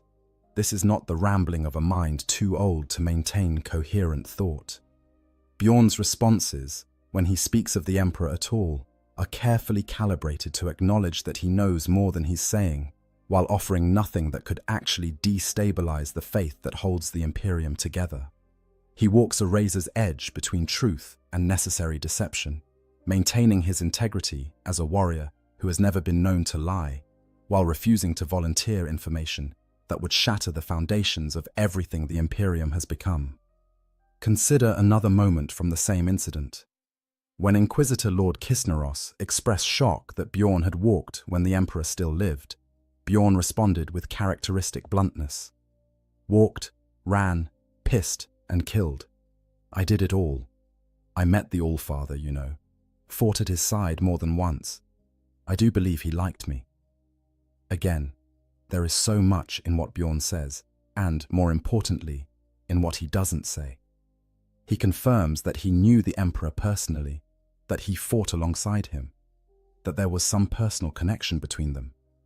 The use of Allfather, a title from Fenrisian mythology, rather than God Emperor, subtly reinforces that Bjorn's relationship with the Emperor was different from the worshipful adoration that defines the 41st millennium.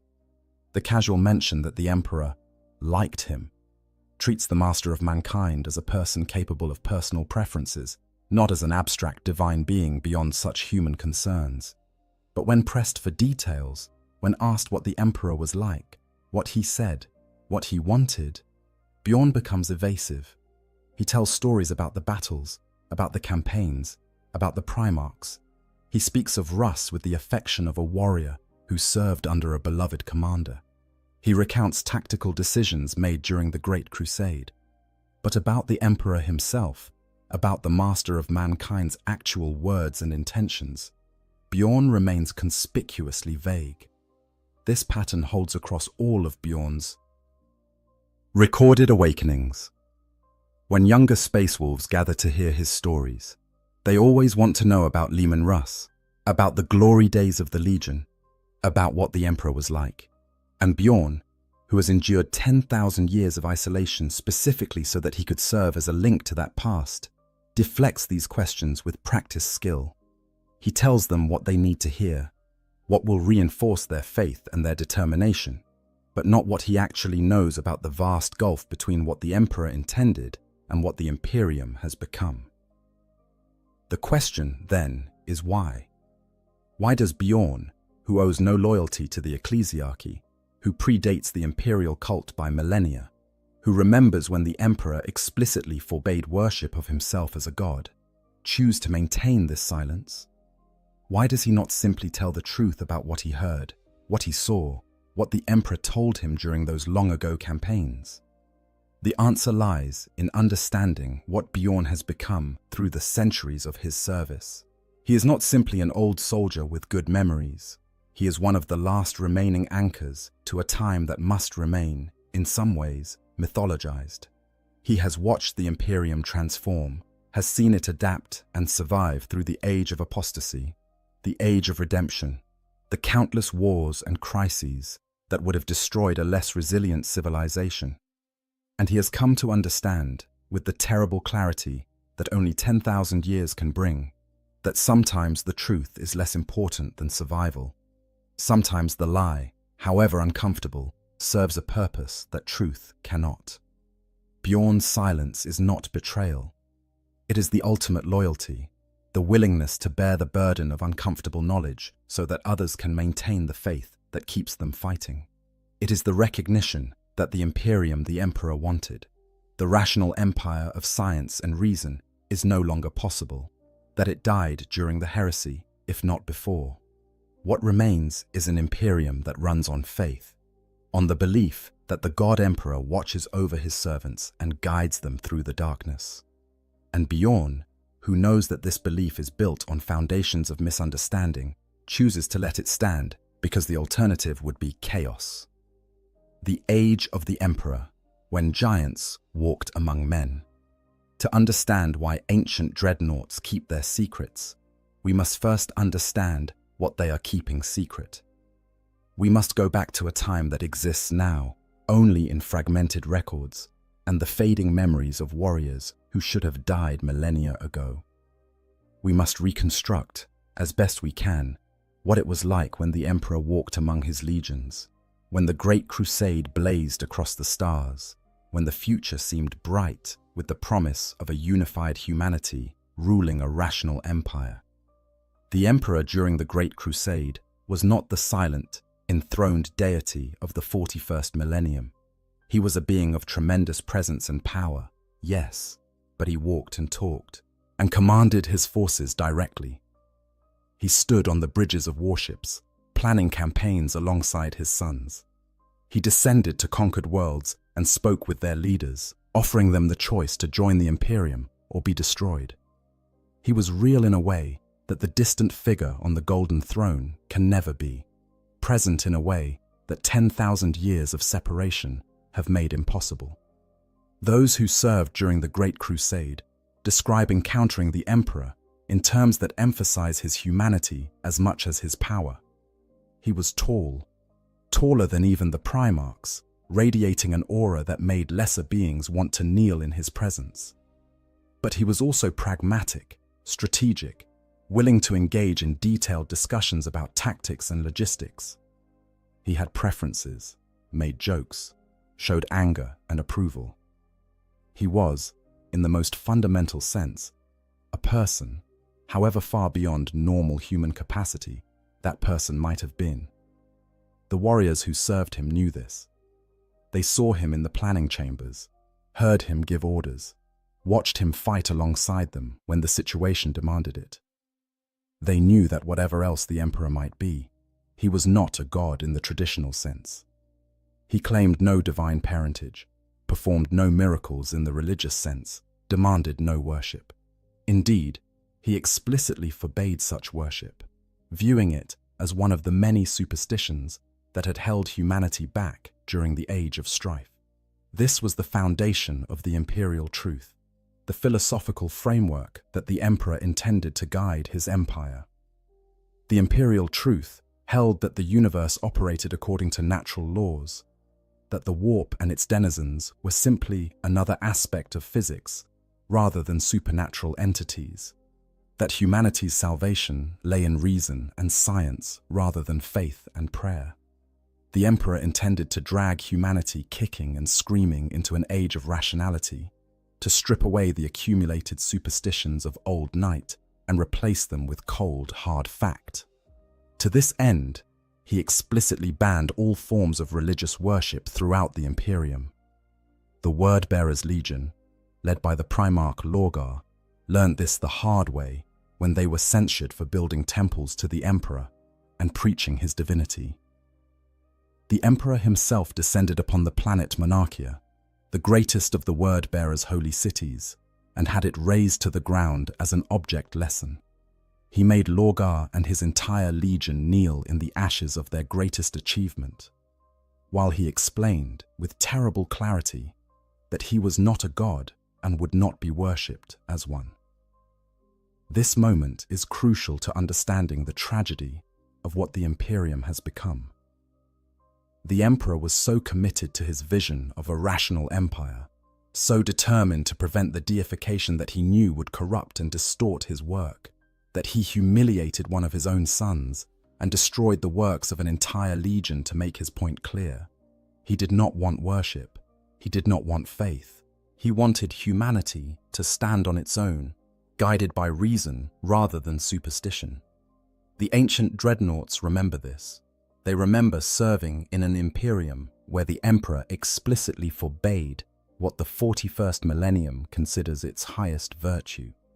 They remember when calling the Emperor a god was not an expression of devotion, but a failure to understand his vision, a regression to the kind of thinking he was trying to eliminate. They remember when the imperial truth was not a forgotten philosophy, but the governing principle of the entire imperium. They also remember what the emperor told them about his plans for humanity.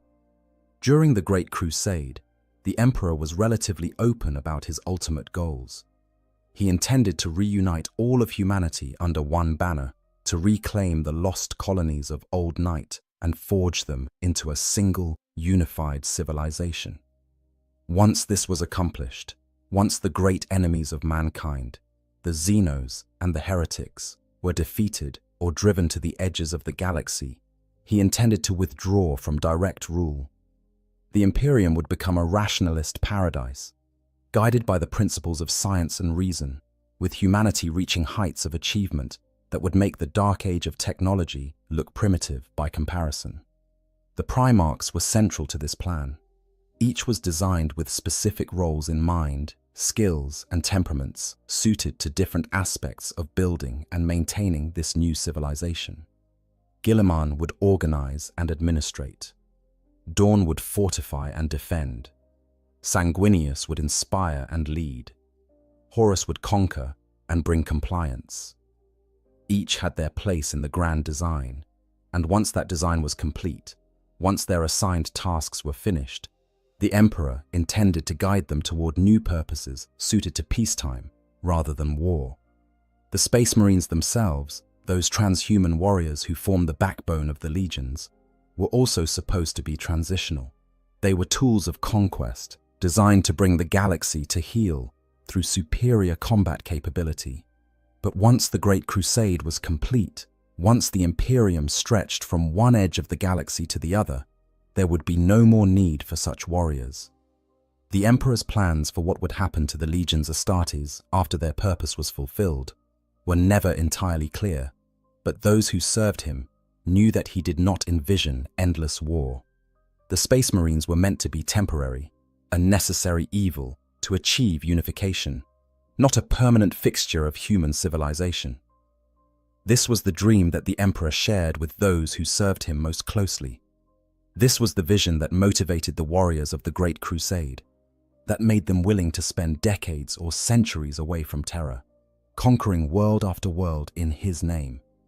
They believed that their sacrifices would lead to something better, that the endless war would eventually end, that humanity would finally be able to rest and prosper under the guidance of reason and science. The ancient dreadnoughts remember this dream. They remember believing in it, fighting for it, bleeding for it. They remember when the Imperium was not a theocratic nightmare sustained by faith and fear, but a rational empire guided by the best minds humanity could produce. They remember when the future seemed bright, when it seemed possible that humanity might actually achieve the Emperor's vision. And they remember when it all went wrong. The Horus heresy shattered the Emperor's dream beyond any possibility of repair. When Horus turned traitor, when fully half the legions followed him into damnation, when brother fought brother across 1,000 worlds, and the very fabric of the Imperium tore itself apart, all hope of the rational paradise died. The Emperor's injuries at Horus's hands, his internment within the Golden Throne, meant that he could never again guide his empire directly. The Primarchs were scattered, dead, or lost. The imperial truth was revealed as insufficient, unable to protect against the very real threats of chaos that the Emperor had tried to hide by denying their supernatural nature. In the ashes of the heresy, the Imperium that emerged was nothing like what the Emperor had planned. It was an empire born of desperation, held together by fear and faith rather than reason and science. The very worship that the Emperor had forbidden became the glue that held human civilization together. The Space Marines, meant to be transitional, became permanent fixtures. The chapters scattered across the galaxy as guardians of an empire that had lost its way. The rationalist dream died, replaced by the theocratic nightmare. The ancient dreadnoughts watched this transformation happen. They lived through it, fighting to hold together an imperium that was fundamentally changing from what they had believed they were building. They saw the rise of the imperial cult, the gradual deification of the emperor. the transformation of his vision into something he would not have recognized. And they realized, slowly or suddenly depending on the warrior, that they could not stop it. The Imperium needed this new form to survive. Without the faith that the Emperor was a god watching over his people, without the belief that service to him was service to divinity itself, the fragmented remnants of humanity would have torn themselves apart. This is the fundamental tragedy that ancient dreadnoughts carry with them through the centuries. They know what the Emperor wanted. They remember his actual words, his actual plans, his actual vision for humanity's future, and they have watched that vision die, replaced by something he explicitly tried to prevent. They have become custodians of a truth that can never be spoken, guardians of knowledge that would destroy the very thing they have spent millennia protecting. When Bjorn says that calling the Emperor a god is how all the mess started, he is expressing this tragedy in the only way he can, without betraying the Imperium he serves.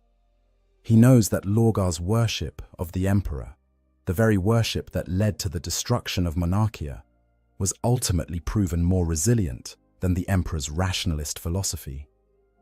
He knows that the faith the Emperor rejected has become the foundation of the Imperium's survival.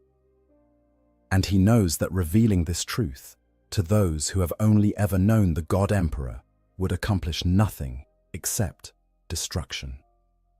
The burden of memory. What ancient warriors carry, the knowledge that ancient dreadnoughts carry, is not abstract philosophy or academic debate about the nature of divinity. It is concrete, specific, personal. These warriors heard the Emperor speak.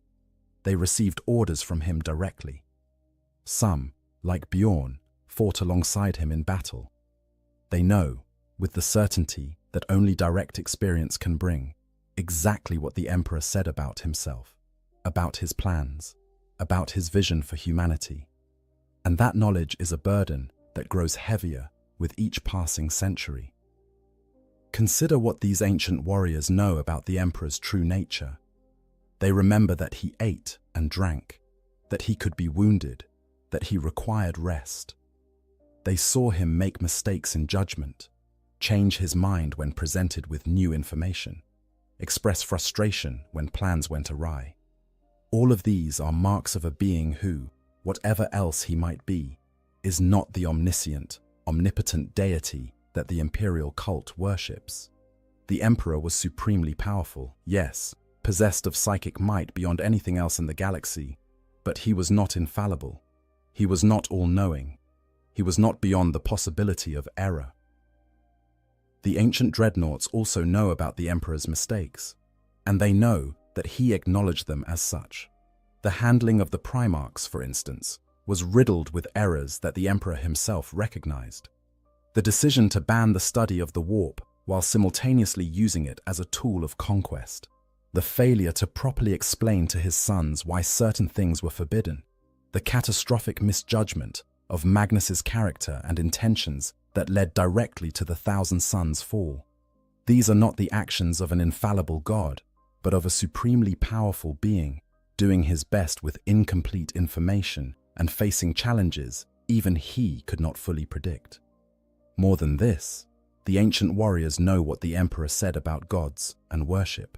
They heard him explain, in councils of war or in conversations with his Primarchs, why he rejected divinity. They heard him describe gods as parasitic entities that fed on human belief, that grew powerful on worship, and used that power to manipulate and control their followers. They heard him say that the only way to defeat such entities was to starve them, to deny them the worship they needed, to build a human civilization that stood on reason and science rather than faith and prayer.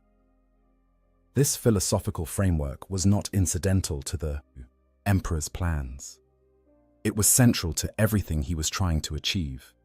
The Emperor understood, better than anyone else in the galaxy, the true nature of the warp and the beings that dwelt within it.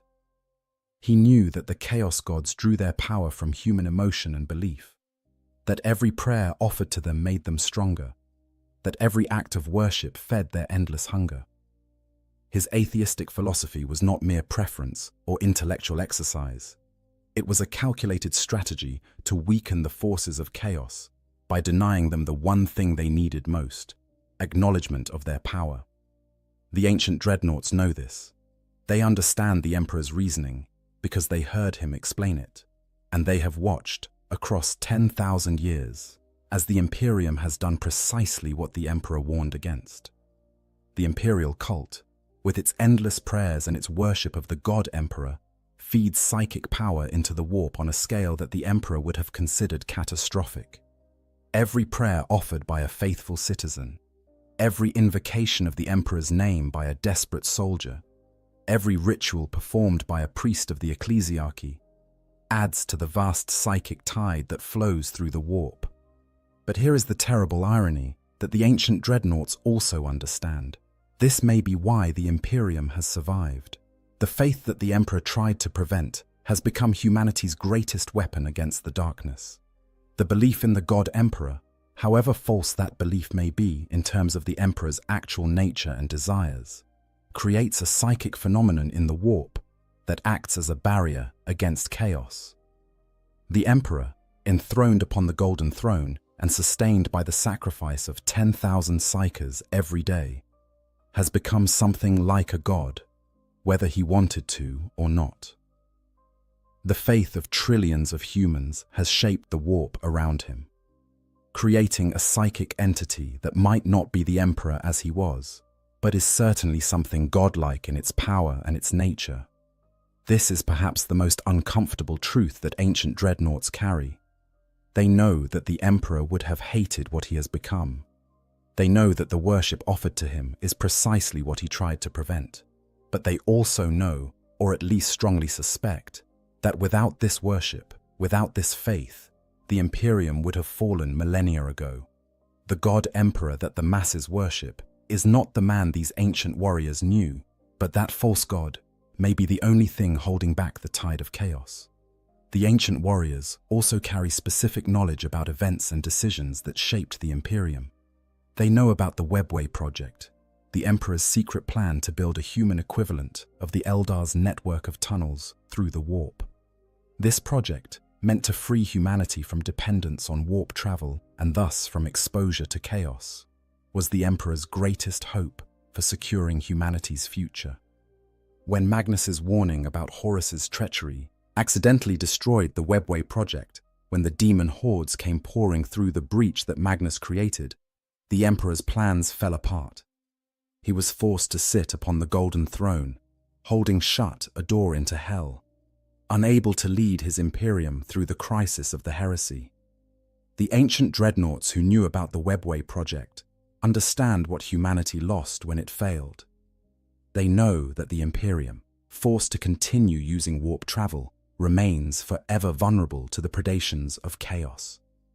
They know that every ship that enters the warp risks corruption, that every navigator who looks into its depths risks madness, that every psyker who channels its power risks possession.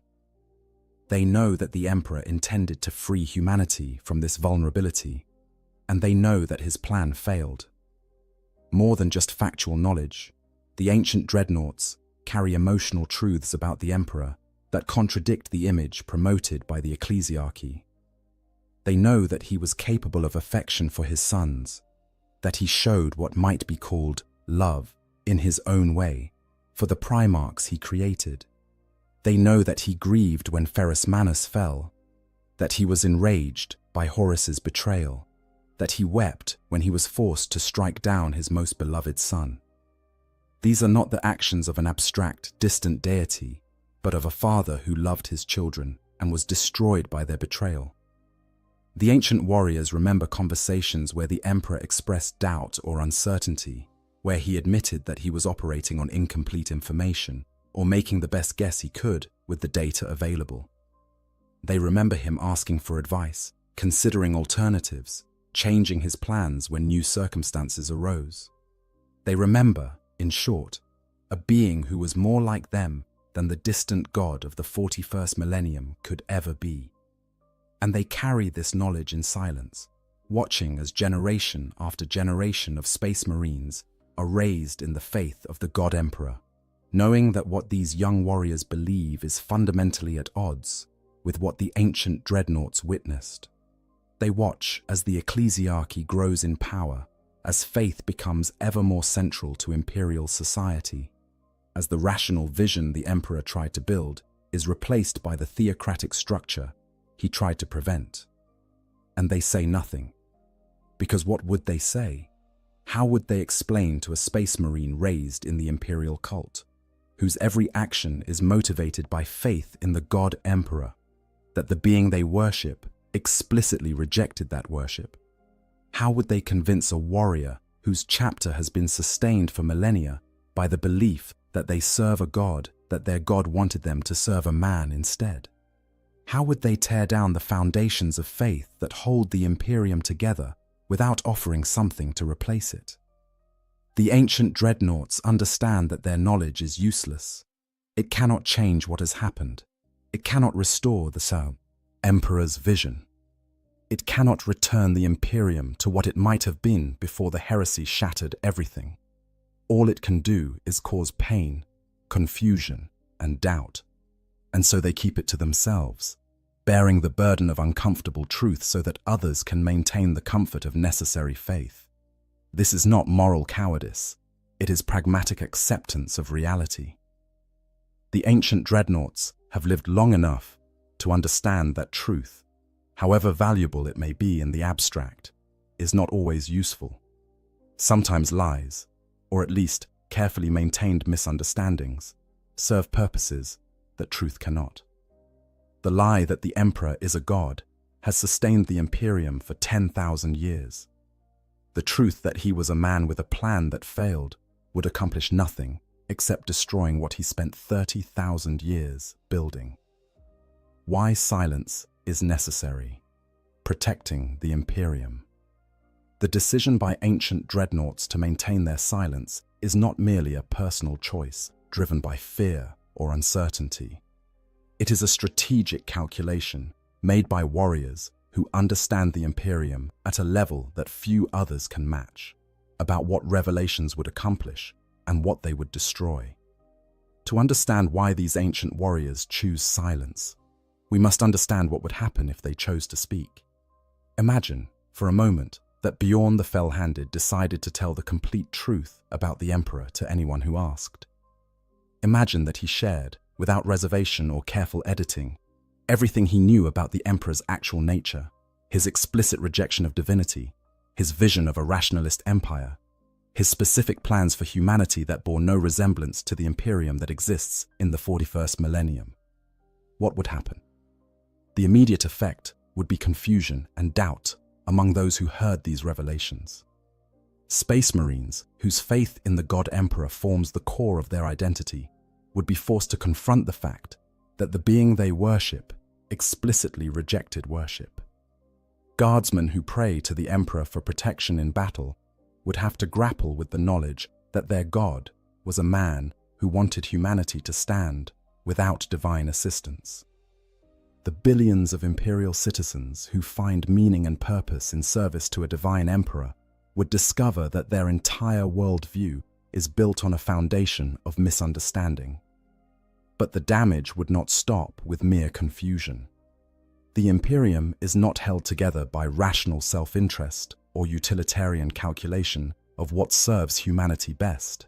It is held together by faith, by the belief that service to the God Emperor is the highest calling a human can answer, that death in his name guarantees a place at his side, that the suffering and sacrifice of imperial life have meaning because they serve divine purpose.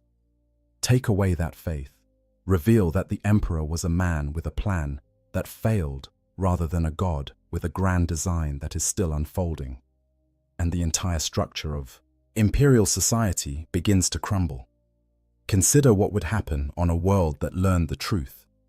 The priests of the ecclesiarchy, whose authority derives from their claimed ability to interpret the will of the God Emperor, would be revealed as either liars or fools. The faith that keeps planetary populations obedient in the face of grinding poverty, endless war, and lives of desperate suffering would collapse. The mechanisms of control that the Imperium uses to maintain order across 1,000,000 worlds would suddenly seem arbitrary and cruel rather than necessary service to divine purpose. Rebellion would follow, not out of malice or corruption, but from simple loss of faith in the system that governs their lives. Multiply this across the Imperium, and the scale of the catastrophe becomes clear. The Ecclesiarchy, one of the most powerful organizations in human space, would face an existential crisis as its fundamental claims were revealed as false. The Space Marine chapters, many of which have built their identity around worship of the Emperor, would fracture as some embraced the truth, while others rejected it as heresy. The Imperial Guard, whose soldiers fight and die by the millions under the banner of the God Emperor, would lose the faith that makes them willing to face the galaxy's horrors. The Inquisition, charged with rooting out heresy, would face the impossible task of determining whether these revelations were themselves heresy, or whether the faith they had defended for millennia was the real heresy. But the damage would go even deeper than institutional crisis. The Imperium faces enemies that are sustained and empowered by faith themselves. The Chaos Gods draw strength from human emotion and belief, and the faith in the God Emperor has created a psychic phenomenon in the warp that acts as a counterbalance to their power. The destruction of that faith would not simply be a loss of morale or institutional authority. It would be the removal of one of humanity's few effective weapons against the forces of the warp. The Emperor, as he exists in the warp, is at least partially a construct of the faith of trillions. Remove that faith, and the psychic entity that holds back the darkness might weaken or disappear entirely. The ancient dreadnoughts understand all of this with a clarity that only millennia of experience can bring.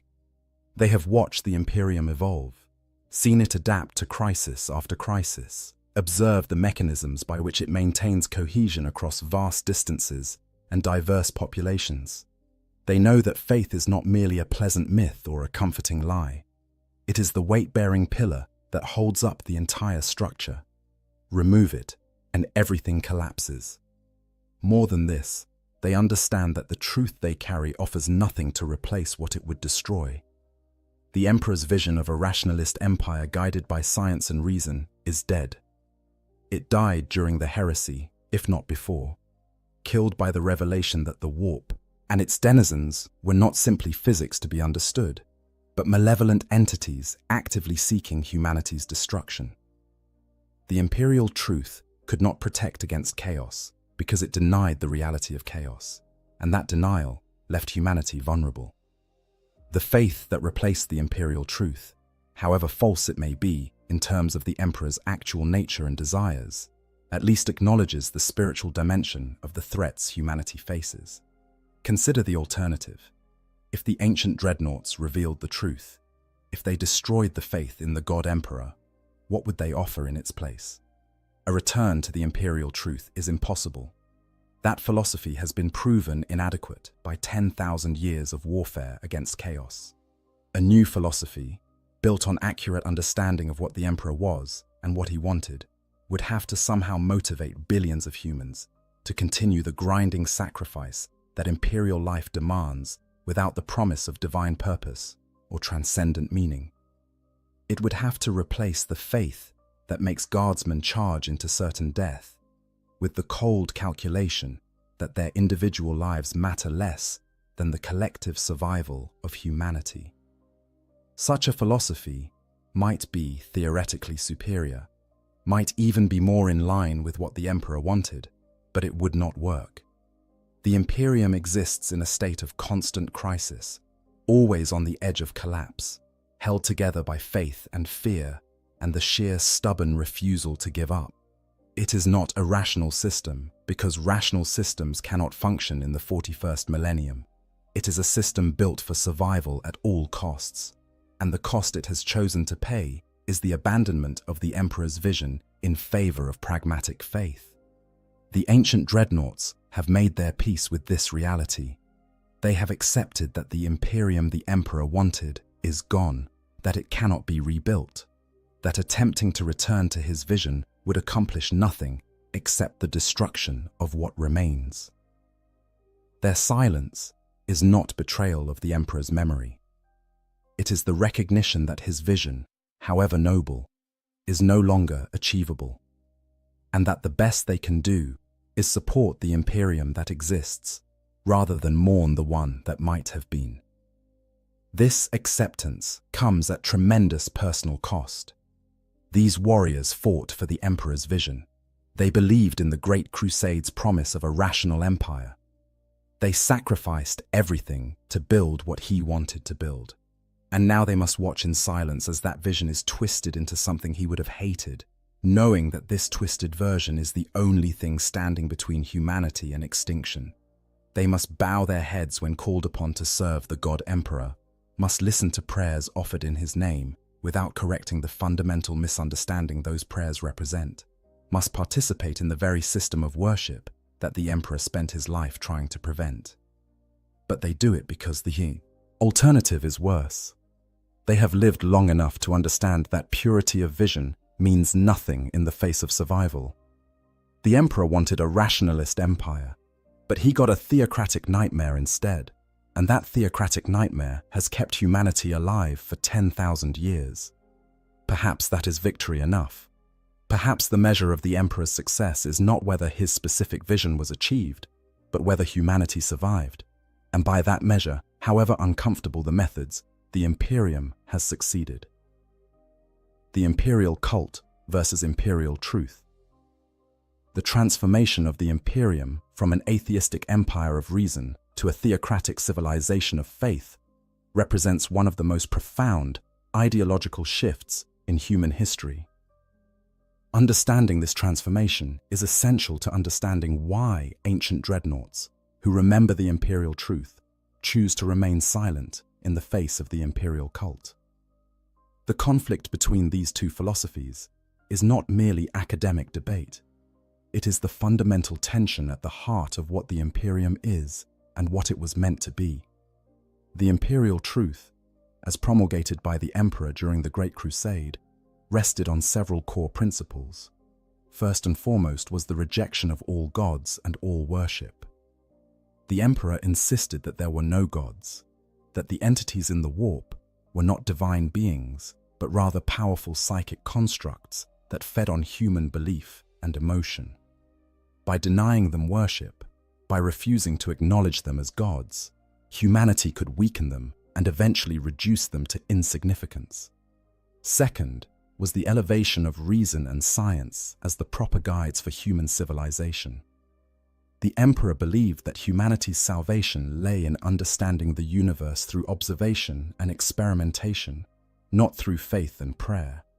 Third was the vision of humanity as a self-sufficient species, capable of standing on its own without divine intervention or supernatural assistance. This philosophy was not merely idealism, it was strategic doctrine, carefully calculated to achieve specific goals. The Emperor understood that the Chaos Gods grew strong on worship and belief. Every human who prayed to them, every ritual that acknowledged their power, every sacrifice made in their name, fed them psychic energy that made them more powerful in turn. The only way to defeat entities that existed as constructs of belief was to stop believing in them, to deny them the worship that gave them strength. The imperial truth was designed to starve the Chaos Gods by cutting off their supply of psychic sustenance. The word-bearers, ironically, were the first to truly understand both the power of faith and the danger of abandoning the imperial truth. Before their fall to chaos, they were the most devout of all the legions, believing absolutely in the Emperor's divinity, even when he explicitly rejected such worship. Their primarch, Lorgar, wrote the Lectitio Divinitatis, a religious text proclaiming the Emperor as the one true God of humanity. The Emperor's response was brutal and unambiguous. He had the word-bearer's greatest achievement, the city of Monarchia, razed to the ground by the Ultramarines while forcing Lorgar and his entire legion to kneel in the ashes. The message was clear. worship of the emperor was not merely discouraged. It was forbidden, punishable by the most extreme measures. But Lorgar's insight about the power of faith, however twisted it became after his fall, was fundamentally correct. Faith could move mountains. Belief could reshape reality, at least in the warp. The emperor's attempt to deny this, to insist that faith was merely superstition without real power, was undermined by the nature of the warp itself. The chaos gods were proof that belief had real, measurable effects. The emperor's attempt to build a rational empire was swimming against a fundamental current of the universe itself. The Horus heresy shattered the possibility of maintaining the imperial truth. The horrors of the warp, the existence of demons, the power of chaos, all became impossible to deny in the face of civil war that split the galaxy. The emperor's insistence that these were merely psychic phenomena to be understood through science seemed naive, even criminally negligent, when demons were pouring through warp rifts and primarchs were falling to corruption. The imperial truth had left humanity unprepared for spiritual warfare, because it denied that such warfare was possible. In the wake of the heresy, as the emperor sat upon the golden throne and could no longer guide his imperium, the vacuum of spiritual authority was filled by those who had never accepted the imperial truth in the first place. The ecclesiarchy rose to power, building on the foundations laid by Lorgar's Lectitio Divinitatis. The worship of the god emperor became not merely accepted but mandatory, the defining characteristic of imperial culture. The rationalist vision was swept away, replaced by a faith that, whatever its falsehoods, at least acknowledged the reality of the spiritual threats humanity faced. The ancient dreadnoughts watched this transformation happen. They saw the imperial truth abandoned, saw faith in the god emperor become the new orthodoxy, saw the very worship the emperor had forbidden become the foundation of imperial society. And they understood, however uncomfortable the understanding might be, that this transformation was necessary for survival. The imperial cult, for all its deviation from the emperor's vision, solved problems that the imperial truth could not. It provided spiritual weapons against chaos by acknowledging that such weapons were needed. It gave meaning to the suffering of imperial life by framing it as service to divine purpose. It created unity across vast distances and diverse cultures by giving all humans a common object of worship. It motivated soldiers to fight and die by the billions by promising that their sacrifice had transcendent meaning. These are not small achievements. In a galaxy of endless war and horror, the faith that the imperial cult provides is perhaps humanity's most important weapon. But the cost of this transformation is the betrayal of everything the emperor said he wanted. The being who spent 30,000 years insisting that he was not a god has been transformed into the god emperor of mankind, the central figure in the largest religion human civilization has ever produced. His explicit rejection of worship has been forgotten or reinterpreted as testing the faith of his followers.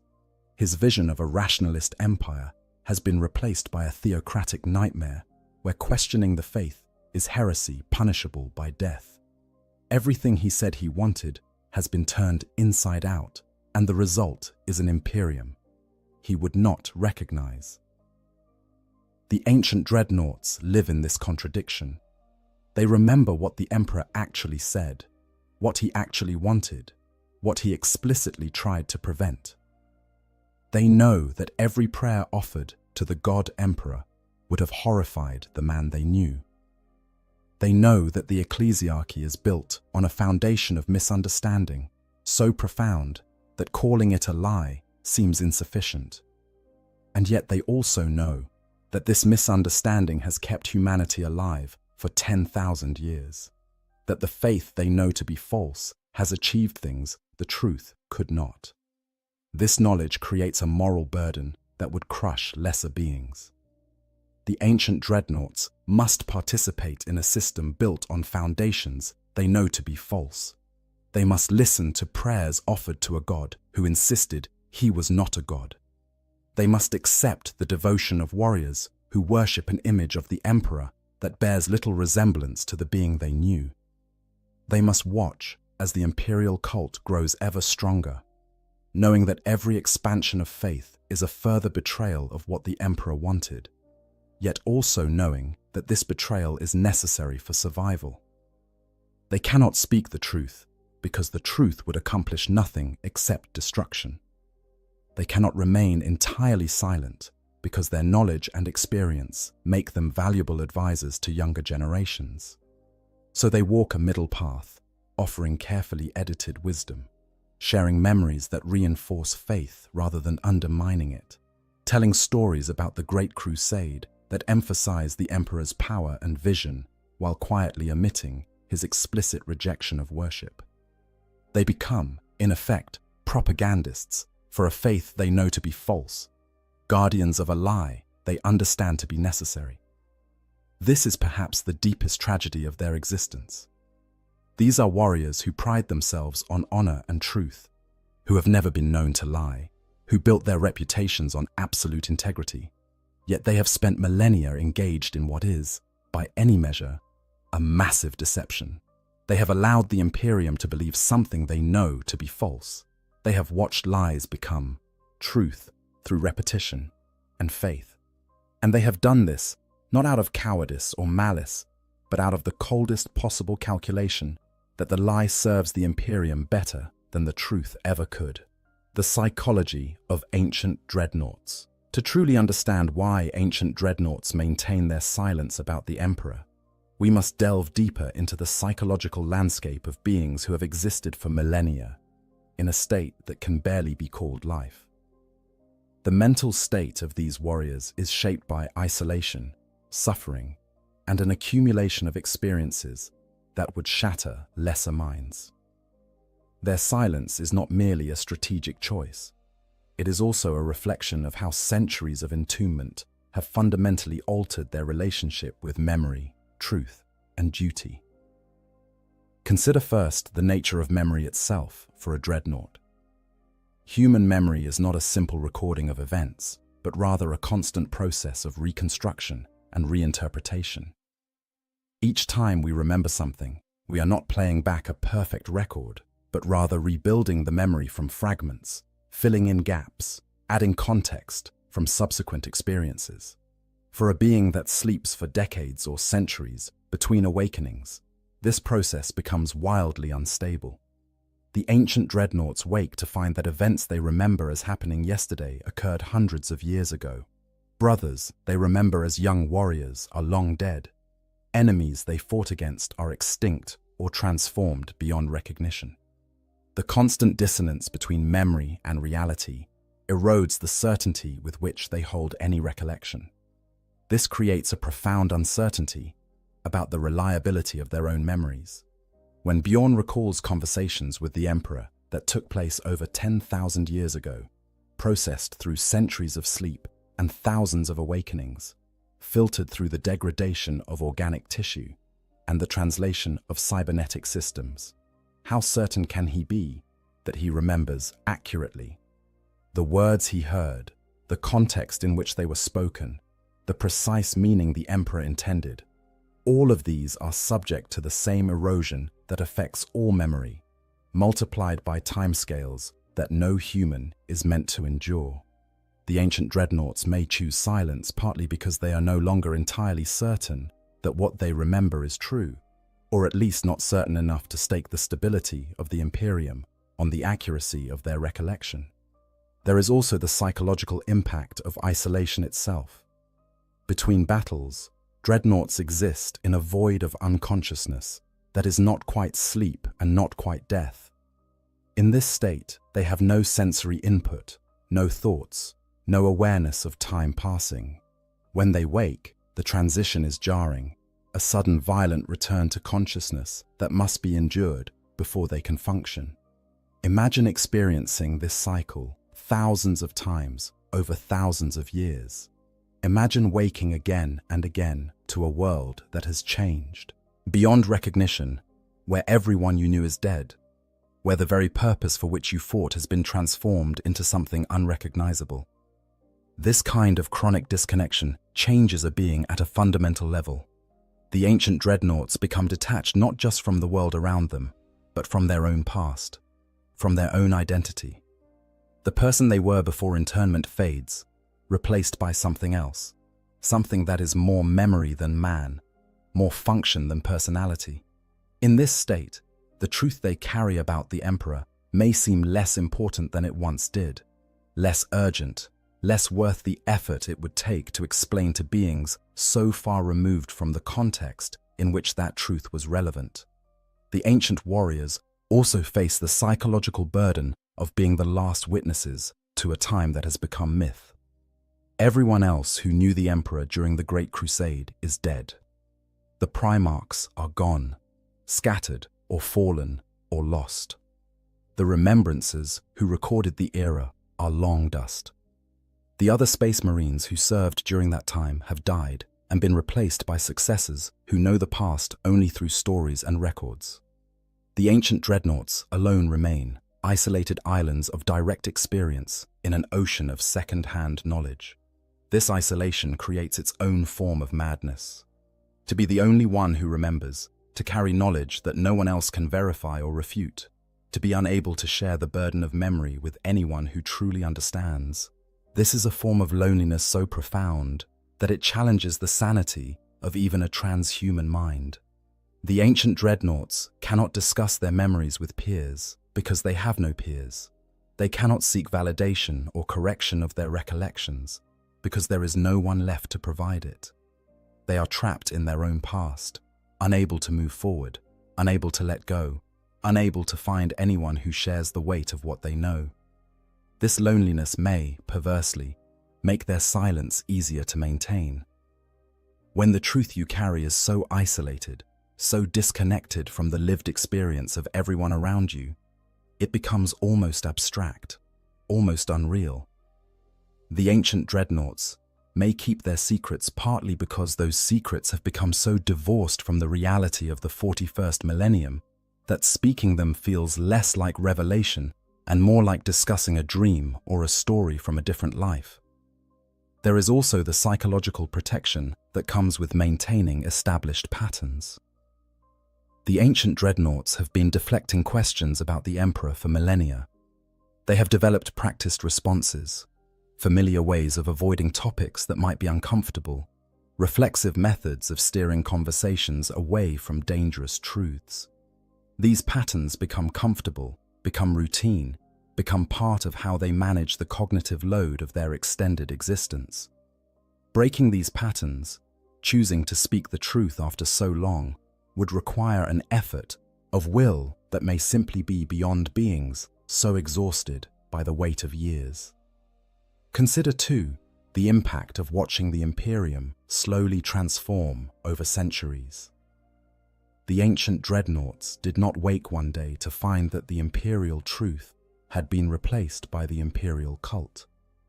They watched it happen gradually, awakening every few decades or centuries to find that faith had grown a little stronger, that the ecclesiarchy had gained a little more power, that the emperor's divinity was being asserted a little more confidently.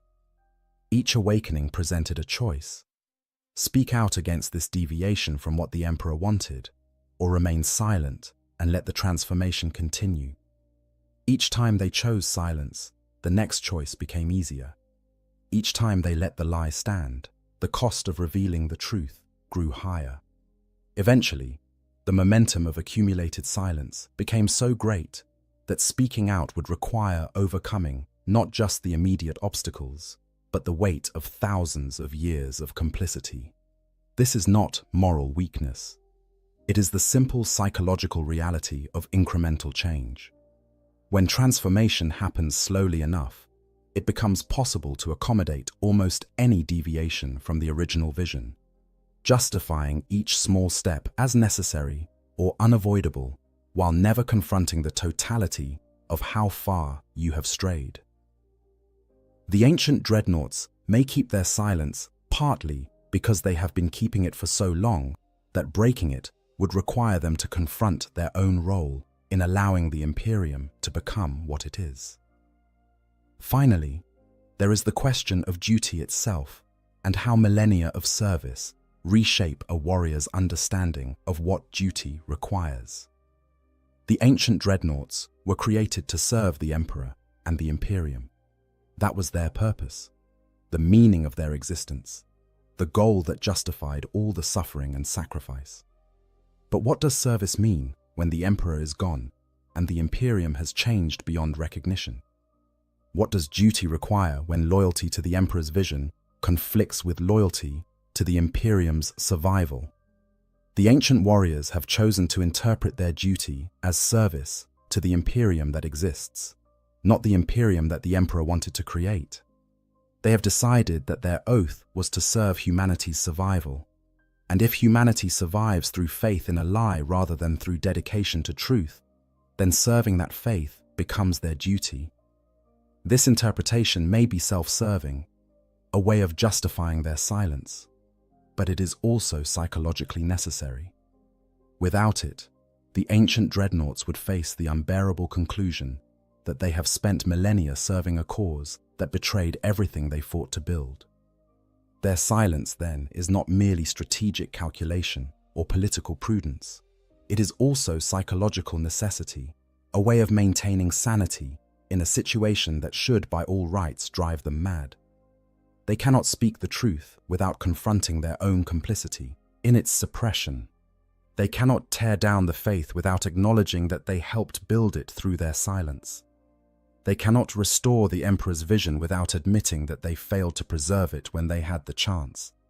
Better to maintain the silence, to continue the patterns established over millennia, to let the burden of uncomfortable truth remain unshared rather than face the consequences of revelation. Specific secrets they might hold. While we have discussed the general nature of what ancient dreadnoughts know and why they keep it secret, it is worth considering the specific knowledge these warriors might carry, the concrete details that could shake the foundations of the Imperium if revealed. These are not abstract philosophical points, but precise, factual information about the Emperor, the Primarchs, and the nature of the Imperium that would fundamentally challenge everything the 41st millennium believes. First and most fundamentally, the ancient dreadnoughts know definitively that the Emperor was not a god in any traditional sense.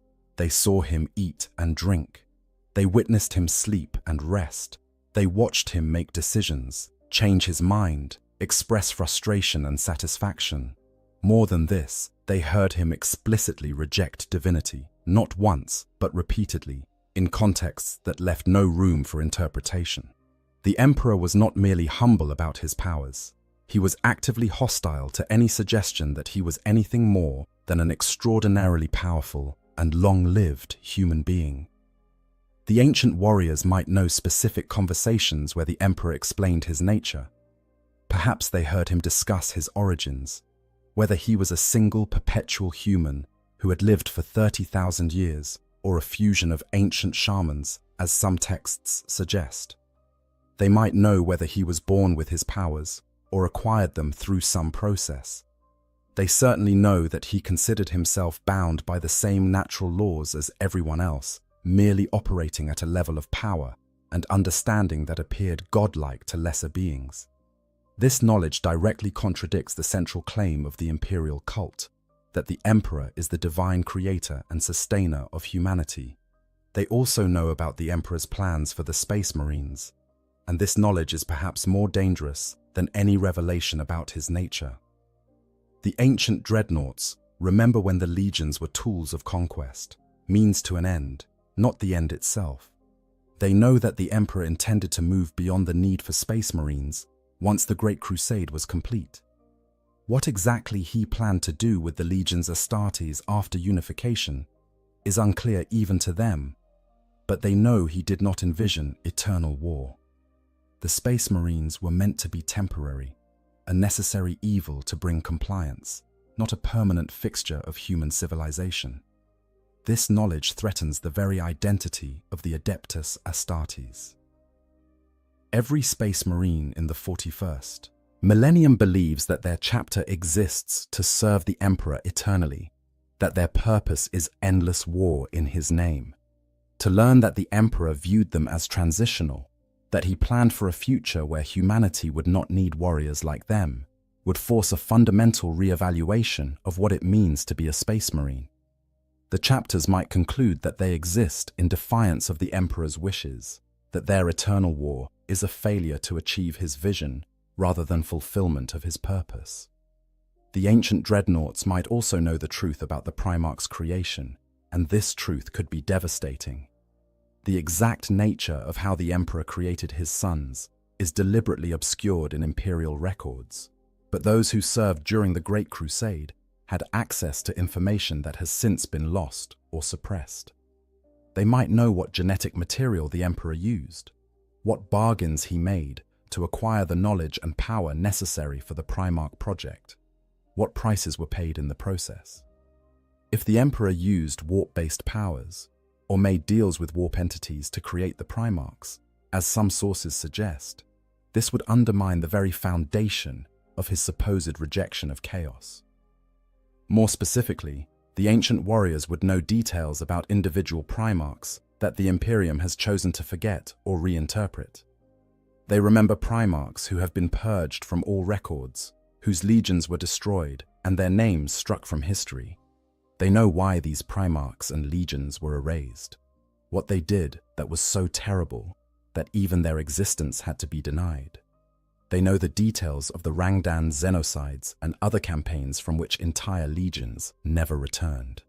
This knowledge of suppressed history demonstrates that the Imperium has always been willing to rewrite its past when convenient, which calls into question the reliability of any official history. The ancient dreadnoughts certainly know more about the Horus heresy than the sanitized versions that survive in official records. They were there, they fought in it. They saw Primarchs fall to chaos and watched brothers turn on brothers. But more than just the bare facts, they understand the context, the mistakes that led to the heresy, the signs that were missed, the opportunities to prevent it that were squandered. They know that the heresy was not simply evil arising from nowhere, but rather the product of the Emperor's own errors in judgment, his failure to properly communicate with his sons, his tendency to keep secrets that needed to be shared. This knowledge is particularly dangerous because it suggests that the Imperium's current problems are not aberrations, but continuations of flaws that existed from the beginning. If the Emperor's secrecy and his failure to properly prepare the Primarchs for the threats they would face led directly to the heresy, then perhaps the Imperium's current dysfunction is similarly rooted in fundamental design flaws rather than in corruption or deviation from some pure original vision. The ancient dreadnoughts could reveal that the Imperium has always been deeply flawed, that there never was a golden age to return to, that the problems of the 41st millennium are not corruptions of the Emperor's plan, but rather natural consequences of that plan's limitations. They would also know about the Webway project in detail, not just that it existed and failed, but how it was meant to work, what it would have achieved, why it was so important to the Emperor's vision. They might know the specific circumstances of Magnus's attempt to warn the Emperor about Horus, exactly what Magnus did wrong, and why the Emperor's wards were insufficient to prevent it. They certainly know that the Emperor's plan for securing humanity's future died with the Webway project, that his injury and internment on the Golden Throne was him trying to hold together something that was already broken beyond repair. This knowledge would demonstrate just how close humanity came to achieving the Emperor's vision and how completely it failed. The Webway project was meant to be the key to everything, the solution that would allow humanity to travel the galaxy without depending on the warp, to develop its psychic potential without risking chaos corruption, to build the rational empire the Emperor envisioned. Its failure was not just a setback, but a fundamental shift in what was possible. The ancient dreadnoughts know that the Imperium of the 41st millennium is not a work in progress toward the Emperor's vision, but rather a completely different civilization built on the ruins of what he tried to achieve. Perhaps most dangerously, the ancient warriors might know the Emperor's true feelings about the faith that has grown up around him. Not just his rejection of divinity in the abstract, but his specific reaction to worship, his feelings about those who insisted on treating him as a god despite his objections. They might have heard him express frustration, anger, even despair at humanity's tendency to seek gods to worship. They would certainly remember his destruction of Monarchia and his punishment of the word-bearers, and they would understand that this was not merely policy enforcement, but a deeply personal response to what he viewed as betrayal of everything he was trying to achieve. If the ancient dreadnoughts revealed that the emperor actively hated worship, that he viewed the very faith that now sustains the Imperium as a cancer to be cut out, the psychological impact on imperial society would be catastrophic. The priests of the ecclesiarchy would face the realization that they have spent millennia doing precisely what the being they worship most opposed. The faithful would have to confront the fact that their devotion is the opposite of what he wanted. The entire spiritual foundation of imperial civilization would collapse. These specific secrets, any one of them, would be sufficient to destabilize the Imperium if widely known. Together, they represent a comprehensive indictment of everything the Imperium has become, a demonstration that the current state of human civilization is not just different from what the Emperor wanted, but actively opposed to his vision at almost every level. The ancient dreadnoughts carry this knowledge, specific and detailed and utterly damning, and they have chosen across millennia to keep it to themselves. The cost of truth in the 41st millennium. Having explored what the ancient dreadnoughts know and why they keep it secret, we must now confront the fundamental question. What would actually happen if they broke their silence? Not in abstract terms of philosophical consistency or moral purity, but in concrete, practical terms of how the Imperium would react and what the consequences would be. The cost of truth in the 41st millennium is not measured in hurt feelings or embarrassment. It is measured in worlds lost, in chapters fracturing, in the possibility of civil war on a scale that would make the Horus Heresy seem restrained. Begin with the immediate problem of authority and belief. When an ancient dreadnought like Bjorn speaks, people listen. His status as the last living link to the Great Crusade, his personal service alongside Primarchs and the Emperor himself, gives him an authority that few others in the Imperium can claim.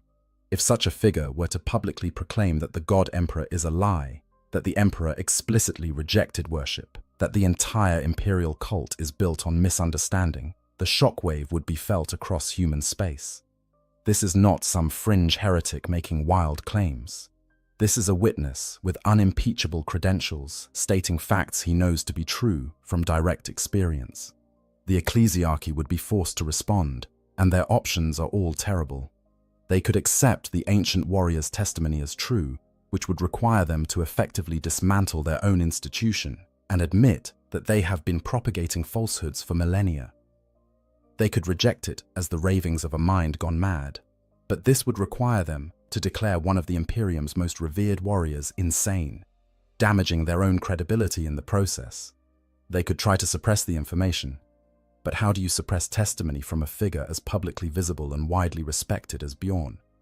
They could declare it heresy and try to destroy the dreadnought, but this would pit the ecclesiarchy against a Space Marine chapter, potentially triggering civil war. No matter what the ecclesiarchy chose, the mere existence of this challenge from such an authoritative source would create doubt where there was certainty. Billions of imperial citizens whose faith sustains them through lives of grinding hardship would suddenly face questions they have never had to consider. Is the God Emperor truly divine? Did he want to be worshipped? Is the suffering they endure actually service to divine purpose? Or is it simply suffering, meaningless and cruel, in service to a system that has betrayed what its founder intended? This doubt would not remain abstract. It would have immediate practical effects. The Imperial Guard depends on faith to make its soldiers willing to die by the millions in wars they barely understand. Take away that faith. Replace it with uncertainty about whether their deaths serve any purpose, beyond sustaining an empire that might be fundamentally illegitimate, and the willingness to sacrifice collapses. Planetary governors, who maintain control through the authority derived from serving the God Emperor's will, would find their power challenged by populations who no longer believe that authority is divine. The mechanisms of imperial control, already strained to breaking across 1 million worlds, would begin to fracture. The impact on Space Marines would be even more direct and more dangerous. The chapters of the Adeptus Astartes have built their identities around service to the Emperor over 10,000 years. For many chapters, particularly those like the Black Templars, who explicitly embrace the imperial cult, faith in the God Emperor is not merely belief, but the core of their existence. To learn that this faith is contrary to what the Emperor wanted, that they have spent millennia doing precisely what he tried to prevent, would force a crisis of identity that some chapters might not survive. We can predict how different chapters would react based on their histories and cultures. Some, like the Ultramarines with their emphasis on duty and pragmatism, might find ways to rationalize the revelation, arguing that serving the Imperium's survival is more important than strict adherence to the Emperor's original vision. Others, like the Dark Angels with their obsession with loyalty and their own history of hidden shame, might fracture between those who accept the truth and those who reject it as lies meant to test their faith. Still others, like the Black Templars, might simply refuse to believe, declaring the ancient dreadnought corrupted or deceived, and continue in their faith regardless of evidence. This fracturing would not remain peaceful. Space Marines are warriors, trained and conditioned to solve problems through violence. If chapters split over whether to accept revelations about the Emperor, if some embrace the truth while others reject it as heresy, the resulting conflicts could tear the Adeptus Astartes apart. Brother would fight brother not over corruption or treachery, but over competing interpretations of loyalty to the Emperor's memory. The Imperium has seen this before, during the Horus Heresy, and barely survived. A second such split, even on a smaller scale, could be the blow that finally breaks humanity's faltering empire. But the damage would extend beyond institutional crisis and civil conflict. The faith in the God Emperor has shaped the warp itself, creating a psychic phenomenon that acts as a bulwark against chaos. The Emperor, as he exists in the warp, is at least partially a construct of the faith of trillions of humans. This psychic entity, whether it is truly the Emperor or merely shaped in his image by the collective belief of humanity, has real power, real effect on the material universe. The destruction of faith in the God Emperor might weaken or eliminate this phenomenon, removing one of humanity's few effective weapons against the forces of chaos. Consider what the Chaos Gods would make of such a revelation. They grow strong on human emotion and belief, and the crisis of faith that would follow the destruction of the imperial cult would provide a feast of fear, despair, doubt, and rage.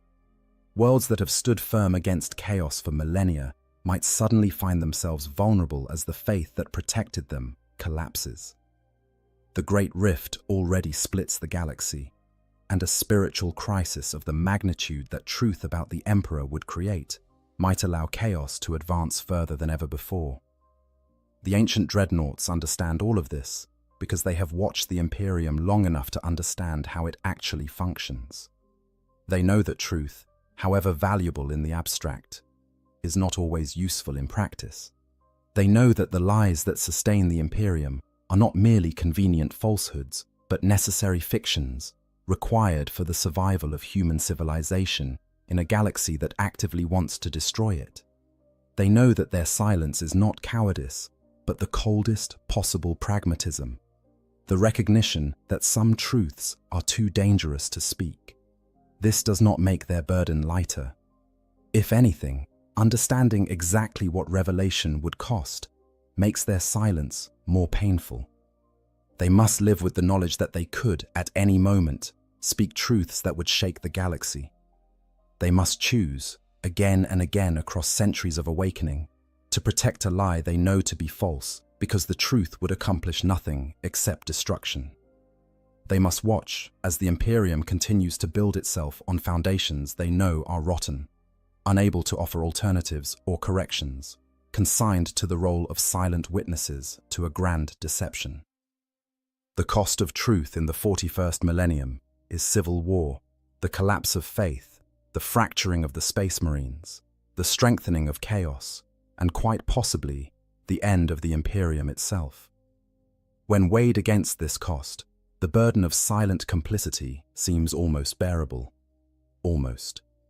But the ancient dreadnoughts must live with this choice, must justify it to themselves across the centuries, must somehow maintain their sense of honor and integrity while participating in the greatest lie human civilization has ever told. Conclusion. The guardians of uncomfortable truths. In the deep sepulchres of the Imperium, in chambers where ancient machines sleep their centuries-long sleep, there are warriors who know the truth. They remember when the Emperor walked among his soldiers, when the Great Crusade promised a future of reason and science, when faith was forbidden and worship was heresy. They heard his words directly, received his commands, fought at his side. They know, with a certainty that only direct experience can provide, that everything the Imperium has become is a betrayal of what he wanted to build. And they choose silence. This silence is not simple cowardice, though it carries elements of all too human fear. It is not ignorance, though memory fades and certainty erodes across millennia. It is not betrayal, though it enables a lie to continue unchallenged. The silence of the ancient dreadnoughts is something more complex and more terrible than any of these simple explanations. It is pragmatic acceptance of reality, recognition that truth and survival sometimes pull in opposite directions, understanding that sometimes the greatest service a warrior can render is to guard knowledge too dangerous to share. Bjorn, the fell-handed, and the handful of other ancient warriors who remember the Emperor's time embody one of the Imperium's deepest contradictions. They are living history, direct links to a time that has become myth, guardians of truths that must remain hidden. They are honored as heroes, revered as wise elders, consulted when only the wisdom of ages will suffice. Yet they are also trapped, prisoners of knowledge they cannot share, witnesses to a transformation they cannot prevent, complicit in a deception they understand to be necessary.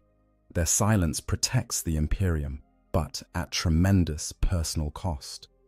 These warriors, who have endured physical suffering beyond imagination in their entombment, who have persisted through isolation that should have driven them mad, carry an additional burden that might be heavier than all the rest.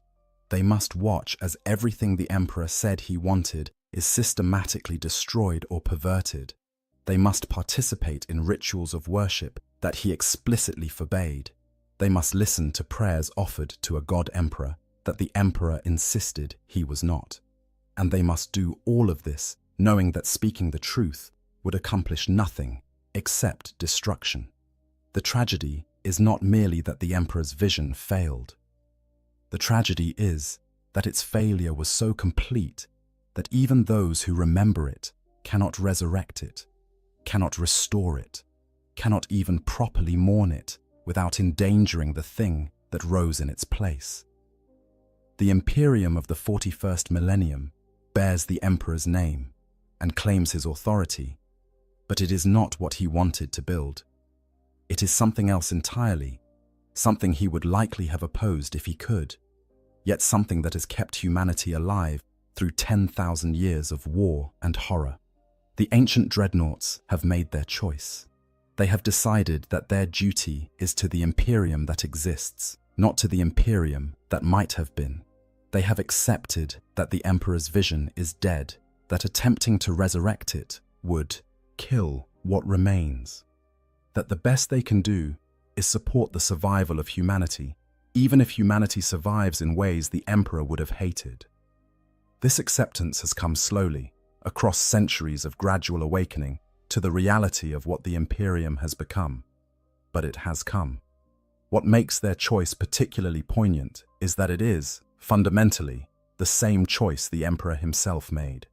He wanted to build a rational empire, but he built it on lies and secrets.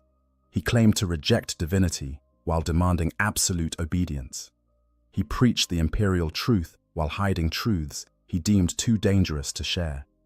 The emperor was, in his own way, the first guardian of uncomfortable knowledge, the first to recognize that sometimes truth must be sacrificed for pragmatic necessity. The ancient dreadnoughts, in their silence, honor his memory not by revealing what he said, but by following his example of protecting truth, when revelation would serve no useful purpose. In the end, the silence of the ancient dreadnoughts is an act of love. Love for the Imperium, flawed and terrible though it may be. Love for humanity, struggling to survive in a galaxy that wants to destroy it. Love for the Emperor's memory, even as that memory is twisted and transformed into something he would not recognize. They keep their secrets, not because they are weak or cowardly, but because they are strong enough to bear the burden of uncomfortable truth so that others can maintain the comfort of necessary faith. When Bjorn the Fell-Handed makes that sound that might be laughter or might be weapon systems reloading, when he says that calling the Emperor a god was how all this mess started, he is offering the only truth he can safely give. An acknowledgement that he knows more than he's saying, a hint that the official story is incomplete at best, a suggestion that those who seek deeper truth should be careful what they wish for. It is a masterclass in saying everything while revealing nothing, in honoring both the truth he knows and the lie he must protect. The ancient warriors will continue their vigil, waking every few centuries to find the galaxy changed again, sleeping their long sleep between awakenings, carrying truths that grow heavier with each passing century.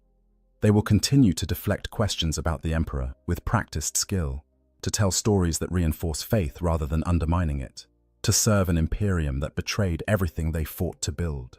And they will do this until they finally achieve the true death that has been denied them for so long, taking their secrets to whatever lies beyond, leaving the Imperium to continue on foundations they know are false, but have chosen to support.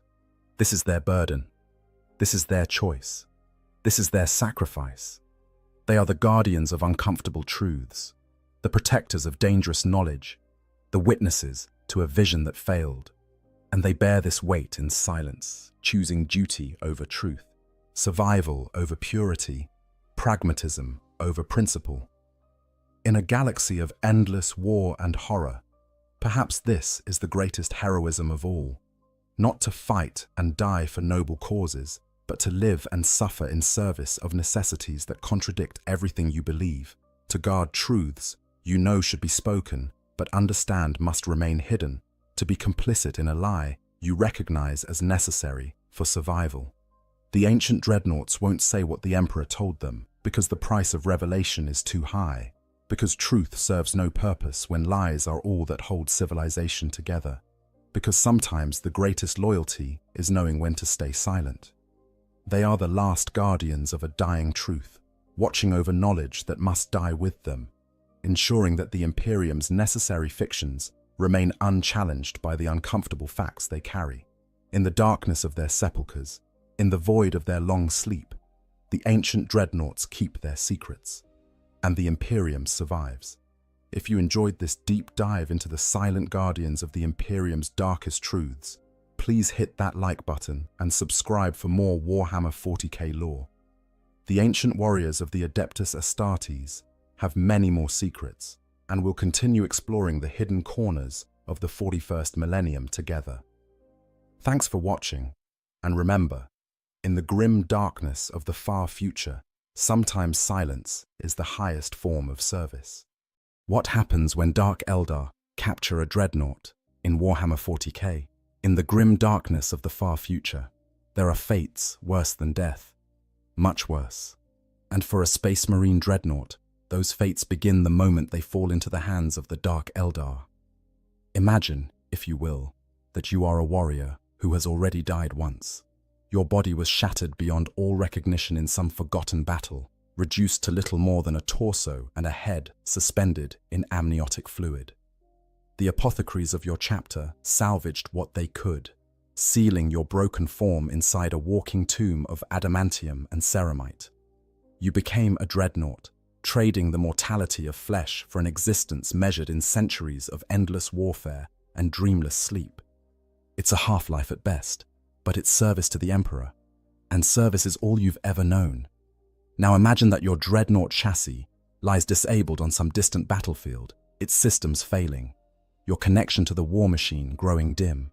You watch through failing optics as Xenos warriors approach, their movements too quick, too precise. They're not here to destroy you, they're here to take you.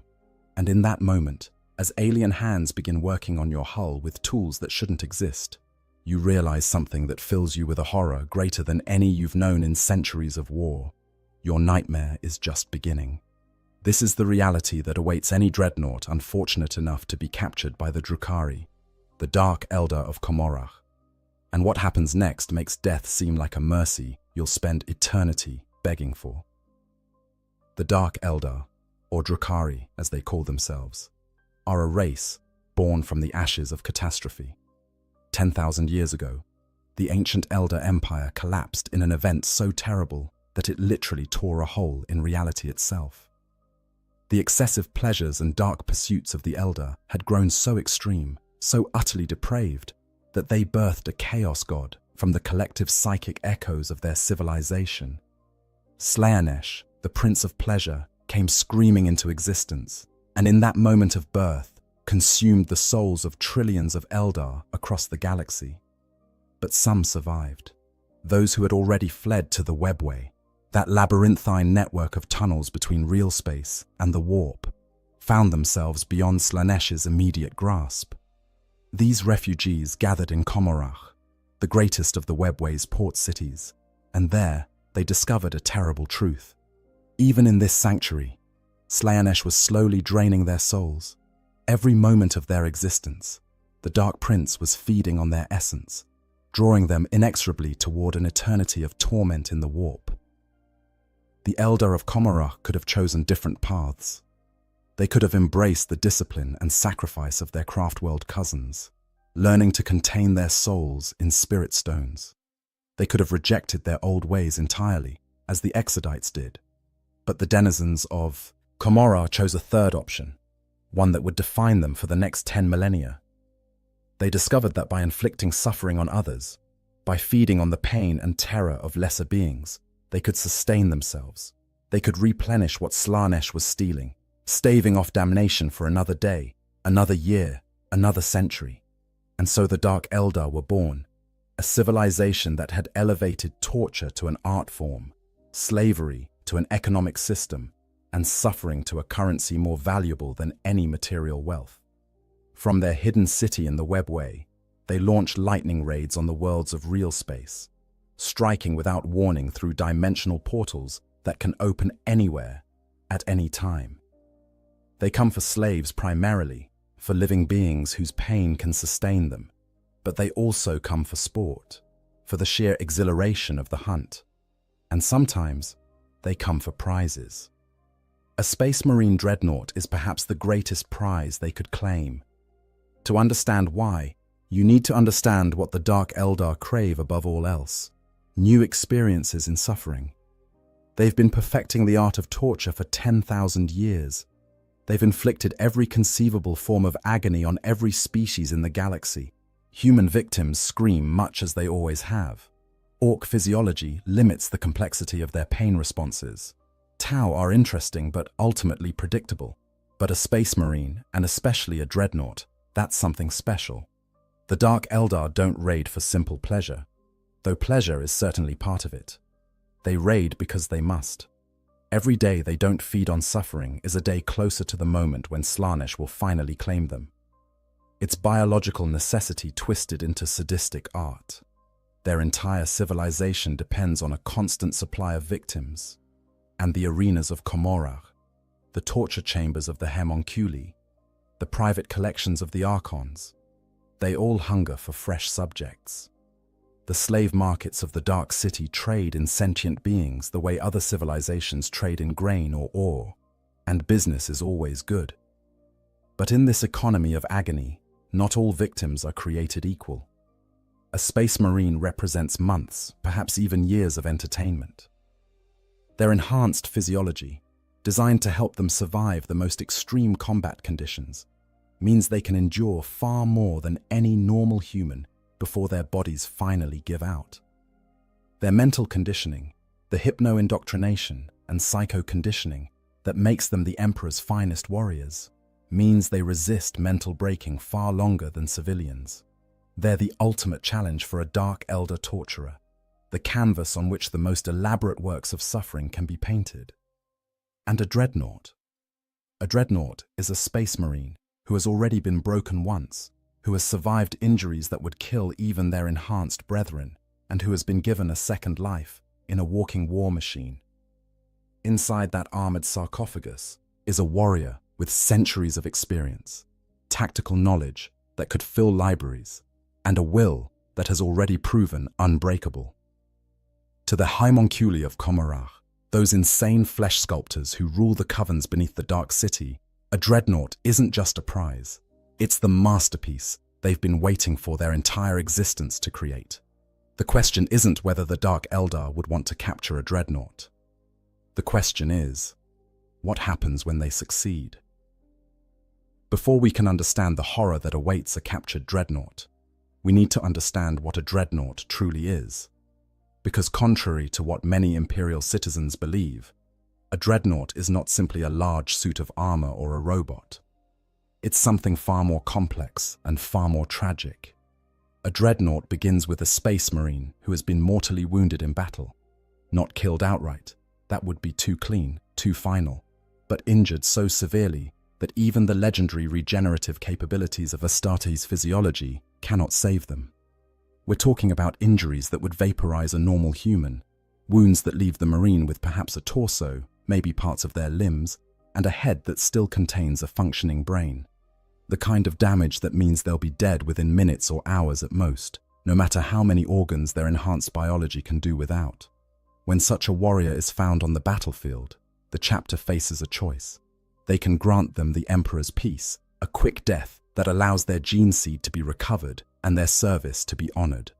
Or, if the Marine in question is deemed valuable enough, if they possess tactical knowledge or experience that the chapter cannot afford to lose, they can offer them what is framed as the highest honor a space marine can receive: internment within a dreadnought. The process of creating a dreadnought is not for the faint of heart. It begins with the apothecaries and tech marines stripping away everything that isn't absolutely necessary for life. Arms, legs, much of the torso, anything too damaged or unnecessary is removed. What remains is reduced to its most essential components: the brain, the spinal column, some critical organs, and whatever flesh is needed to keep those organs functioning. This biological core is then hardwired into a sarcophagus, an armored life support system that will keep the Marine alive indefinitely. The sarcophagus is filled with amniotic fluid, a thick oil-like substance that sustains the body, fills the lungs, and maintains the temperature at just above freezing. The cold slows everything down, preserving what little flesh remains while the machine does the work of living. Neural interfaces, called mind impulse units, are surgically implanted directly into the brain and spinal cord, creating a connection between the Marine's consciousness and the dreadnought systems that is so complete, so total, that the line between man and machine becomes almost impossible to distinguish. When the process is complete, this sarcophagus is installed into the chest cavity of a dreadnought chassis, a walking war machine that stands 3 to 4 times the height of a man and weighs several tons. The chassis is equipped with weapons that would normally require a crew to operate, power sources that could run a small city, and armor thick enough to withstand direct hits from anti-tank weapons. Through the mind impulse unit, the entombed Marine can control all of this as if it were their own body, moving with surprising agility despite the dreadnought's massive size. To the outside observer, a dreadnought is an awe-inspiring sight. It strides across the battlefield with purpose and power, its weapons speaking death to the enemies of the Emperor, its mere presence inspiring nearby space marines to greater acts of valor. It's easy to see why the Imperium frames internment as an honor, as a way for a hero to continue their service beyond the normal limits of mortality. But the reality inside the sarcophagus is very different. Imagine being reduced to a brain in a jar, stripped of every physical sensation you once knew. You can't feel the ground beneath your feet because you have no feet. You can't feel the weight of a weapon in your hands because you have no hands. You can't feel the rush of air in your lungs because your lungs are filled with cold fluid. Every sense you once had has been replaced by mechanical approximations, data feeds, and sensor readouts that your brain struggles to interpret as reality. The Mind Impulse unit allows you to move the dreadnought's limbs, but it's not the same as moving your own body. It's more like operating a vehicle, except the vehicle is supposed to be you, and you can't ever get out. The psychological toll of this existence cannot be overstated. Many newly interred dreadnoughts go through a period of extreme disorientation and distress as they struggle to accept their new reality. Some rage against their confinement, their fury only barely contained by the restraints and neural limiters built into their sarcophagi. Others fall into deep depressions, spending their first few awakenings in near catatonic states. A few, a very unlucky few, simply go mad, their minds unable to reconcile the disconnect between what they once were and what they've become. The chapter deals with this by keeping dreadnoughts in stasis between battles. When not needed, the sarcophagus is sealed in a stasis vault deep within the chapter's fortress monastery, where the marine inside is placed in a state of suspended animation. They don't dream in stasis. They don't think or feel or experience the passage of time. They simply cease to exist in any meaningful sense until the chapter awakens them for battle or to seek their counsel. This might seem like a mercy, but it comes with its own horror. Every time a dreadnought awakens, they find that decades or even centuries have passed. The world they knew is gone. Their battle brothers are long dead. The enemies they once fought have been replaced by new threats.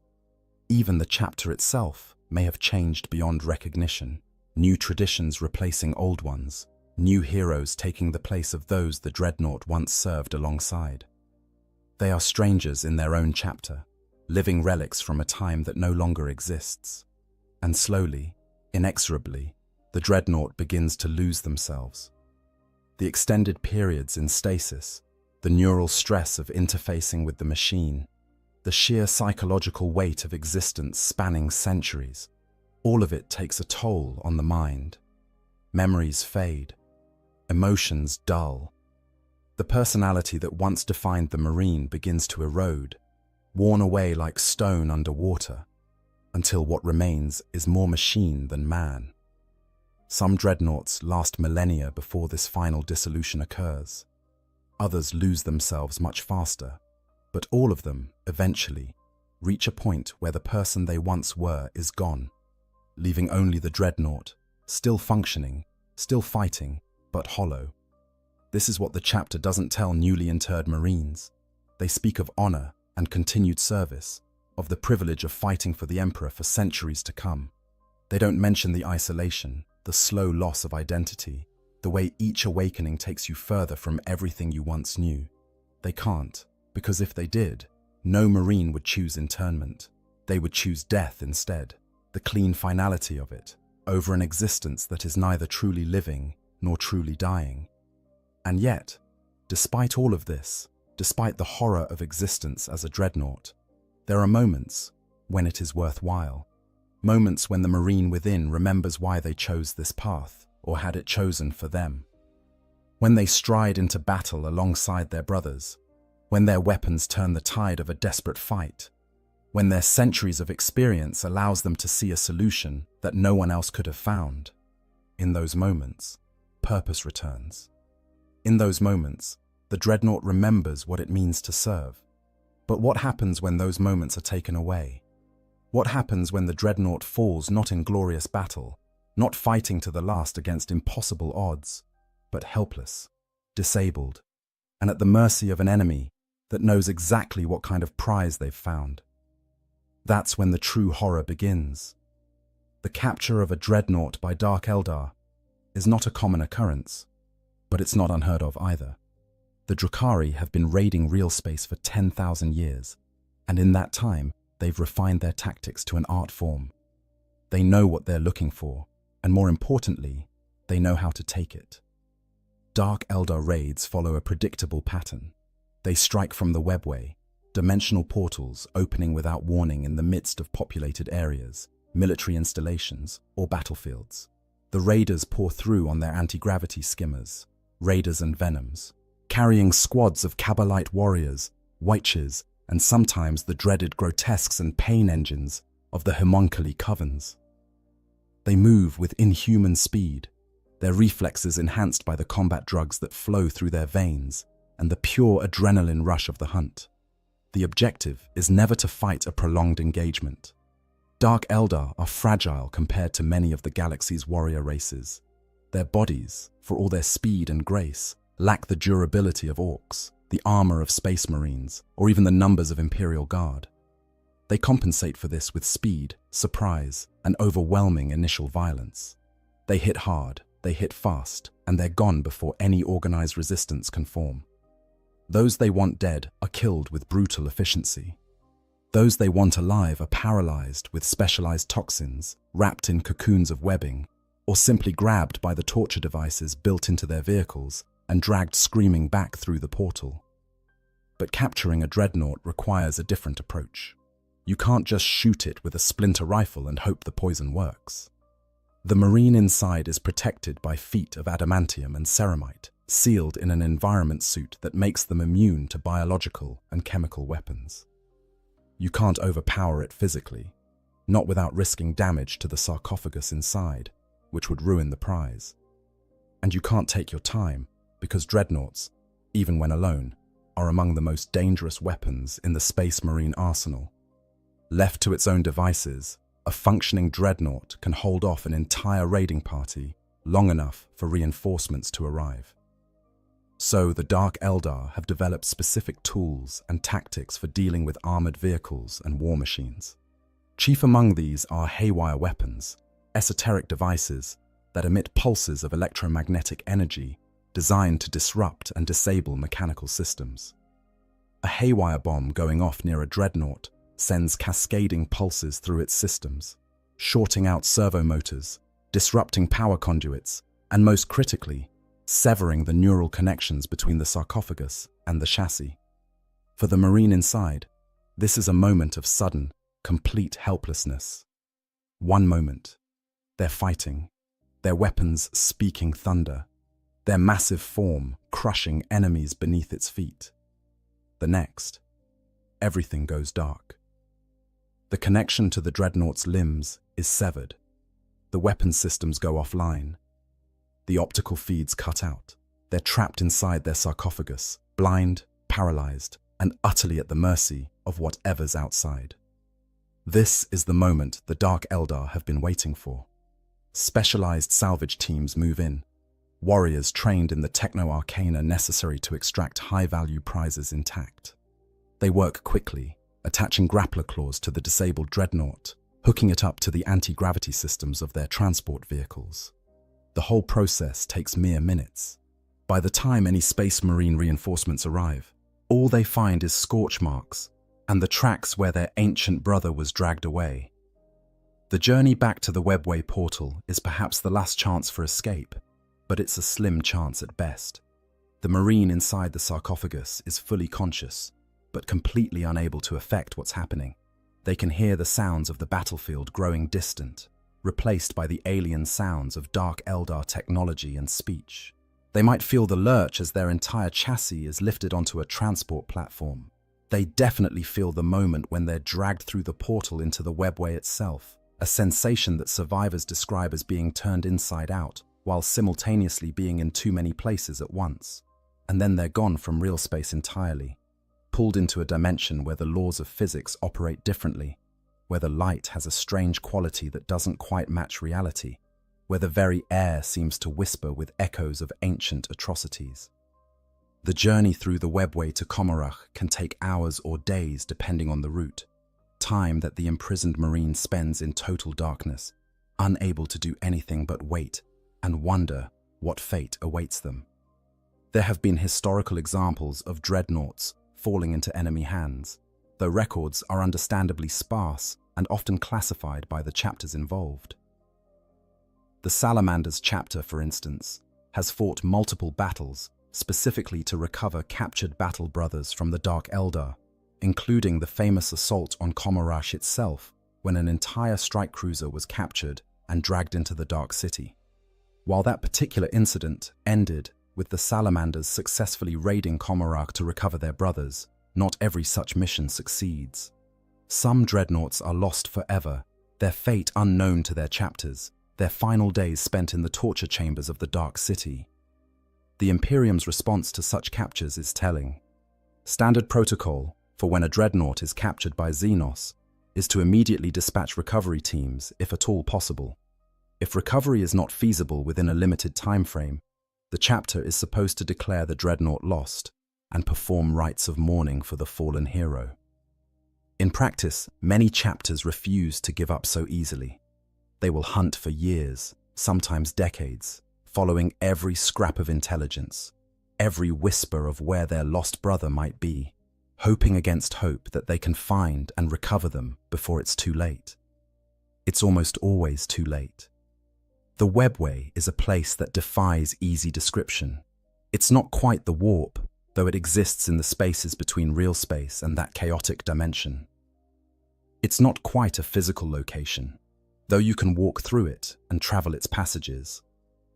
The ancient Eldar created it as a network of tunnels that would allow them to traverse the galaxy without exposing themselves to the predations of the warp, and it served that purpose well for millions of years. But like everything else the Eldar touched, it has become twisted and dangerous in the ages since their empire's fall. For a captured dreadnought being transported through the webway toward Komarach, the journey is a sensory nightmare. Even with their external sensors disabled, the sarcophagus itself picks up emanations from outside. Strange lights that seem to penetrate the armor, sounds that shouldn't be able to reach them, and worst of all, a sense of wrongness, of being in a place that was never meant to contain them, that their very presence violates in some fundamental way. The Dark Eldar transport moves quickly through passages that twist and turn in ways that make no geometric sense. The raiders might take shortcuts through sub-dimensions where hours pass in minutes, or they might deliberately take longer routes to avoid territories claimed by their rivals in the Dark City. The webway is not safe, even for its primary inhabitants.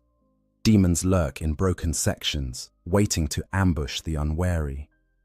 Craftworld Eldar sometimes patrol certain passages, attacking Dark Eldar on sight.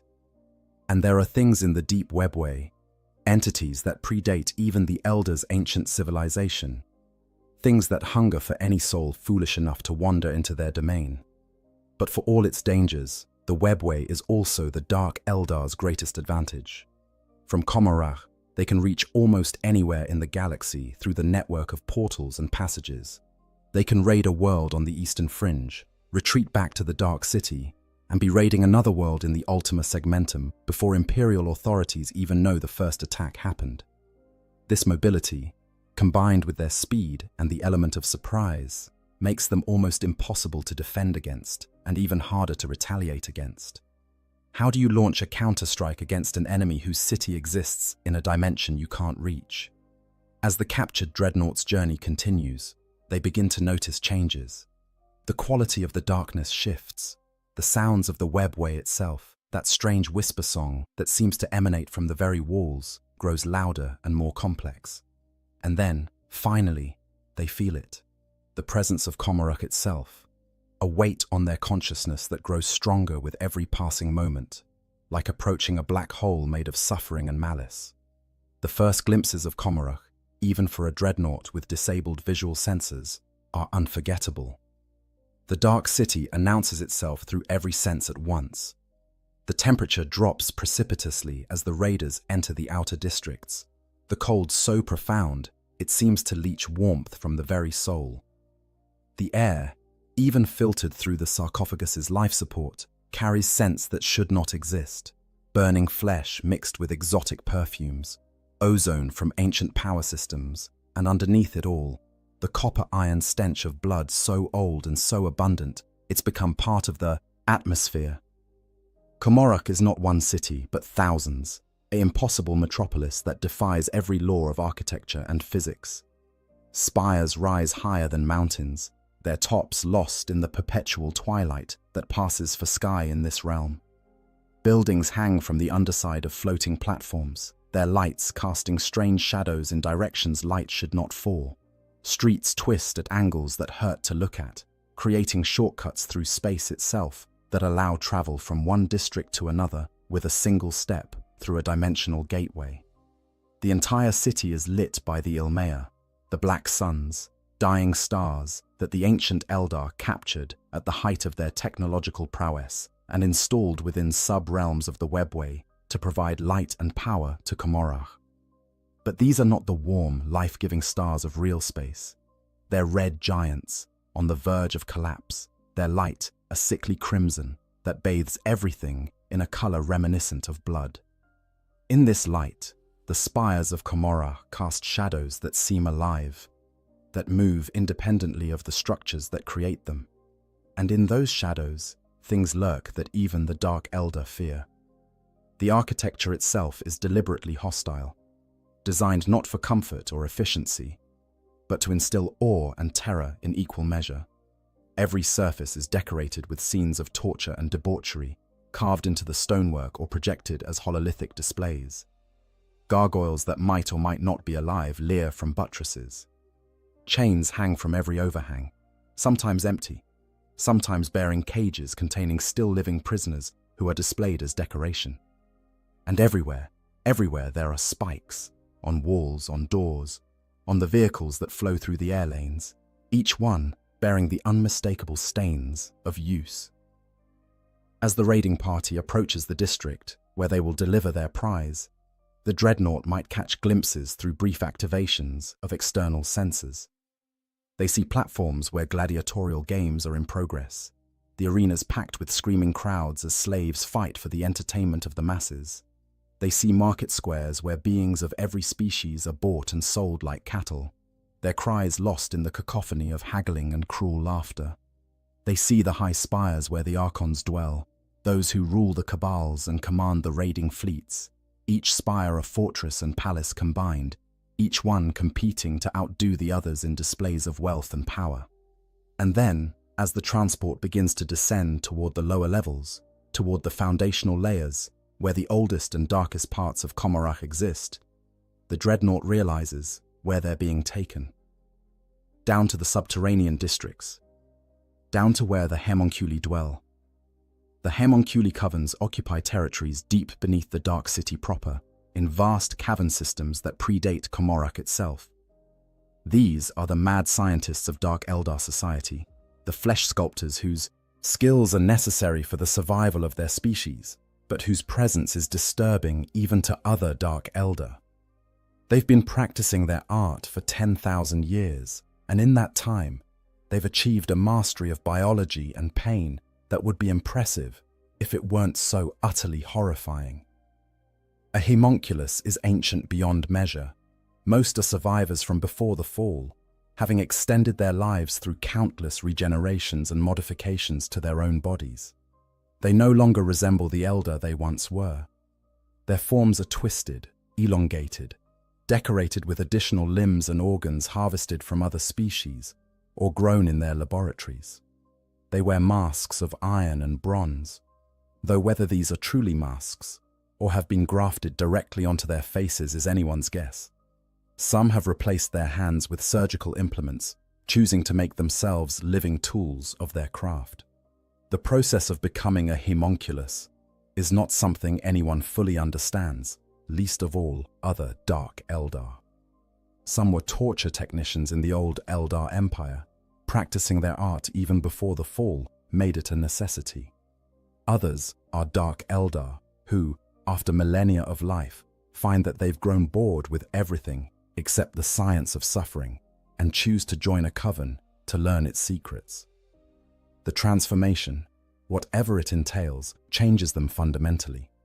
They lose what little empathy Dark Eldar possess, becoming beings who view all other creatures purely as raw materials for their experiments. To understand why a dreadnought is such a prize for a homunculus, you need to understand what drives these creatures. It's not just sadism, though that's certainly part of it. The homunculi are artists, in their own twisted way. They see flesh as a canvas, pain as a pigment, and suffering as the brushstroke that creates their masterpieces. They're scientists too, constantly pushing the boundaries of what's possible, discovering new ways to modify bodies, new methods to extract and prolong agony, new techniques to deny death its ultimate victory. A space marine represents a unique challenge. Their enhanced physiology, the results of genetic modification and surgical implantation that begins when they're recruited as children, makes them resistant to many forms of torture that would quickly break a normal human. Their extra organs, their enhanced bone structure, their ability to enter suspended animation or shut down pain responses through sheer mental discipline, all of these create obstacles that a homunculus must overcome. It's like trying to sculpt with adamantium instead of clay. Difficult, certainly, but when successful, the results are so much more impressive. A dreadnought takes this challenge to another level entirely. Here is a space marine who has already survived what should have been fatal injuries, whose will has already proven strong enough to endure internment in a walking tomb, whose mind has potentially survived for centuries or even millennia. They're a puzzle box of suffering, each layer more complex than the last, and solving that puzzle, breaking that will, extracting secrets from that ancient mind. That's the kind of challenge that would make a homunculus abandon every other project they're working on. The covens themselves are organized communities, though the word community barely applies to beings this solipsistic and cruel. Each coven occupies a domain, a territory that includes laboratories, torture chambers, regeneration vaults, and storage areas for raw materials. Some of these domains are labyrinths of mirrors, where nothing is quite as it seems. Others are spiral pits, with narrow walkways over drops that descend into darkness. A few are even constructed from living flesh, entire structures grown from the bodies of slaves, kept alive and aware as their forms are shaped into walls and floors and ceilings. Within these domains, the homunculi practice their art. They create new life through vat-grown technology, accelerating embryos to full growth in months rather than years. They modify their servants, the racks, transforming Dark Eldar volunteers into something stronger, more resilient, and utterly loyal to their masters. They build pain engines, semi-sentient constructs of flesh and metal that serve as both guardians and mobile torture chambers. And they experiment, constantly, on the endless stream of slaves that flow into their laboratories from the markets above. The tools of a homunculus are varied and horrifying. Some are recognizable as surgical instruments, scalpels and saws and clamps, though the purposes they serve are far from medical. Others are more esoteric, devices that stimulate specific nerve clusters, machines that can extend a moment of pain over subjective hours, drugs that enhance consciousness while removing the body's ability to enter shock. There are tools that can keep a subject alive indefinitely, sustaining their body through artificial means even as it's systematically disassembled. And there are tools that work on the mind, that can extract memories, alter perceptions, or simply drive the subject into carefully calibrated states of madness. For the Dark Eldar as a species, the homunculi provide essential services. They're the ones who regenerate fallen warriors, regrowing bodies from preserved tissue samples. They're the ones who create new Dark Eldar through vat growth technology, since natural birth among their kind is extremely rare. They're the ones who provide the exotic body modifications that Archons and their favored warriors desire, adding new limbs, enhancing reflexes, or grafting weapons directly onto bodies. In return, the homunculi demand payment, usually in slaves, sometimes in favors, and always in the freedom to pursue their research without interference. A cabal that captures a dreadnought would almost certainly bring it to a homunculus, partly because extracting the marine from the sarcophagus requires technical expertise that few others possess, but mostly because the homunculus would pay handsomely for such a prize. The exchange might involve years of regeneration services for the cabal's warriors, a discount on pain engines for their fleet, or simply a massive payment in slaves that the cabal can then sell or use as they see fit. For the homunculus, no price is too high for a specimen this rare and valuable. And once the dreadnought is delivered to the homunculus's domain, once it's sealed in one of those subterranean laboratories where screams echo for eternity and nothing ever truly dies, the real horror begins. The first challenge a homunculus faces when presented with a captured dreadnought is technical. The sarcophagus that holds the Space Marine is a marvel of imperial engineering, constructed by tech priests of the Adeptus Mechanicus and protected by layers of security measures, encryption, and mechanical safeguards. It's designed to withstand battlefield damage, to remain sealed even if the dreadnought chassis is destroyed, and most importantly, to prevent anyone from accessing the Marine inside without proper authorization.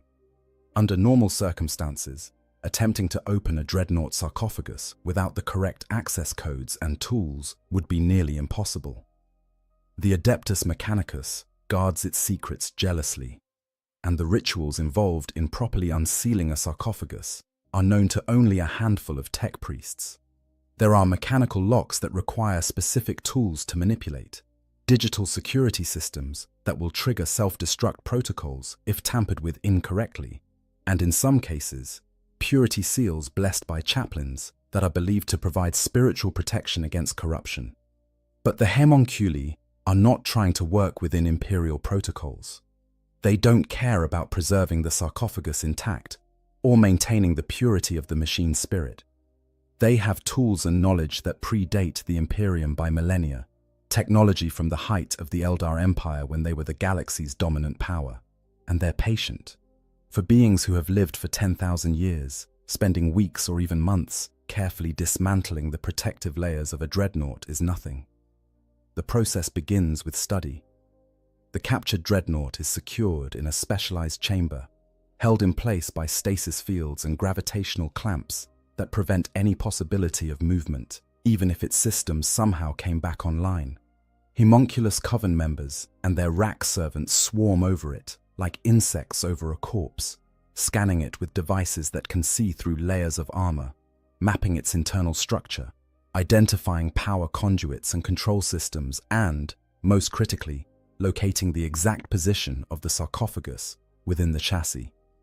For the Marine inside, this is a period of mounting dread. They're still conscious, still aware, though the haywire blast that disabled their dreadnought may have disrupted some of their higher cognitive functions. They can feel vibrations through the hull as tools are applied to their exterior. They might catch fragments of sound, alien voices discussing them in a language they can't understand, and they absolutely know what's happening. Every Space Marine is taught about the Xenos threats of the galaxy, and the Dark Eldar feature prominently in those lessons. They know where they are. They know what awaits them. Some Marines try to activate the self-destruct sequences that many dreadnought chassis possess, systems designed to prevent the enemy from capturing valuable Imperial technology. But the haywire pulse that disabled the dreadnought has usually taken these systems offline as well, and even if they're accessible, the Marine might hesitate. Not out of fear for themselves. Space Marines are conditioned to face death with courage, but out of fear of what knowledge might be lost. Inside their head is centuries of tactical experience, information about their chapter's defenses and battle doctrines, and sometimes, in the case of very old dreadnoughts, historical knowledge that exists nowhere else. To destroy that, even to prevent it falling into enemy hands, requires a choice that few can make easily. And while they're hesitating, while they're trying to decide whether death is preferable to whatever comes next, the homunculi are working. They've identified the weakest points in the sarcophagus's armor, the places where access panels exist for maintenance, or where the seals between the sarcophagus and the chassis are thinnest. They begin cutting through these points with tools that don't rely on heat or physical force, but instead manipulate matter at the molecular level, weapons that were old when humanity first discovered fire. The breakthrough, when it comes, is both relief and terror for the imprisoned Marine. Relief because the waiting is over, because uncertainty is replaced by the horrible certainty of what's about to happen. Terror because that first breach in their containment, that first whisper of outside air that doesn't belong in their sealed environment, means they're no longer protected. The amniotic fluid that has sustained them begins to leak out, replaced by the air of Komorach itself, and that air carries with it scents that no space marine ever wants to smell: blood and fear and things that have no name. The homunculi work with methodical precision now, carefully expanding the breach, installing their own devices to stabilize the sarcophagus's life support systems before they remove too much of the original equipment. They don't want the Marine to die. Not yet. Not when there's so much more they can do with a living subject. Every connection is carefully noted and replicated. Every tube that carried nutrients or removed waste is replaced with their own equivalents. Every neural interface is mapped before it's disconnected. They're not opening the sarcophagus. They're learning how it works, reverse engineering imperial technology that will prove useful in future experiments. And then, finally, the moment arrives. The sarcophagus is opened. The Marine, reduced to little more than a torso and head floating in rapidly draining amniotic fluid, is exposed to open air for the first time in decades or centuries. The cold of the homunculus laboratory hits them like a physical blow.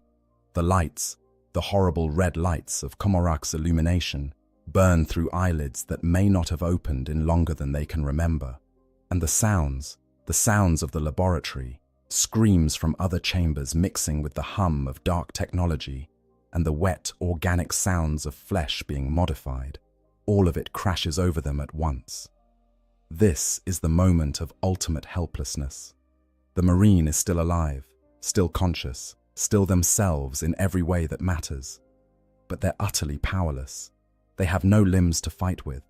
They can't even move their head effectively, suspended as they are in the restraints of the sarcophagus. They're completely dependent on artificial life support for every breath, every heartbeat.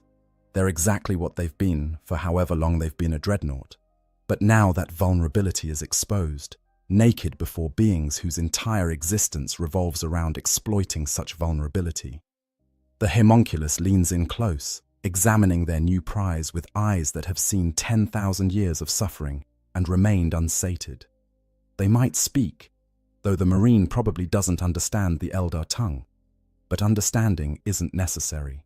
The intent is clear in every gesture, every preparatory movement, every tool selected from the vast array available. The homunculus is an artist about to begin their masterpiece, and the canvas is screaming. The laboratories of a homunculus are designed to be functional spaces, purpose-built for the practice of their art. But they're also designed to break the mind as efficiently as they break the body. The chamber where a captured dreadnought would find themselves is engineered to assault every sense, to make the victim understand that they are in a place where the normal rules of reality no longer apply, where hope is not just absent, but actively punished. The architecture itself is aggressive. The ceiling might be uncomfortably low in some areas, forcing a sense of confinement, then suddenly vault upward into darkness, where things move that might be servants, or might be previous subjects, transformed beyond recognition. The walls are never quite vertical, always angled just slightly wrong to create a subliminal unease. And the surfaces are decorated with frescoes depicting scenes of torture so intricate, so detailed, that they must have been created by someone who had witnessed or performed every act depicted. The lighting is carefully controlled. The red illumination from Komorog's black suns is supplemented by other sources, bioluminescent growths that pulse with irregular rhythms, crystalline structures that glow with their own internal light, and occasionally cages of burning gas that cast dancing shadows across the room. No light source is quite steady. All of them flicker or pulse or shift in intensity, creating an environment where the eye can never quite focus, where shapes at the edge of vision might be real or might be illusions conjured by an exhausted mind. Sound is omnipresent. The laboratory echoes with screams, some near, some distant, all of them indicating that what's happening to the Marine is happening to others as well, has been happening for longer than they can imagine, will continue long after they're gone.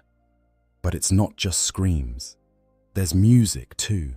Strange melodies played on instruments that seem to produce notes that shouldn't exist. Songs that work their way into the mind and refuse to leave. And underneath it all, a subsonic rumble, barely perceptible, but constant. A vibration that some believe is the sound of Komorok itself. The city breathing, living, feeding on the suffering of all who dwell within it. The tools of the homunculus are arranged on racks that surround the central workspace where the Marine has been positioned. Some of these tools are recognizable, scalpels and saws and needles, though their proportions are wrong and their edges catch the light in ways that suggest they're sharper than any blade should be. Others are completely alien, devices whose function can only be guessed at from the screams they produce when applied to flesh. And some appear to be living things, semi-organic constructs that writhe with their own motion, eager to be employed. The homunculus begins with assessment. They need to understand the full extent of their canvas before they can begin to work.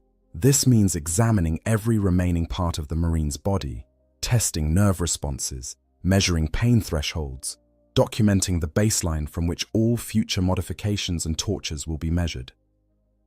For a Space Marine, this process is uniquely horrible because their enhanced physiology means they can't simply retreat into shock. Their bodies are designed to keep them conscious and aware through injuries that would kill a normal human. That same adaptation now works against them, keeping them alert and present for every moment of what's being done to them. The psychological component of the torture begins immediately. Homunculi are masters of the mind as well as the body. They understand that breaking a Space Marine requires more than just physical pain. You have to attack the foundations of their identity, the things that make them who they are, the beliefs and loyalties that have sustained them through centuries of war. A homunculus will often begin by simply talking to their subject, asking questions about their chapter, their battles, their beliefs in the Emperor, not because they care about the answers, but because they want the Marine to hear themselves speak, to recognize how weak their voice sounds, how small they are in this place. If the Marine tries to resist, if they respond with defiance or oaths of loyalty, the homunculus will demonstrate just how little such things matter here. A small application of pain, carefully calibrated and precisely delivered, not enough to cause real damage, but more than enough to make the point. You're in a place where your conditioning means nothing, where your loyalty changes nothing, where your willpower is just another resource to be exhausted and consumed.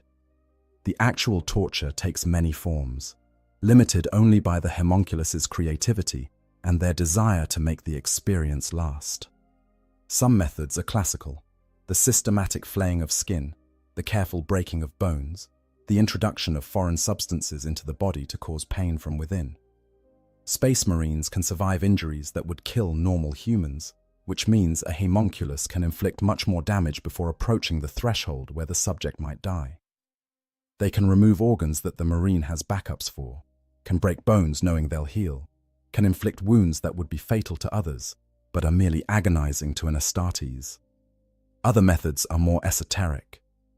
The homunculi have devices that can stimulate specific nerve clusters, creating pain that has no source, that the mind perceives as coming from body parts that no longer exist. They have drugs that heighten every sensation to unbearable levels, that stretch subjective time so that a minute of torture feels like hours, that prevent the mind from escaping through unconsciousness, no matter how much the body begs for that release. They have techniques that work on the mind directly, extracting memories and forcing the Marine to relive them, editing those memories to make them horrific, creating doubt about what's real and what's been fabricated. The extraction of information is ongoing throughout all of this. The homunculus wants to know everything the Marine knows: tactical doctrines, defensive positions, the names and capabilities of their battle brothers, the location of their chapter's fortress monastery, the rituals and traditions that define their chapter's culture. Not because the Dark Elder plan to use this information for military purposes. They're raiders, not conquerors, and they don't care about the strategic disposition of Space Marine forces.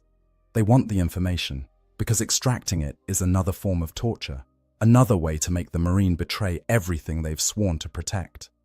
And here's the truly insidious part. Even if the Marine refuses to answer, the homunculus will eventually extract what they want. They have devices that can read thoughts, technology that can interpret the firing patterns of neurons and reconstruct memories from brain activity. The Marine's silence accomplishes nothing except to draw out their suffering, to make the process take longer, to ensure that when the information is finally taken, they've endured so much that the betrayal feels almost welcome, a surrender that brings temporary relief from the relentless assault. For a Space Marine, beings who have been conditioned since childhood to endure pain, whose psycho-indoctrination is designed to make them resistant to torture, this is a special kind of horror. Their training tells them that they can endure, that pain is temporary and faith is eternal, that no matter what's done to their body, their soul belongs to the Emperor. But the homunculi have been breaking strong-willed beings for 10,000 years. They know every technique the Imperium uses to condition its soldiers. They know how to work around it, through it, or simply outlast it. The duration of the torture varies. For some Marines, the initial breaking might take days or weeks as the homunculus systematically dismantles their resistance. For others, especially those who have already endured centuries as a dreadnought, who have spent so long in isolation that their grip on identity is already tenuous, the process might be faster. But regardless of how long it takes, the endpoint is always the same. The moment when the Marine stops being a warrior of the Emperor and becomes just another piece of raw material in the homunculus's laboratory. But death, that final mercy that every captured soldier hopes for, that doesn't come. Because the homunculi don't let their subjects die. They have techniques to sustain life indefinitely, to repair damage even as it's being inflicted, to bring subjects back from the very brink of death over and over again. For a Space Marine, whose enhanced physiology already makes them difficult to kill, this means their suffering can continue far longer than any normal humans would. The ultimate cruelty is this. A Space Marine's body is engineered to survive. That gift becomes a curse in the hands of the homunculi. What makes the fate of a captured dreadnought uniquely horrible, worse even than the torture inflicted on regular Space Marines, is the way the Marines' own enhanced physiology becomes their greatest enemy.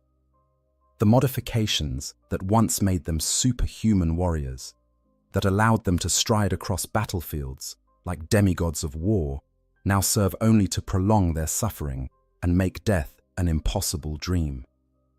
Consider the Laraman cells, specialized organs implanted in every Space Marine that secrete a substance to quickly seal wounds.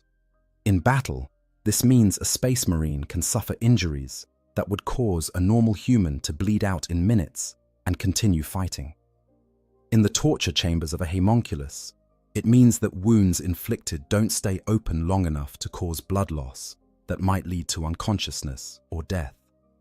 The Marine's own body works against them, healing them just enough to keep them aware and suffering.